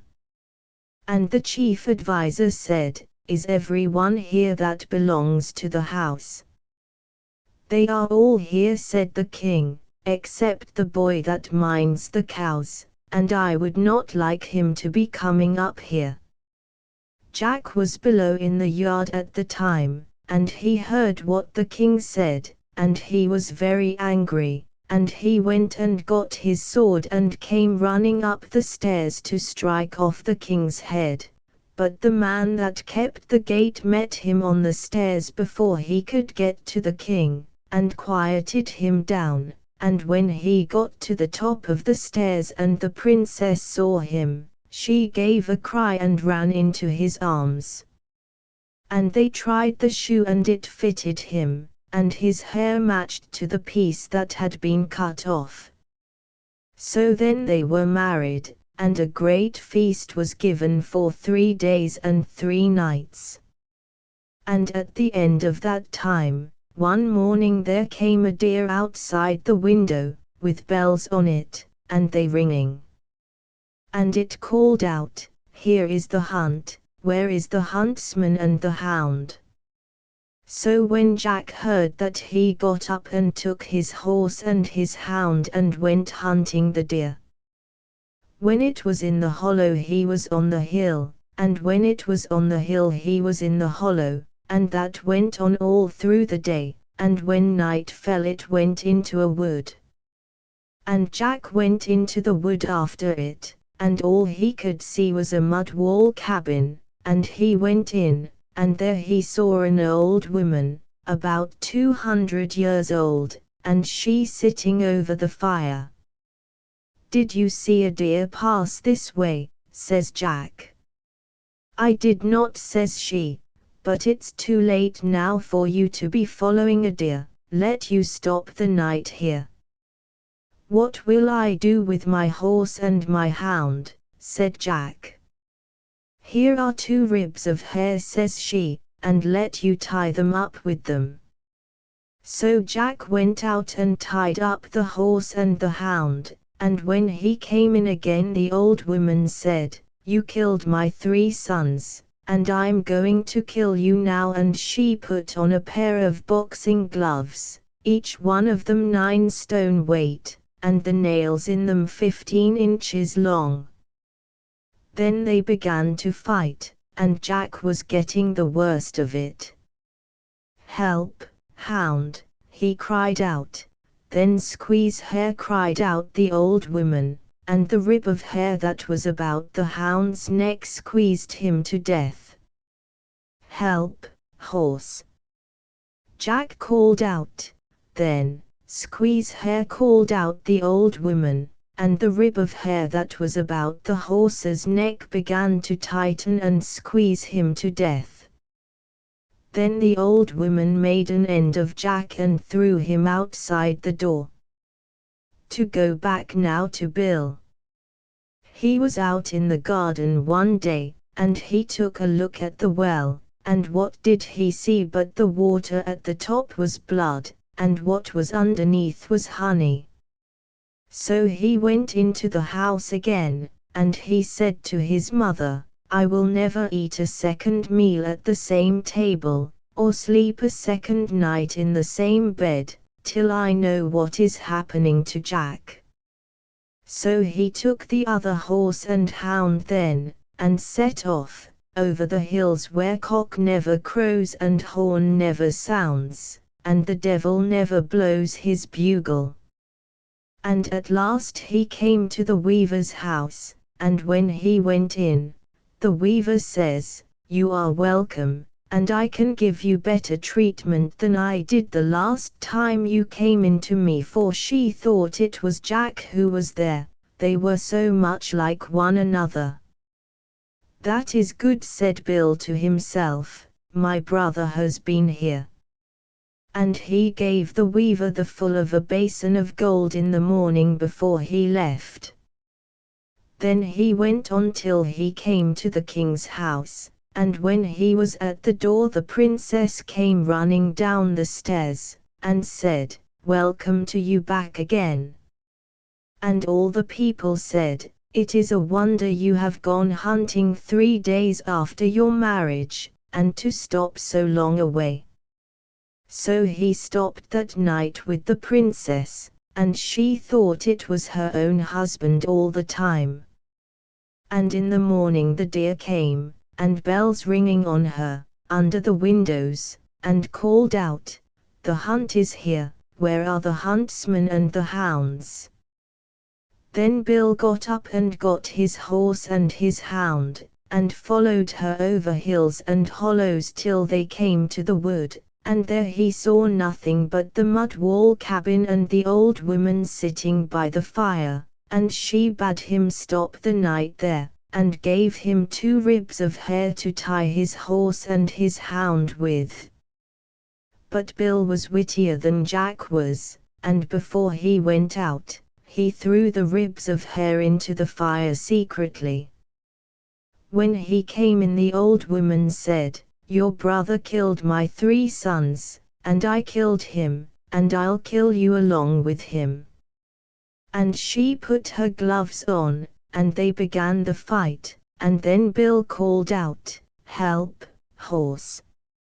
"Squeeze hair," called the old woman. "I can't squeeze, I'm in the fire," said the hare.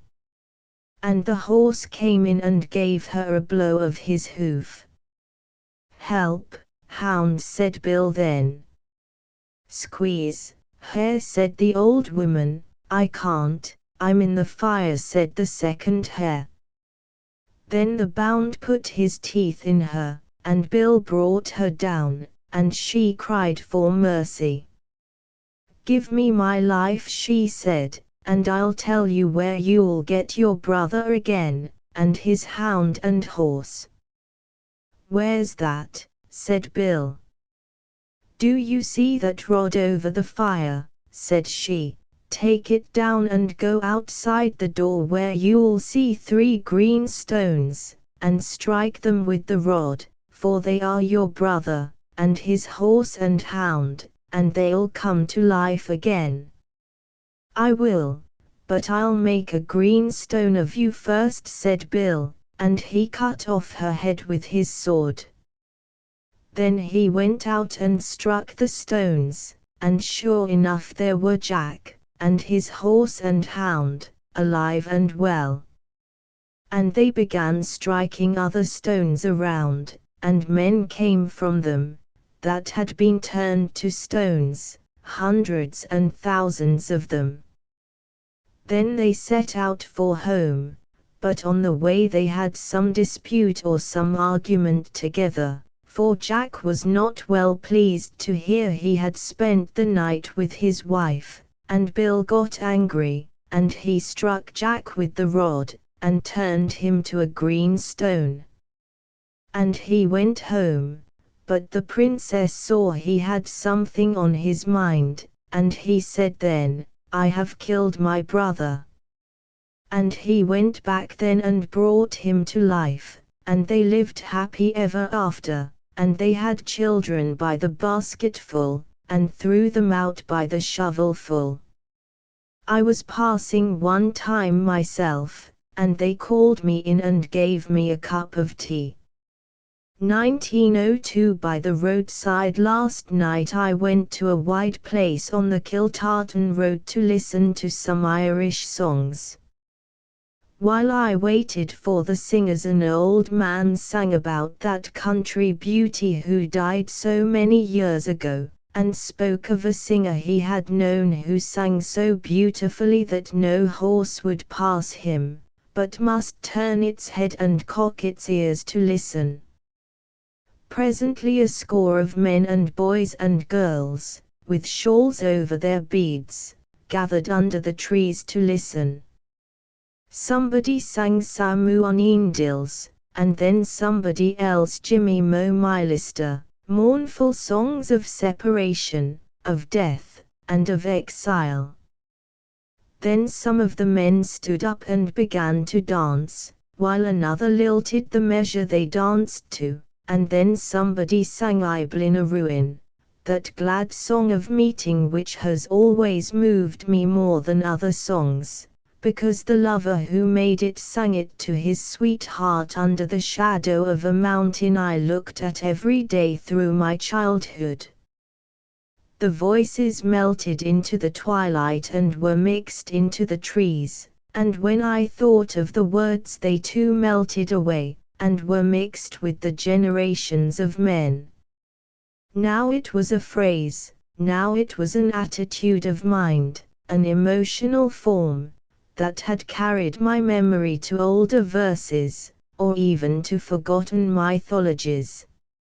I was carried so far that it was as though I came to one of the four rivers, and followed it under the wall of paradise to the roots of the trees of knowledge and of life. There is no song or story handed down among the cottages that has not words and thoughts to carry one as far, for though one can know but a little of their ascent, one knows that they ascend like medieval genealogies through unbroken dignities to the beginning of the world.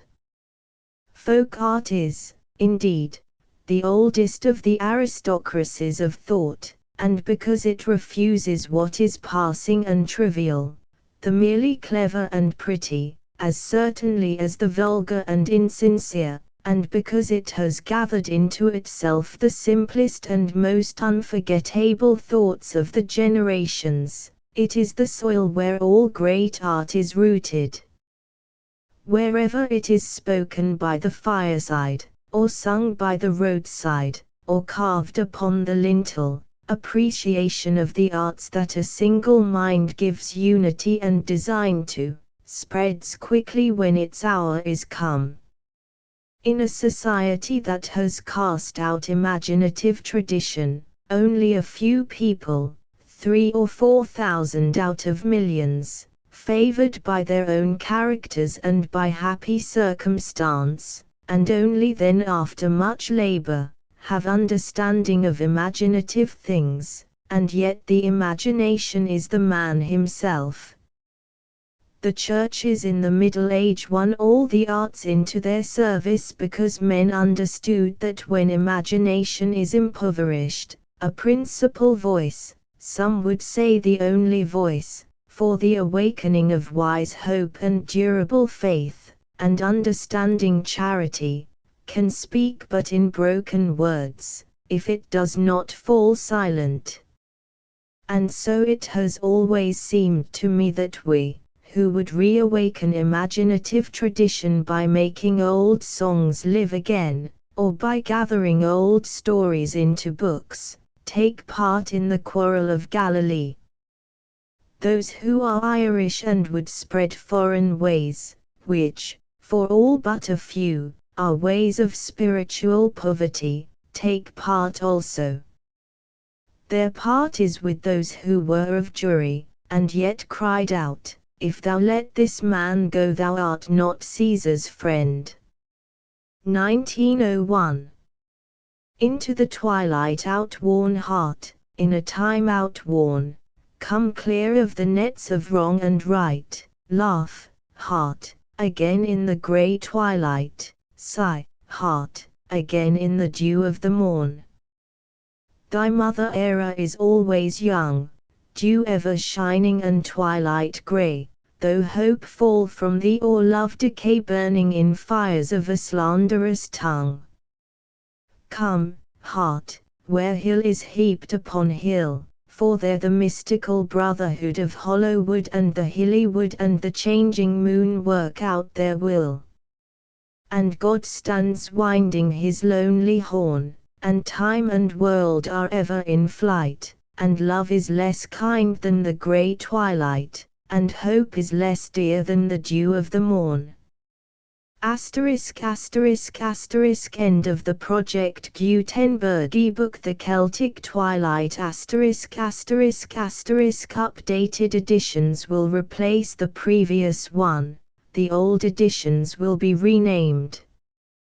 Creating the works from print editions not protected by U.S. copyright law means that no one owns a United States copyright in these works, so the Foundation, and you, can copy and distribute it in the United States without permission and without paying copyright royalties. Special rules. set forth in the general terms of use part of this license, apply to copying and distributing Project Gutenberg trademark symbol electronic works to protect the Project Gutenberg trademark symbol concept and trademark. Project Gutenberg is a registered trademark, and may not be used if you charge for an ebook, except by following the terms of the trademark license, including paying royalties for use of the Project Gutenberg trademark. If you do not charge anything for copies of this ebook, complying with the trademark license is very easy. You may use this ebook for nearly any purpose, such as creation of derivative works, reports, performances and research. Project Gutenberg ebooks may be modified and printed and given away. You may do practically anything in the United States with ebooks not protected by U.S. copyright law. Redistribution is subject to the trademark license, especially commercial redistribution. Start. Full license. The full Project Gutenberg license. Please read this before you distribute or use this work to protect the Project Gutenberg trademark symbol mission of promoting the free distribution of electronic works. By using or distributing this work, or any other work associated in any way with the phrase Project Gutenberg, you agree to comply with all the terms of the full Project Gutenberg trademark symbol license available with this file or online at www.gutenberg.org/license. Section 1. General Terms of Use and Redistributing Project Gutenberg Trademark Symbol Electronic Works 1.0. By reading or using any part of this Project Gutenberg trademark symbol electronic work, you indicate that you have read, understand, agree to and accept all the terms of this license and intellectual property, trademark/copyright, agreement. If you do not agree to abide by all the terms of this agreement, you must cease using and return or destroy all copies of Project Gutenberg trademark symbol electronic works in your possession. If you paid a fee for obtaining a copy of or access to a Project Gutenberg trademark symbol electronic work and you do not agree to be bound by the terms of this agreement, you may obtain a refund from the person or entity to whom you paid the fee as set forth in paragraph 1.e.8. 1.b. Project Gutenberg is a registered trademark. It may only be used on or associated in any way with an electronic work by people who agree to be bound by the terms of this agreement. There are a few things that you can do with most Project Gutenberg trademark symbol electronic works even without complying with the full terms of this agreement. See paragraph 1.c below. There are a lot of things you can do with Project Gutenberg trademark symbol electronic works if you follow the terms of this agreement and help preserve free future access to Project Gutenberg trademark symbol electronic works. See paragraph 1.e below. 1.c. The Project Gutenberg Literary Archive Foundation, the Foundation or PGLAF, owns a compilation copyright in the collection of Project Gutenberg trademark symbol electronic works. Nearly all the individual works in the collection are in the public domain in the United States. If an individual work is unprotected by copyright law in the United States and you are located in the United States, We do not claim a right to prevent you from copying, distributing, performing, displaying or creating derivative works based on the work as long as all references to Project Gutenberg are removed. Of course, we hope that you will support the Project Gutenberg trademark symbol mission of promoting free access to electronic works by freely sharing Project Gutenberg trademark symbol works in compliance with the terms of this agreement for keeping the Project Gutenberg trademark symbol name associated with the work. You can easily comply with the terms of this agreement by keeping this work in the same format with its attached full Project Gutenberg trademark symbol license when you share it without charge with others. 1.d. The copyright laws of the place where you are located also govern what you can do with this work. Copyright laws in most countries are in a constant state of change. If you are outside the United States, check the laws of your country in addition to the terms of this agreement before downloading, copying, displaying, performing, distributing or creating derivative works based on this work or any other Project Gutenberg trademark symbol work. The Foundation makes no representations concerning the copyright status of any work in any country other than the United States. 1.e Unless you have removed all references to Project Gutenberg, 1.e.1.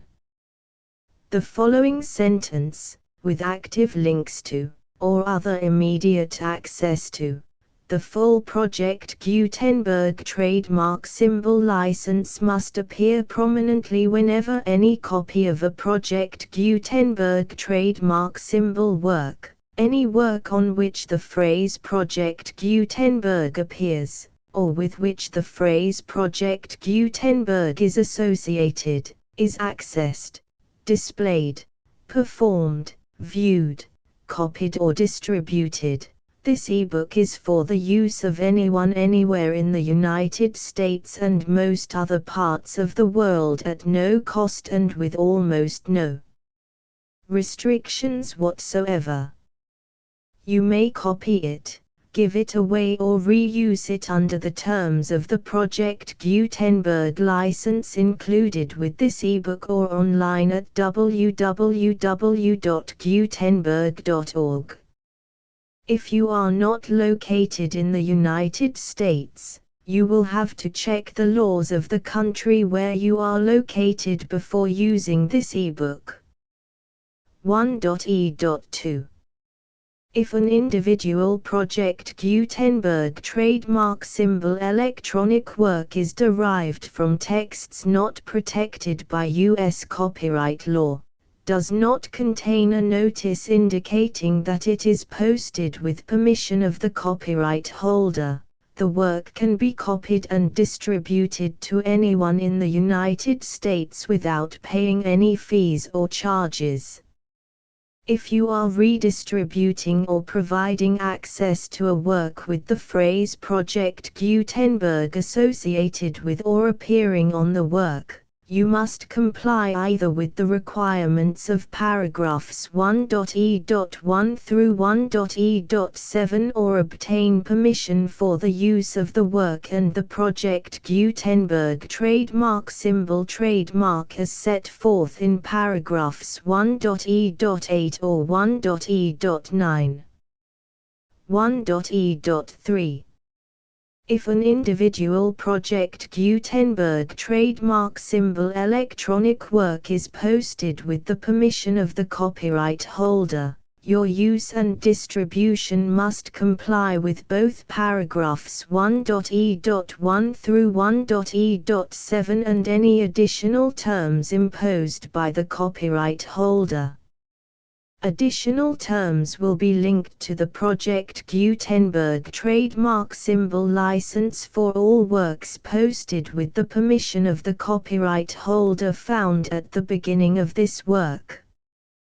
1.e.4 Do not unlink or detach or remove the full Project Gutenberg trademark symbol license terms from this work, or any files containing a part of this work or any other work associated with Project Gutenberg trademark symbol. 1.e.5 Do not copy, display, perform, distribute or redistribute this electronic work, or any part of this electronic work, without prominently displaying the sentence set forth in paragraph 1.e.1 with active links or immediate access to the full terms of the Project Gutenberg trademark symbol license.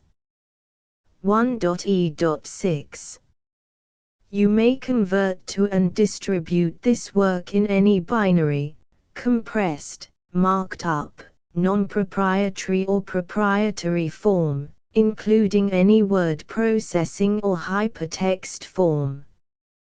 However, if you provide access to or distribute copies of a Project Gutenberg trademark symbol work in a format other than plain vanilla ASCII or other format used in the official version posted on the official Project Gutenberg trademark symbol website, www.gutenberg.org, you must, at no additional cost, fee or expense to the user, provide a copy, a means of exporting a copy, or a means of obtaining a copy upon request, of the work in its original plain vanilla ASCII or other form. Any alternate format must include the full Project Gutenberg trademark symbol license as specified in paragraph 1.e.1. 1.e.7 Do not charge a fee for access to, viewing, displaying, performing, copying or distributing any Project Gutenberg trademark symbol works unless you comply with paragraph 1.e.8 or 1.e.9. 1.e.8 You may charge a reasonable fee for copies of or providing access to or distributing Project Gutenberg trademark symbol electronic works provided that you pay a royalty fee of 20% of the gross profits you derive from the use of Project Gutenberg trademark symbol works calculated using the method you already use to calculate your applicable taxes. The fee is owed to the owner of the Project Gutenberg trademark symbol trademark, but he has agreed to donate royalties under this paragraph to the Project Gutenberg Literary Archive Foundation. Royalty payments must be paid within 60 days following each date on which you prepare, or are legally required to prepare, your periodic tax returns. Royalty payments should be clearly marked as such and sent to the Project Gutenberg Literary Archive Foundation at the address specified in Section 4, Information about donations to the Project Gutenberg Literary Archive Foundation. You provide a full refund of any money paid by a user who notifies you in writing, or by email, within 30 days of receipt that he does not agree to the terms of the full Project Gutenberg trademark symbol license. You must require such a user to return or destroy all copies of the works possessed in a physical medium and discontinue all use of and all access to other copies of Project Gutenberg trademark symbol works. You provide, in accordance with paragraph 1.f.3, a full refund of any money paid for a work or a replacement copy, If a defect in the electronic work is discovered and reported to you within 90 days of receipt of the work, you comply with all other terms of this agreement for free distribution of Project Gutenberg trademark symbol works. 1.e.9.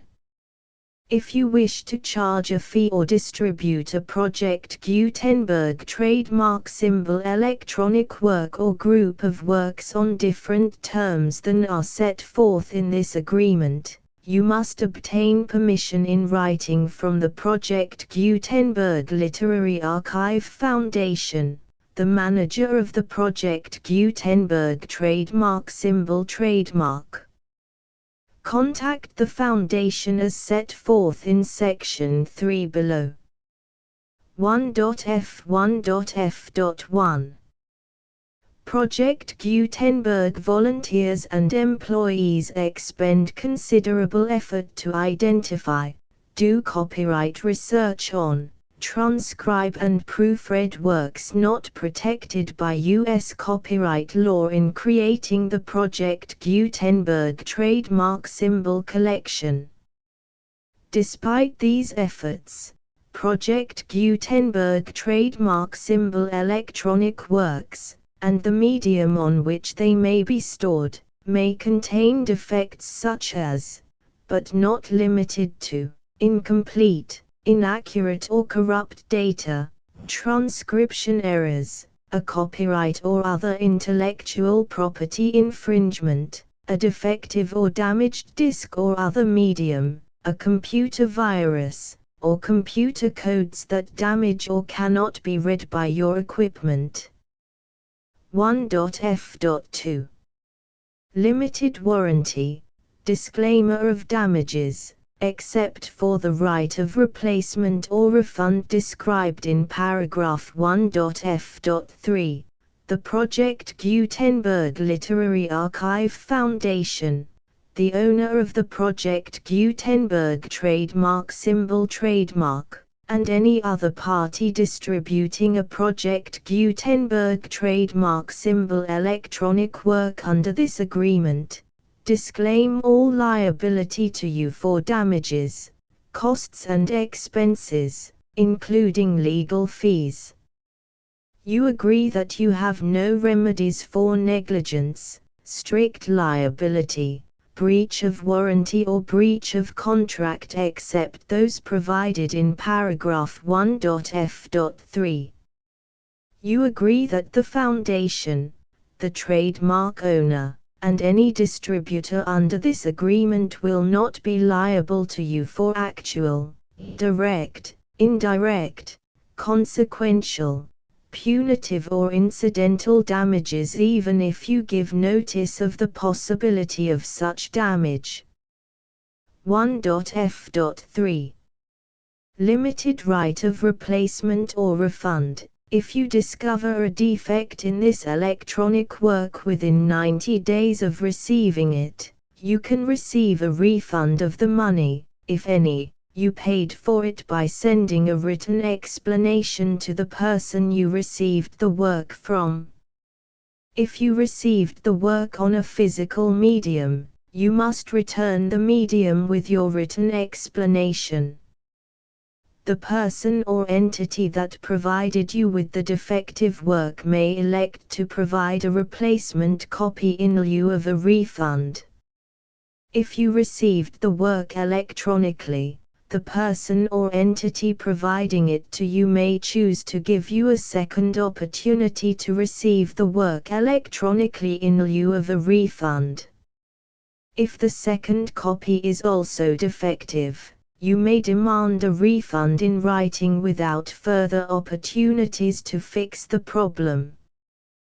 1.f.4 Except for the limited right of replacement or refund set forth in paragraph 1.f.3, this work is provided to you as is, with no other warranties of any kind, express or implied, including but not limited to warranties of merchantability or fitness for any purpose.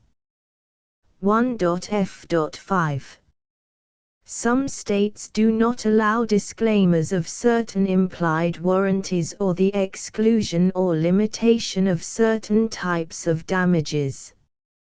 If any disclaimer or limitation set forth in this agreement violates the law of the state applicable to this agreement, the agreement shall be interpreted to make the maximum disclaimer or limitation permitted by the applicable state law. The invalidity or unenforceability of any provision of this agreement shall not void the remaining provisions. 1.f.6 Indemnity. You agree to indemnify and hold the foundation, the trademark owner, any agent or employee of the foundation, anyone providing copies of Project Gutenberg trademark symbol electronic works in accordance with this agreement, and any volunteers associated with the production, promotion and distribution of Project Gutenberg trademark symbol electronic works, harmless from all liability, costs and expenses, including legal fees, that arise directly or indirectly from any of the following which you do or cause to occur. A. Distribution of this or any Project Gutenberg trademark symbol work. B. Alteration, modification, or additions or deletions to any Project Gutenberg trademark symbol work, and C. Any defect you cause. Section 2. Information about the mission of Project Gutenberg trademark symbol. Project Gutenberg trademark symbol is synonymous with the free distribution of electronic works in formats readable by the widest variety of computers, including obsolete, old, middle-aged and new computers. It exists because of the efforts of hundreds of volunteers and donations from people in all walks of life. Volunteers and financial support to provide volunteers with the assistance they need are critical to reaching Project Gutenberg trademark symbol's goals and ensuring that the Project Gutenberg trademark symbol collection will remain freely available for generations to come. In 2001, the Project Gutenberg Literary Archive Foundation was created to provide a secure and permanent future for Project Gutenberg trademark symbol and future generations. To learn more about the Project Gutenberg Literary Archive Foundation and how your efforts and donations can help, see sections 3 and 4 and the Foundation information page at www.gutenberg.org. Section 3. Information about the Project Gutenberg Literary Archive Foundation. The Project Gutenberg Literary Archive Foundation is a non-profit 501(c)(3) educational corporation organized under the laws of the state of Mississippi and granted tax-exempt status by the Internal Revenue Service. The Foundation's IN or Federal Tax Identification Number is 64-6221541. Contributions to the Project Gutenberg Literary Archive Foundation are tax-deductible to the full extent permitted by U.S. federal laws and your state's laws. The Foundation's business office is located at 809 North 1500 West, Salt Lake City, UT 84116. 801-596-1887. Email contact links and up-to-date contact information can be found at the Foundation's website and official page at www.gutenberg.org/contact section 4. Information about donations to the Project Gutenberg Literary Archive Foundation. Project Gutenberg trademark symbol depends upon and cannot survive without widespread public support and donations to carry out its mission of increasing the number of public domain and licensed works that can be freely distributed in machine-readable form accessible by the widest array of equipment including outdated equipment. Many small donations, $1 to $5,000, are particularly important to maintaining tax-exempt status with the IRS. The Foundation is committed to complying with the laws regulating charities and charitable donations in all 50 states of the United States. Compliance requirements are not uniform and it takes a considerable effort, much paperwork and many fees to meet and keep up with these requirements. We do not solicit donations in locations where we have not received written confirmation of compliance. To send donations or determine the status of compliance for any particular state, visit www.gutenberg.org/donate.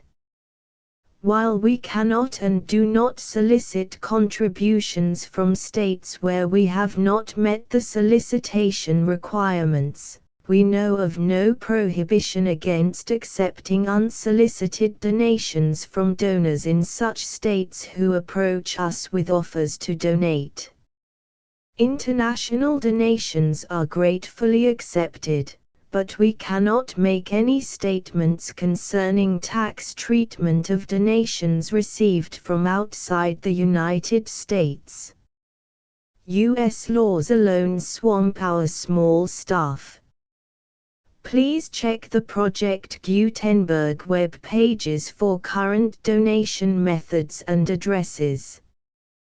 Donations are accepted in a number of other ways including checks, online payments and credit card donations. To donate, please visit www.gutenberg.org/donate. Section 5. General information about Project Gutenberg trademark symbol electronic works. Professor Michael S. Hart was the originator of the Project Gutenberg trademark symbol concept of a library of electronic works that could be freely shared with anyone. For 40 years, he produced and distributed Project Gutenberg trademark symbol ebooks with only a loose network of volunteer support. Project Gutenberg trademark symbol ebooks are often created from several printed editions, all of which are confirmed as not protected by copyright in the US unless a copyright notice is included. Thus, we do not necessarily keep ebooks in compliance with any particular paper edition. Most people start at our website, which has the main PG search facility, www.gutenberg.org.